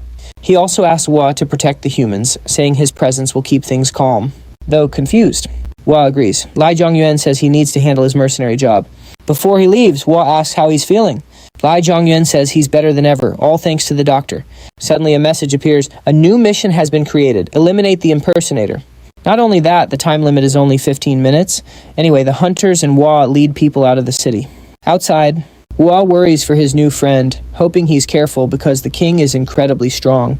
Meanwhile, the giant king Loki is confronted by Nar troops in the throne room. Loki asks how a filthy apostate even entered his castle, but Shrim doesn't flinch. He says it's finally Loki's turn to pay. Loki stands saying he should have killed Shrim long ago. Nearby Inchong and Li Zhongyuan are watching it all unfold. Lai Zhongyuan notes the king's strange calm even while surrounded by hundreds of giants. He feels an immense aura coming off him and wonders if Loki has a secret weapon. Still, Shrim stays confident and taunts him. Does he regret not killing him like he did Valdi? At that, Loki smirks. He already knew Valdi was behind Shrim's little rebellion. Seeing his friend's killer act so smug, Shrim's fury erupts and he starts powering up. He unleashes an attack so powerful it even impresses Loki. But Loki simply counters with a hand sign and suddenly mutated giants swarm the room. They are immensely powerful, glowing red, just like Li Zhongyuan and Hercules in their madness as they pour into the hall. Loki starts laughing while Shrim demands to know what he's done. Lai Zhongyuan is horrified. He'd never witnessed a mindless giant. He wonders if the story about the disease was a lie. Unlike his own rage, these giants aren't just berserk. They are still following the king's commands. Now it all makes sense. The king sacrificed his own people to forge an army. Loki keeps cackling as he explains he wanted an army that would only obey him. And now the giants have become his puppets. He even calls it an honor. Shrim snaps, sickened by what was done to his former brothers in arms. He rushes the king with everything he has, hoping for a swift end to let the dead rest in peace. But it won't be that easy. Loki rises, powers up, and slams into Shrim, blasting him away. The impact rips a huge hole through the castle roof, making it seem like Shrim was defeated in one hit. But Loki isn't finished yet. He commands his soldiers to tear that rebel's corpse to pieces. The mutated giants then charge the Nar warriors. The troops are shaken, seeing their commander fall so easily. But Shrim reappears from the smoke, looking completely unharmed. He rallies his troops to attack, declaring the king has lost all his honor. With their commander still fighting, the Nar warriors regain their morale and charge forward. As chaos breaks out, Inong is confused since she can't understand the giants' language. So Li Zhongyuan explains the king made a private army by sacrificing and altering the giants. That horrifying truth leaves Inchong speechless. She calls Loki a mad king for treating people like disposable tools. Even so, the brutal battle continues. Loki's army attacks senselessly, feeling no pain, as they rip into enemies with their hands and teeth. Even Li Zhongyuan can see the Naras have no chance against these berserk giants. There is only one choice left. Loki taunts them, vowing to eliminate them all. But Li Zhongyuan has a different plan. He focuses all his power into Muspel's spear, ready to take the king down himself. He leaps high, coming down for a finishing blow, but Loki is no easy opponent. He sees the attack and reacts. Still, the strike is useless. Loki throws up a barrier and blocks it flawlessly. Then he blasts Li Zhongyuan away, revealing that he's been watching him. To Loki, Li Zhongyuan has the greatest amount of mana in the room, making him the biggest threat, so he decides to end things now. Loki unleashes another lethal blast straight at Li Zhongyuan. It's so fast he can't possibly dodge. As he starts to panic, he suddenly sees a flash. It's another shield, and it changes everything. Loki stares in disbelief, wondering who could have pulled that off. It's Sachi. Even at his absolute limit, he saves Li Zhongyuan from a fatal blow. But it seems that was everything he had left. After protecting him, he entrusts the giants to his care and then collapses. Even Shrim is shocked by this, while Loki looks absolutely furious. He calls Sachi pathetic for relying on a human, and swears once he kills the others, Sachi will be his first new soldier. Lai Zhongyuan refuses to let that ever happen. In utter desperation, he screams out for Fenrir, who instantly appears, shifting to his wolf form to attack Loki. But Fenrir is much weaker now, and Loki one-shots him effortlessly. Worse, Zhongyuan has only 5 minutes left, and the Sky of Apocalypse demands he eliminate the disgraceful one. Even Inchang is shocked by Loki's insane power. She asks Zhongyuan for the plan. He needs her to stall Loki for just 1 minute, which is, of course, completely insane against the guy who just flattened Fenrir so easily. Even with Shrim's help, it's just not enough. So Zhongyuan lays it on thick, "I need you." Chang blushes and agrees on the spot. So smooth. She charges into battle as Zhongyuan pumps more mana into his spear. The spear quickly hits its limit, but even this isn't enough. He knows this level of power won't finish Loki. He needs more. So he keeps shoving mana into it, forcing it past its limit. Meanwhile, Shrim and Inchang team up on Loki, but they're struggling. Suddenly a message pops up. Muspel's spear leveled up from the intense heat Yang just poured in, but it's still not enough power, just a bit more. This has to be a one-hit kill. But there's a problem. The spear hits its flame limit and begins to crack right during the fight. But at the very last second, Yang finishes charging and hurls it at Loki with his full power. The shockwave rocks all of Utgard. Then another system message, mission accomplished. The sky of Apocalypse is satisfied. Loki is left with a giant hole punched right through him. Outside the castle, the humans see something they never thought possible. Sunlight returns to China, a land once trapped in endless cold. Yang also gets an achievement, the one who raises the sun, and his stats shoot up. With Loki gone, the war is over. The king and his castle turn to ash and disappear. The Nara warriors quickly finish off the mutated giants, and the four chiefs meet where the castle used to be. But things aren't quite over yet. Barrett Shrim tells Yubi he'll keep his promise, ordering Sachi to execute him. He feels he betrayed his people, whatever the reason, and must be punished. He just asks that the Nara who followed him be spared. Sachi agrees. Later, he and Yang stand atop the castle ruins. There, Yang asks if Sachi hates him, but Sachi says no. Thanks to Yang, he made the right call and he's grateful for it. Slowly but surely, Utgard starts to rebuild and things go well. Yubi thanks Yang for making it all happen. Then Yubi asks him for just one more favor. He says regular humans can't stay here forever. He wants to go past the wall and needs help. But Yang tells him that's a bad idea because the world is about to change completely. He warns them that going over the wall now could be very dangerous, and that they should settle here since the whole world will become a gate. Even so, Utgard's people still face the cold and a major food shortage. So Yang gives Yubi a type of monster called a pura. These creatures are edible. They taste awful, but grow fast anywhere so the people won't starve. Plus, Yang might have a solution for the terrible cold too. Hearing this, Yubi is incredibly grateful and promises to repay him next time. After that, Yang meets up with Shrim, who's actually still alive. Turns out Sachi didn't kill him. He asked Shrim to be the next chief, but Shrim said no. Claiming a man with giant blood on his hands can't rule the Nars, so he decides to walk away. He explains that frost giants live for battle, growing stronger by defeating foes. But to giants, monsters are nothing more than prey. That makes humans their only worthy opponents. So Shrim will forge a new clan honoring the very species that saved the giants from ruin. He sees it as a sign of respect, but Li Zhongyang has a request of his own. He wants to learn level out the same technique Loki used. Shrim is taken aback. He agrees to teach him, but doubts a human could ever use it. Level out unlocks dormant power, but the mana cost is insane. It shouldn't be possible without a giant's body. But Li Zhongyang reveals his own colossal mana reserves. A potent aura catches Shrim's eye, and Sachi and Inchang feel it too, flexing his power. Li Zhongyang says, "I'm sure I have more mana than you." And with that, Shrim agrees to teach him. Later, Li Zhongyang gazes at Utgard from afar. He reflects on everything that's transpired. He thinks of Loki, the foolish king who used his people as lab rats and turned his warriors into mindless weapons. Still, one major question lingered in his mind. How did Loki command their total obedience even with his strength? That level of control seemed impossible. Li Zhongyang suspects someone was pulling strings from the shadows. He then recalls what Utgard's human residents told him. A group had entered the giant fortress and simply left without doing a thing. He wonders if it was the Demon King, but if not him, could it have been the Black Hood? His train of thought hits a dead end. Who is this person, and what's their goal? Just then, a voice from behind calls out his name. He turns to find Inchang smiling at him. She says a festival is about to start and invites him along. Before he can reply, Inchang grabs his arm and pulls him to Utgard, saying everyone's waiting for him. They soon arrive in the city to find it beautifully decorated. People are eating, chatting, and celebrating the better days that have finally come. Life is still tough, but they're grateful just to be alive. Seeing all this joy, both Inchang and Li Zhongyang feel a sense of hope for the future, even in this new world shaped by gates. So Li Zhongyang says he'll take care of the festival's finale. With that, he makes his way onto the main stage. As he steps up, the humans recognize him by his giant title, the one who slew Loki. They might not know his name, but they know they're about to witness something amazing. The crowd goes wild with cheers as he starts to power up. He amps up his mana flow, boosting both its quality and quantity within his body. Then he unleashes Level Out, the same skill the Giant King used, stunning every single person watching. Yubi's crew, Inchang, and even Shrim, who feels the power surge from miles away, are shocked. But Li Zhongyang is just getting started. He begins to gather mana, forming a core.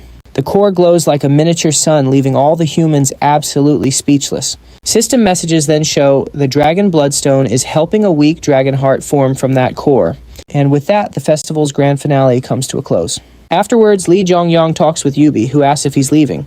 He confirms he is.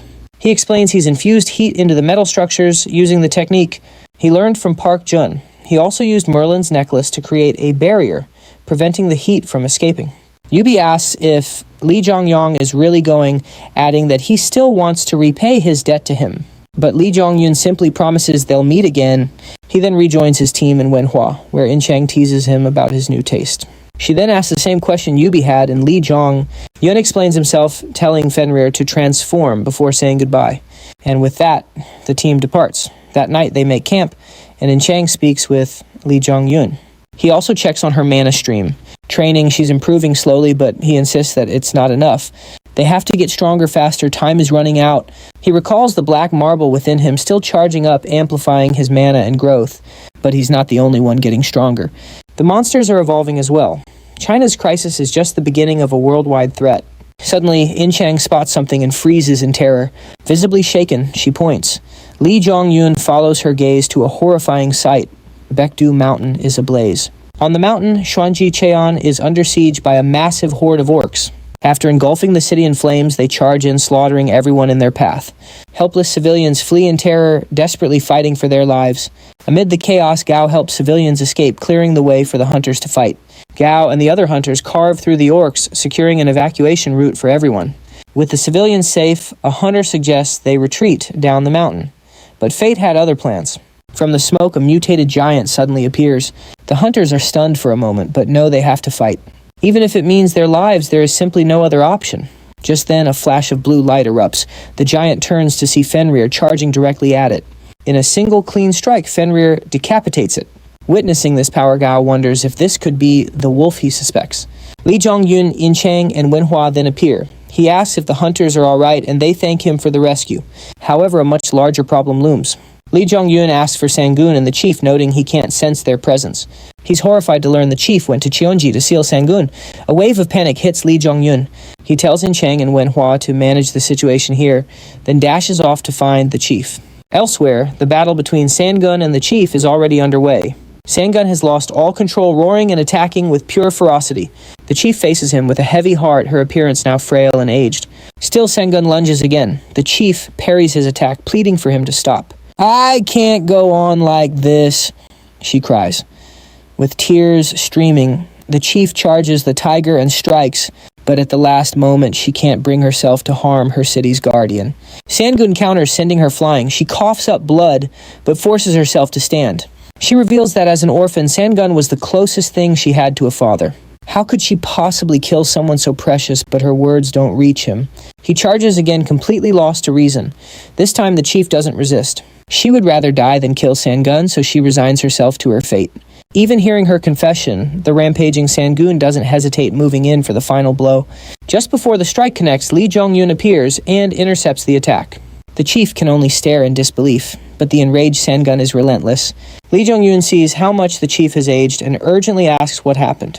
She explains a man in black appeared and caused this whole mess.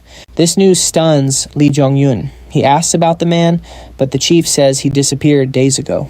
She's convinced he's the reason Sangun changed. But first they have to stop Sangun, so Lee Jong-yun powers up, ready to face the White Tiger. The chief holds him back, saying they've tried it all, sealing him, removing his energy, nothing worked. Sangun's power is simply too immense. Realizing this, Lee Jong-yun sees the only path left is to kill Sangun, and the chief agrees. He then summons his weapon and charges in. He tells Yunmyo to rest, assuring her he has an idea. And so the fight begins. Both Sangun and Lee Jong-yun unleash their full power, trading mighty blows. Their clashes create shockwaves that devastate the entire area. Meanwhile, Unyo can only watch in complete shock. She can't process how Lee Jong-yun got so strong so fast. It's only been days, but his growth feels like years. Back in the battle, Lee Jong-yun channels energy into his spear for a final blow, stabbing Sangun through the chest. The chief cries out, but Lee Jong-yun quickly tells her not to worry. He has no plans to kill Sangun. It seems the dragon heart in his body is now at its absolute strongest. And because of that, he can sense both Sangun's energy and the Baekdu Mountains. Using the energy from Sangun, Lee Jong-yun plans to absorb only the madness that's corrupting him. But there's a problem, as his spear has recently gained a demonic property. It's becoming a demonic spear, draining Sangun's life force with his power. But Lee Jong-yun stays perfectly calm. Getting serious, he states that he must return all of Sanggun's energy. He then activates his purification skill, ready to finish this for good. The red glow in Sanggun's eyes begins to fade, and soon he's back to his old self. Lee Jong-un is relieved to see it, but it's not time to celebrate yet. The moment he's lucid, Sanggun just collapses to the ground. Seeing this, the chief rushes over and immediately starts healing him, pleading for him to hold on. She tries her best to heal him, but it has no effect. Even so, Unyo refuses to give up. With tears streaming down, she gives it her all, but nothing changes. Finally, she begins to lose hope and accept the worst. But then, like a miracle, she spots Femur and the renowned Dr. Manhwa standing nearby. Manhwa says he's just glad he wasn't too late. With that, treatment begins immediately, and Sanggun starts to recover. When he opens his eyes, he sees Lee Jong-un asking if he's feeling normal again. Sanggun says yes, but Lee Jong-un can tell something's not right, even after the madness left. Sanggun's condition hasn't really improved. He's actually getting closer to death. So Lee Jong-un asks who that man in black was. The very one who did this to Sanggun. And why did he even meet with him? Lee Jong-un can't fathom why a wise creature like Sanggun would trust such a suspicious person. Sanggun says he'll explain everything in due time, but first wants to know if Unyo is okay. Lee Jong-un says she is just worn out from all the worrying. In a flashback, Manhwa explains Sanggun's condition to the chief. He handled the external injuries, but the internal damage is much more severe. Her wounds were deep and would need more care. That news was a heavy blow for Yunmyo. Returning to the present moment, Sanggun asks if their vow to help Yunmyo still holds. Lee Jong-un confirms it once more. Finally, the White Tiger begins his story. He felt the man's ominous aura, but his power was strangely familiar. He explains that he wasn't the one approached. Sanggun sought the man out himself in Shi. Arriving there, he found the man observing the city. Sanggun cautiously moved closer. The tension rises as Lee Jong-un waits for more. But Sanggun admits his memory goes blank right there. This revelation stuns Lee Jong-un. Sanggun insists the meeting wiped his memory clean. And since Sanggun lost the crucial details, the stranger's identity remains a mystery. Regardless, this difficult chapter is now closed. Later, Chang offers the villagers two paths. The people of Chi and Jichong can choose to stay and rebuild, even with all the hardship that entails, or they can journey to Korea with her and Lee Jong-un. She vows to help find them shelter after getting official government approval. She announces their departure in 3 days, asking for a final decision by then. Afterward, Yunmyo approaches Lee Jong-un. Yunmyo expresses her concern for Sanggun, asking Lee Jong-un to come. They go inside to check on him. What they see is a shock. Sanggun is only faintly clinging to life. He lies motionless as Yunmyo rushes to his side. Her healing magic has no effect. And she accepts the truth. Sanggun, her family is gone. She breaks down crying. Through her tears, she calls him a friend and a father. Suddenly, Sanggun's body glows bright blue and dissolves into the air. The villagers bow gratefully outside. 3 days fly by and everyone decides to leave. They hold on to the hope of one day returning to rebuild their home. To speed up their journey, Chang prepares a herd of monster elk. She tells everyone to bundle up warmly for the trip. Just then she spots Lee Jong-un descending from the sky holding Yunmyo. Cradled in Yunmyo's arms is a tiny white tiger. The chief excitedly shouts that it's Sanggun. Lee Jong-un confirms it, just like what happened with Gong. A sponsor named Big Male turned the deceased Sanggun into Yunmyo's avatar, but the process wasn't perfect. He's lost most of his memories and strength, leaving the man in black a mystery. Still, it's finally time to head back to Korea. Clearly excited. Chang asks Lee Jong-un about his plans once they get home. He admits he has a lot to take care of. Then he summons a sword from his inventory. Chang is amazed by the immense mana radiating from it. Lee Jong-un smiles, thinking Yunmyo did great. This is the very sword he tossed into the Baekdu mountain river. He tells her it's a present, but this just makes her mad. She says she finally understands. He plans to give gifts to all his secret girlfriends back home. Lee Jong-un is taken aback by her words, but then admits she's not entirely wrong. He does have to give the sword to Merlin. Chang despises that answer and storms off. After that little spat, the group continues on, finally arriving at the barrier. There, Lee Jong-un recalls Sinang-hoo's promise to open it monthly until his return. A month is long enough. Fed up with waiting, Lee Jong-un decides to handle it personally. He boasts he's much stronger now, telling everyone to get clear. He powers up his energy, even using the giant's technique level out. But even that's not enough. He tries another skill, and that one fails too. That leaves one last resort, the Dragon Heart, holding Sanggun's power. Meanwhile, at the northern battlefront, 2 soldiers are standing watch. While scanning for monsters, they discuss how attacks have dwindled since Lee Jong-un's mission. Monster sightings have really dropped off. One soldier calls it a coincidence, but his partner thinks there's a connection. Could Lee Jong-un have cleared out North Korea? Nah, that sounds impossible. Plenty of top-tier hunters and heroes have crossed that barrier before him, and none of them ever succeeded. Then the barrier flares, glowing an ominous red. The soldiers stare in pure shock as the red light keeps spreading. The Korean hunters are back. Shortly after, Lee Jong-un and his group meet the northern soldiers. Time for a quick coffee break. Lee Jong-un explains his companions are all North Korean citizens, and they're also hunters. Back at the auditorium, Yoon-yo and Gal are addressing the survivors. The chief calms everyone down, promising that life is about to get better. Lee Jong-un spots Yoon-yo and is so relieved to see her curse has finally lifted. The spell gave her incredible power, but trapped her in a kid's body, and now it's gone. After her speech ends, Lee Jong-un walks up to ask for a word. She immediately starts blushing as he leads her away to the crowd's cheers. But Gal is totally lost, wondering why everyone's so thrilled to see their chief get dragged off. It looks like Chang isn't the only one feeling a bit jealous. Alone, he asks about the curse. It's gone, but he still wants a quick mana check. So he takes her hand and channels his mana into her system. Yoon-yo yanks her hand back, confused, but Lee Jong-un has a simple diagnosis. You've gotten weaker. Stunned, she checks for herself and realizes he's right. He figures her power peaked near Baekdu Mountain where she could draw on its energy. That also explains why she was stuck in a child's form while she was there. The news really upsets Yoon-yo, but he comforts her, vowing to help her get strong again. This makes her blush again as she asks if that was all he wanted. Of course, he then warns her the government and association will have questions soon. He notes that the North Koreans are surprisingly powerful. If they joined the association, it would be a huge boost for the entire group. But that's only assuming the organization can even be trusted. They could be deported from Korea or trapped in a terrible contract. And there's an even worse possibility to consider. Jang Hyo-jin, the hero Odin, and leader of Asgard, might target Unyo for her power. To avoid that, Lee Jong-un has a much better offer for the Shinji-chan survivors. Curious now, Unyo asks him what it is. Later, Lee Jong-un runs into Bang-soo, his former tutorial instructor. They greet each other warmly, and Bang-soo praises him for surviving and rescuing other hunters.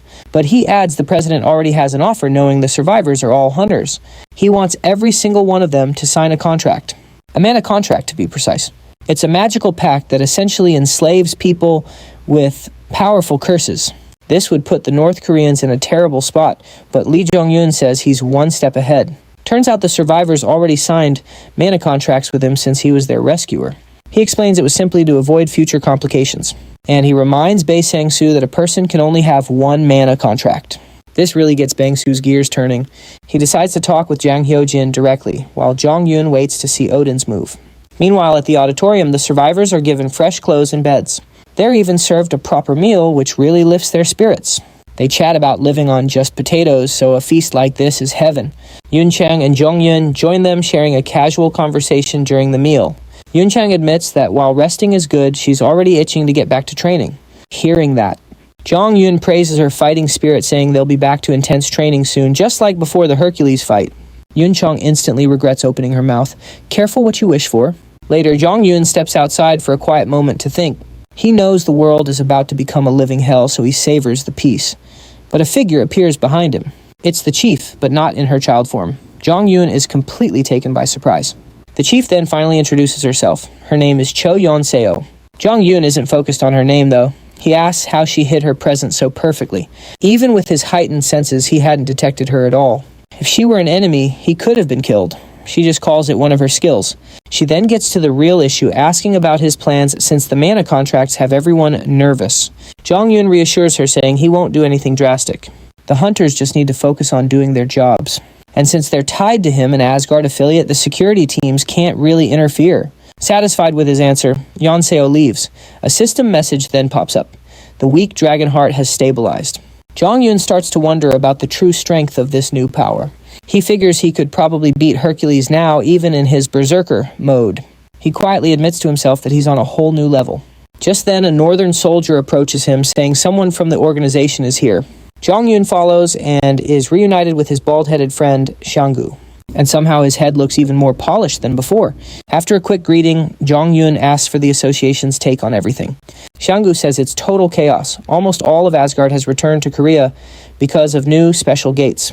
These gates spawn monsters far stronger than normal and are a sign of big trouble. And now these gates are appearing all over the world. That's why hunters are returning home and why Odin recalled Asgard's members. Shang-gu adds that they held a meeting a few days ago.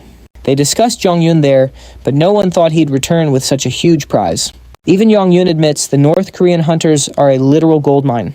Their sheer numbers alone make them a formidable new faction.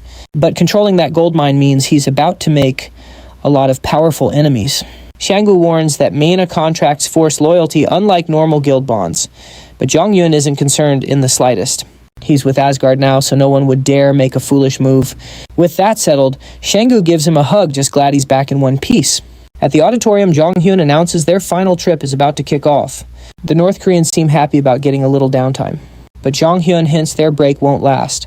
Then Sang-gu spots Yeon-seo and asks who she is. He jokes that maybe she's the real reason Jong-hyun visited China. Jong-hyun replies he's not entirely wrong, which just leaves Sang-gu even more baffled. That's when In-chan jumps in to shut that idea down. She says that can't be right since Jong-hyun already has plenty of girls around him. The moment she says it, In-chan slumps, wondering how long her list of rivals is. It seems things just keep getting tougher for her. Anyway, the trip begins, and they all board the bus. Before long, they pull up to the association headquarters in Seoul. The North Koreans are totally floored by the city. The crowds in tech leave them speechless. Seeing this, Jong-hyun asks Yeonyo to watch her team, but she's just as starstruck as they are. Well, you can't really blame them. They've lived on a mountain their whole lives, so this is a huge change of scenery. So he puts In-chan in charge of the group and tells her to stick with the association staff. She's on board with that. He also asks Fenrir to stay with her, but the wolf seems uneasy. He just stares upward and growls. Jong-hyun calms him, realizing Fenrir senses a massive power from President Jang Hyo-jin. This sparks a tense moment between Odin and Jong-hyun, who quietly tells Fenrir to stop growling. To show your fangs at the right time, you also have to know when to keep them hidden. Fenrir gets the message. Once the North Koreans are settled, Jong-hyun and Shang-gu head to Hyojin's office where Odin greets them. Odin seems quite pleased with what Jong-hyun has brought back. Over 100 hunters, 2 hero rank fighters, and 3 unusual specimens. Yanio and Wana are the hero ranks, while Fenrir and Seonu account for 2 of the specimens. So who's the third? Odin says the final one is Lee Jong-hyun himself. Leave it to the guy with a god complex to call people specimens. But before talking about China, Odin says there's another matter to address first. He casually opens a golden gate and steps right through. Xianggu explains that today is Jong-hyun's formal introduction to Asgard. All the guild's top heroes are gathered curious about this so-called underdog. Inside is a golden hall where many hunters are already chatting. Not everyone is thrilled about him joining Asgard, and they're not shy about saying so. Then one by one they sense the newcomers approaching with Xianggu and Handel. But their casual chatter dies down the moment they feel Jong-hyun's aura and tense up. Korea's supposed top hunters are actually trembling from his presence alone. At last, the underdog steps forward and introduces himself. It's a pleasure. I'm the underdog, Lee Jong-hyun. After arriving in Seoul, the North Koreans are immediately put to the test. Kim sends them to clear a gate, and the team enters without a second thought. They return swiftly with 0 losses. As they exit, the gate closes, and Kim congratulates the White Tiger group. Gal politely thanks him for waiting.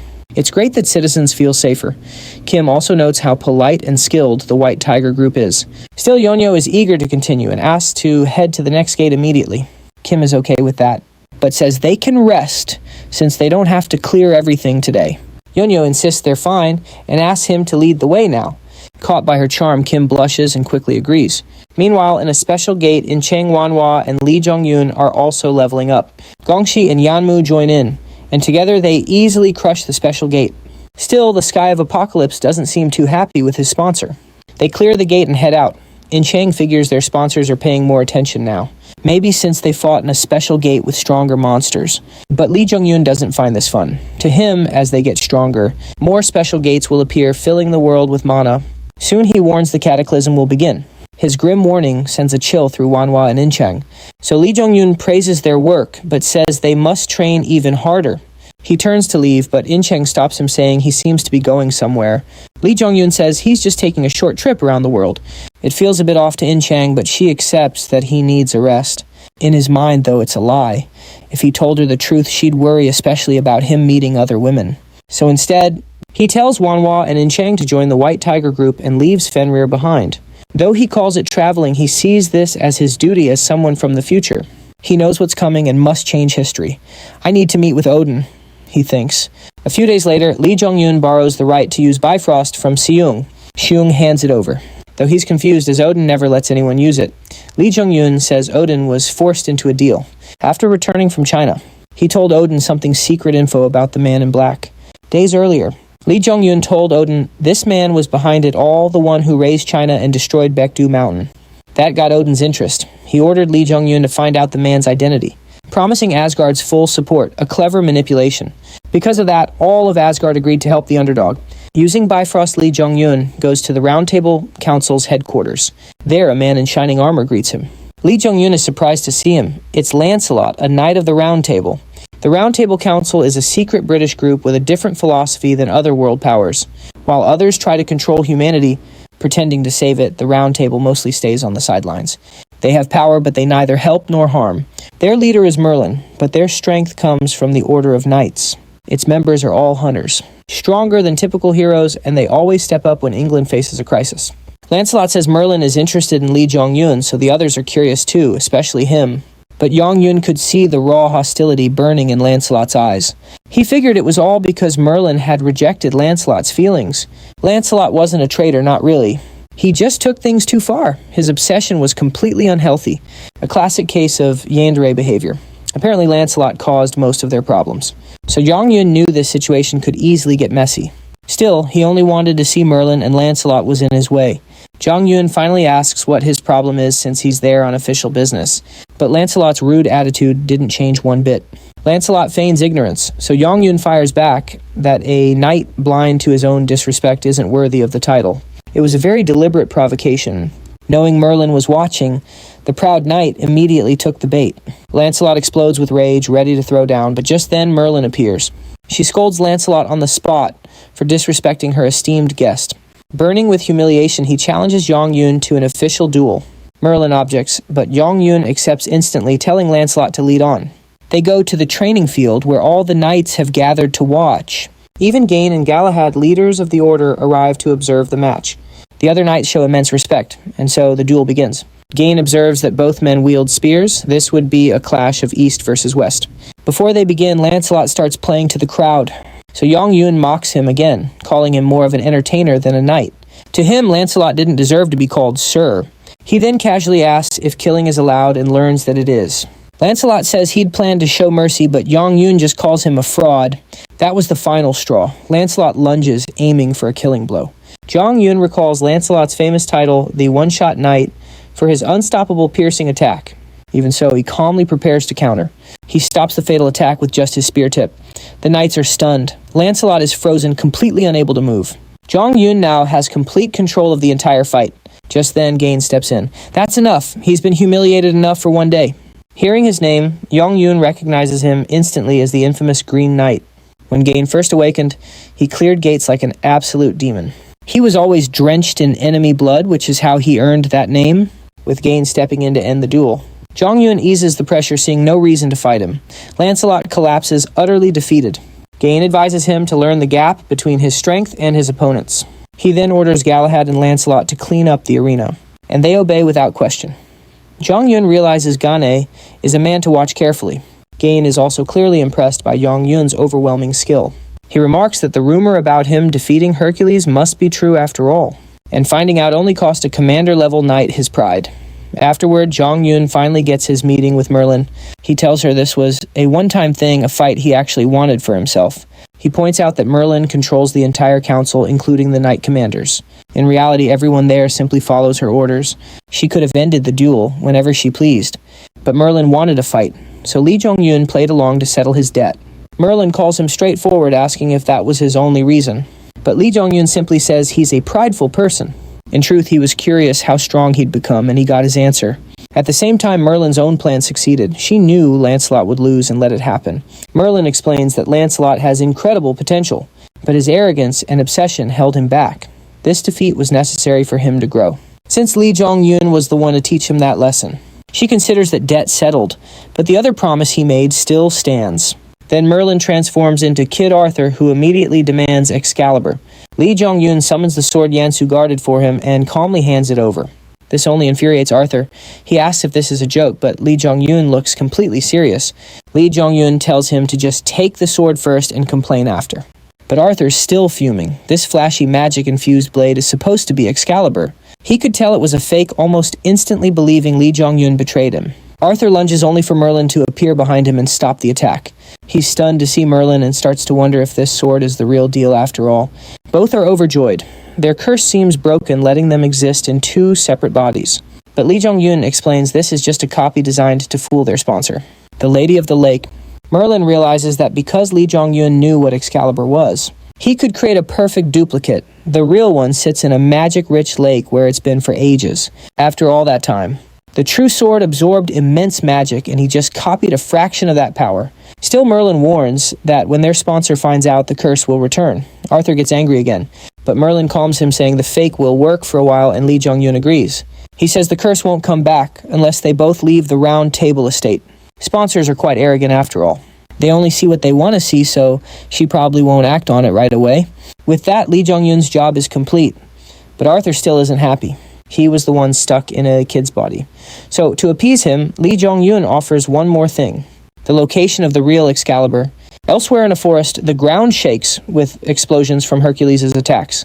He's fighting a man with white hair who effortlessly evades every single blow. Even with Hercules still lost in a mindless rage, he attacks non-stop. The man just calls him slow, then casually swings his sword. Hercules dodges. Using the dust cloud, the man gets behind him and strikes his back. The hit itself didn't look that powerful. But Hercules screams in agony. The red glow in his eyes fades and his mind clears. Hercules asks what that sword was, and the man says he just picked it up. He realizes that the very moment the blade touched him, he lost all control over his magic power and collapsed. The man seems pleased with Hercules' progress, forgiving him for breaking their pact, but he warns that the others won't be so generous. But Athena, who saw the whole thing, isn't satisfied. Hercules spins around stunned. He missed her approach. Hercules was really hoping he might get away with it this time. But no such luck. Only this one guy has let him off the hook. The others, however, still want him punished. Especially Athena, who's been quietly watching this entire time. At her name, Hercules whips around totally spooked. He hadn't felt her there at all. Athena simply says she has news to report about the underdog. The mere mention of Lee Jong-yun gets Hercules fired up as she goes on. After leaving China, Lee Jong-yun headed for the UK and is now at the Round Table Council. His reasons, however, remain a mystery. The man tells Athena to monitor him and orders Hercules to keep up his training. They both agree. Meanwhile, the white-haired man himself has returned to the Round Table. Lee Jong-yun's arrival has Arthur a bit on edge. He questions Lee Jong-yun's purpose, who simply reminds Arthur who he is and asks what's next. Jong kept his promise. He found an Excalibur that can break the curse, and he told them its location. Now it's their turn to pay up. Arthur knows simple talks won't get Excalibur from Zeus, but Lee Jong-yong insists Merlin will find a way. For once, Arthur has to agree. He asks what Yong wants in return. Lee Jong-yong's answer is a shocker. He'll be calling in a favor. Merlin notes that magical energy across the UK is surging. Lee Jong-yun blames the special gates, warning that even more are going to appear. Merlin wonders if that's the big event he meant, but he says no. The real issue is when those gates all vanish. That's the moment they truly need to prepare for. His tone is dead serious. He's not kidding. Later, Lee Jong-yun meets Arthur at his private training grounds. His existence is still a secret to most of the Round Table. So Arthur keeps their meeting quiet and suggests a friendly spar, noting the underdog's gotten stronger. Lee Jong-yun agrees, saying he's changed a lot too, but before they start, he asks if Arthur has ever actually fought Zeus. Arthur chuckles, warning him not to ask that if he values his life, but then he admits that he has. That just gets Lee Jong-yun more excited, and the spar begins. Arthur doesn't hesitate for a second. He summons his weapon, rushing in with a quick slash, but Arthur sees it coming a mile away. He taunts him easily, batting the attack aside and pushing Lee Jong-yun back. Right then, Lee Jong-yun gets it. This isn't just some simple spar. If he wants even a slim chance to win, he has to go all out. So he taps into his authority over fire. Unleashing his Flame Monarch power, his strength skyrockets. Even Arthur looks impressed. They begin trading blows relentlessly. Arthur moves in a blur, their weapons clashing once more. He even lands a ranged attack, blasting Lee Jong-yun into the air. He smirks, asking if that's all he's got. Cornered, Lee Jong-yun absolutely refuses to back down. He vows to land at least one solid hit, pulling an ambient mana with his Dragon Heart. Arthur's surprised by the technique as Lee Jong-yun unleashes his ultimate attack. A massive cloud of steam erupts. When it clears, Arthur emerges with a tiny cut on his cheek. Intrigued, he asks for the attack's name. Lee Jong-yun tells him it's called Sunflare. Arthur compliments the technique, but the recoil from his attack finally hits. A blue aura flares around Lee Jong-yong. He coughs up blood, then collapses. Arthur apologizes, admitting he misjudged his own strength after all this time. He adds that while Lee Jong-yong isn't ready for Zeus now, he might be someday. Later in his room at the manor, Li Jiang is already up thanks to Merlin's magic. Even though he didn't win, he's thrilled he landed a hit on Arthur. Grinning, he feels his power-up is real. A knock on the door reveals Gain, who wants a private chat.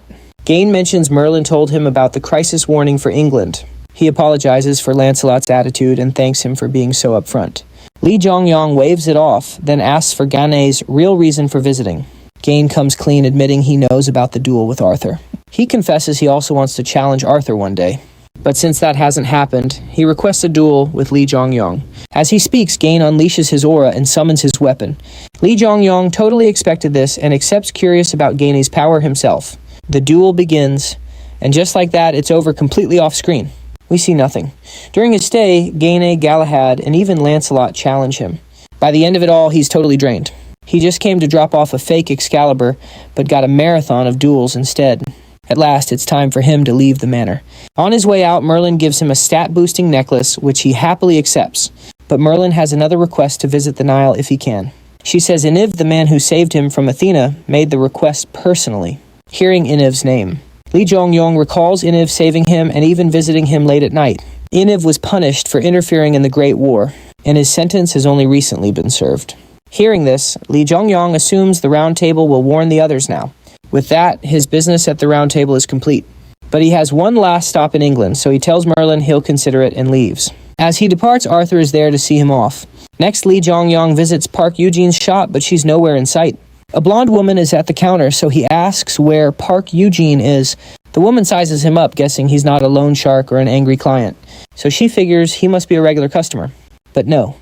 Li Jiangyang just asks again where he can find Eugene. The blonde explains Eugene is out and asked her to mind the store. Li Jiangyang mentions he's here about her brother Jae Yun and asks when she'll return. That name jogs the blonde's memory. Turns out Eugene left a message for him. She's joined Olympus. Li Jiangyang is completely stunned. He realizes the past has changed once more. In his timeline, this wasn't supposed to happen yet. He wonders what sped things up. Regardless, Li Jiangyang's next stop is Egypt. He calls Inch-chan, who's been chilling on a beach. He tells her to bring everyone to Egypt, minus the White Tiger Guild. She's in, immediately admitting she was itching for some action. He then calls Xionggu to let him know he's already in Egypt. Xionggu is totally baffled as he expected Zhongyang to come home first. He warns that Egypt is unstable and his presence could make things much worse.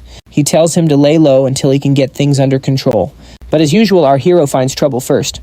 In Egypt, an unarmed Zhongyang is surrounded by warriors. A moment later, he's being held captive in a room. The warriors wonder why he's here, but they need a translator first. Then two men with strange marks on their eyes show up, saying they're taking Zhongyang. The warriors reveal they are from the executive branch. It seems the Nile is finally making a play. The two men confirm Zhongyang is the underdog before taking him away. There he's introduced to Yu Yongtai from the Korean Association's Egyptian branch. Yongtai says HQ called him and more people will be arriving shortly. Hearing that, Zhongyang figures it has to be Inchin and the crew. Impressed with how quickly they acted, he then asks about the situation in Egypt.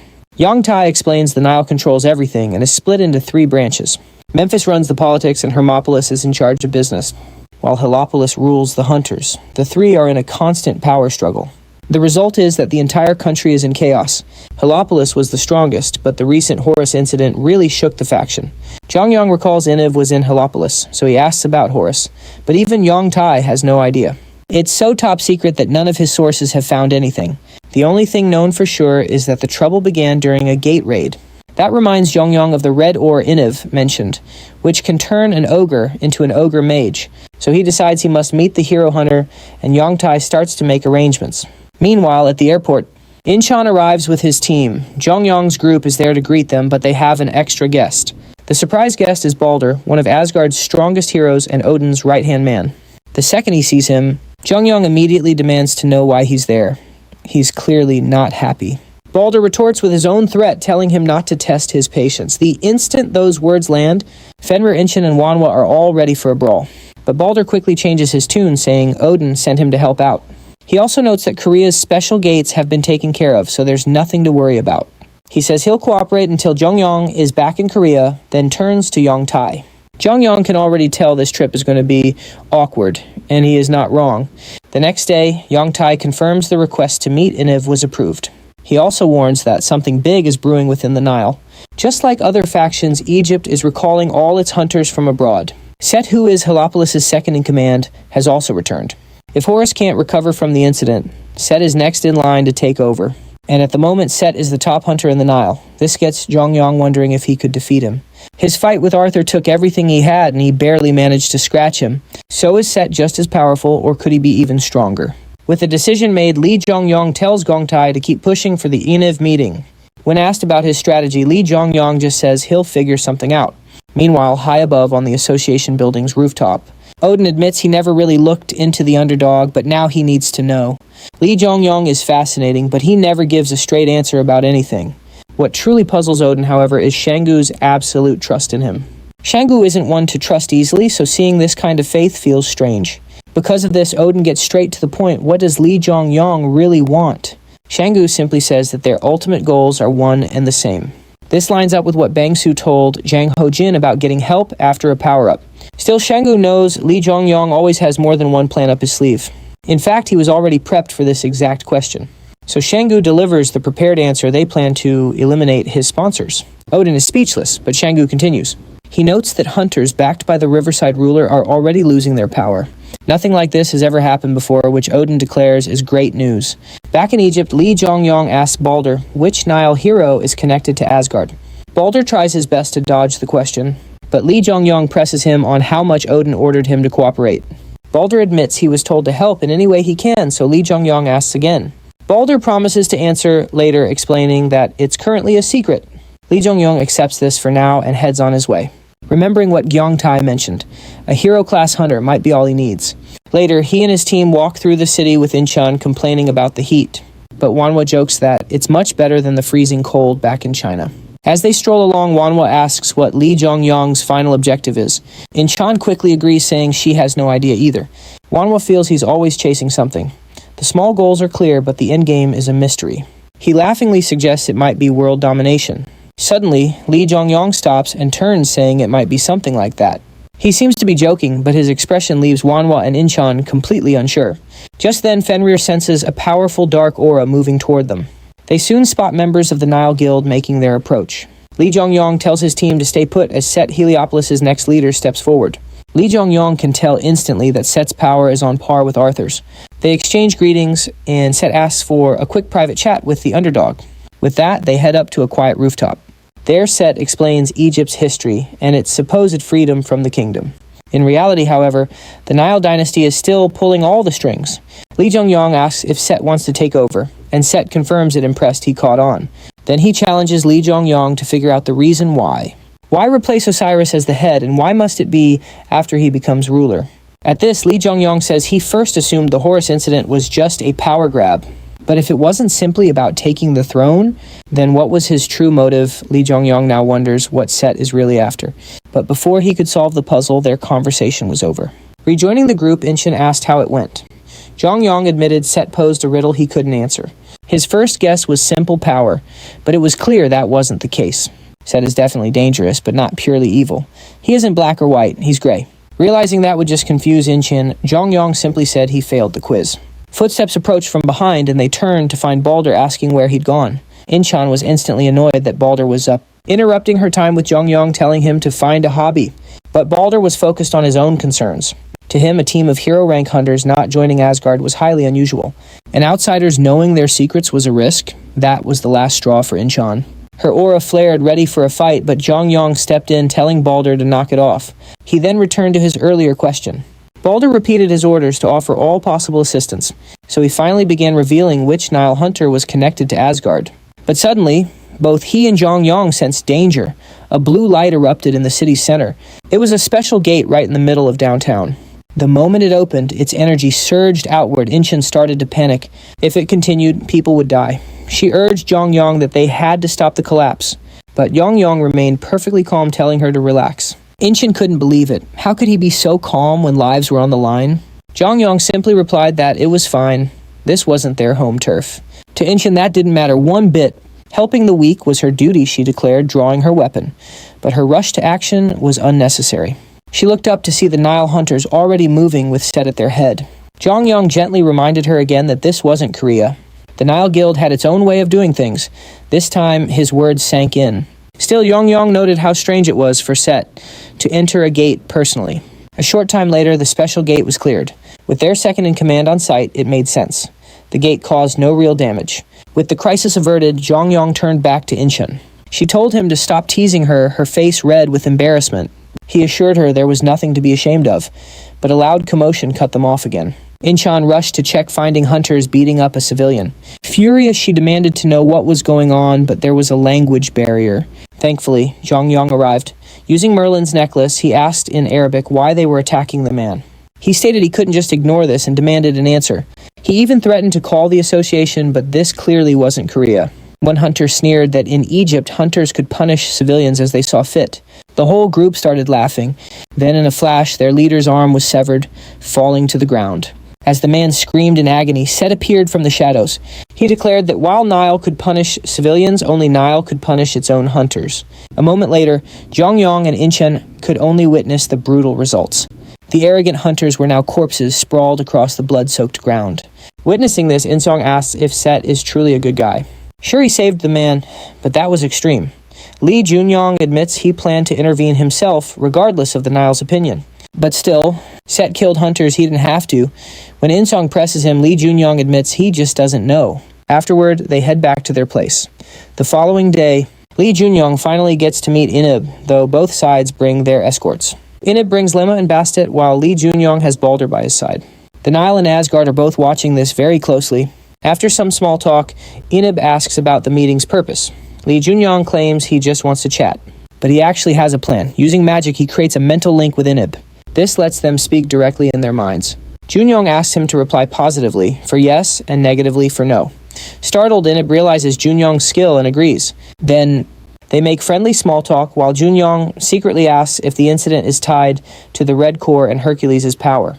He also asks if the Horus situation is related. Inib confirms everything. Junyoung then asks if Horus was affected by the ore like Hercules. Once again, Inib confirms it. Finally, Lee Junyoung asks if Set is the one behind this. Inib's answer is uncertain, which makes Lee Junyoung think that even Inib doesn't know who's really responsible.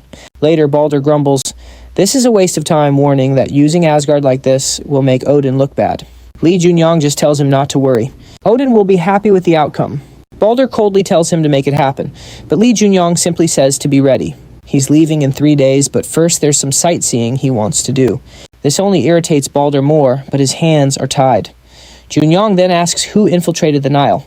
Balder is vague, only saying, "You've already met them." This piques Junyoung's curiosity, but he lets it slide for now.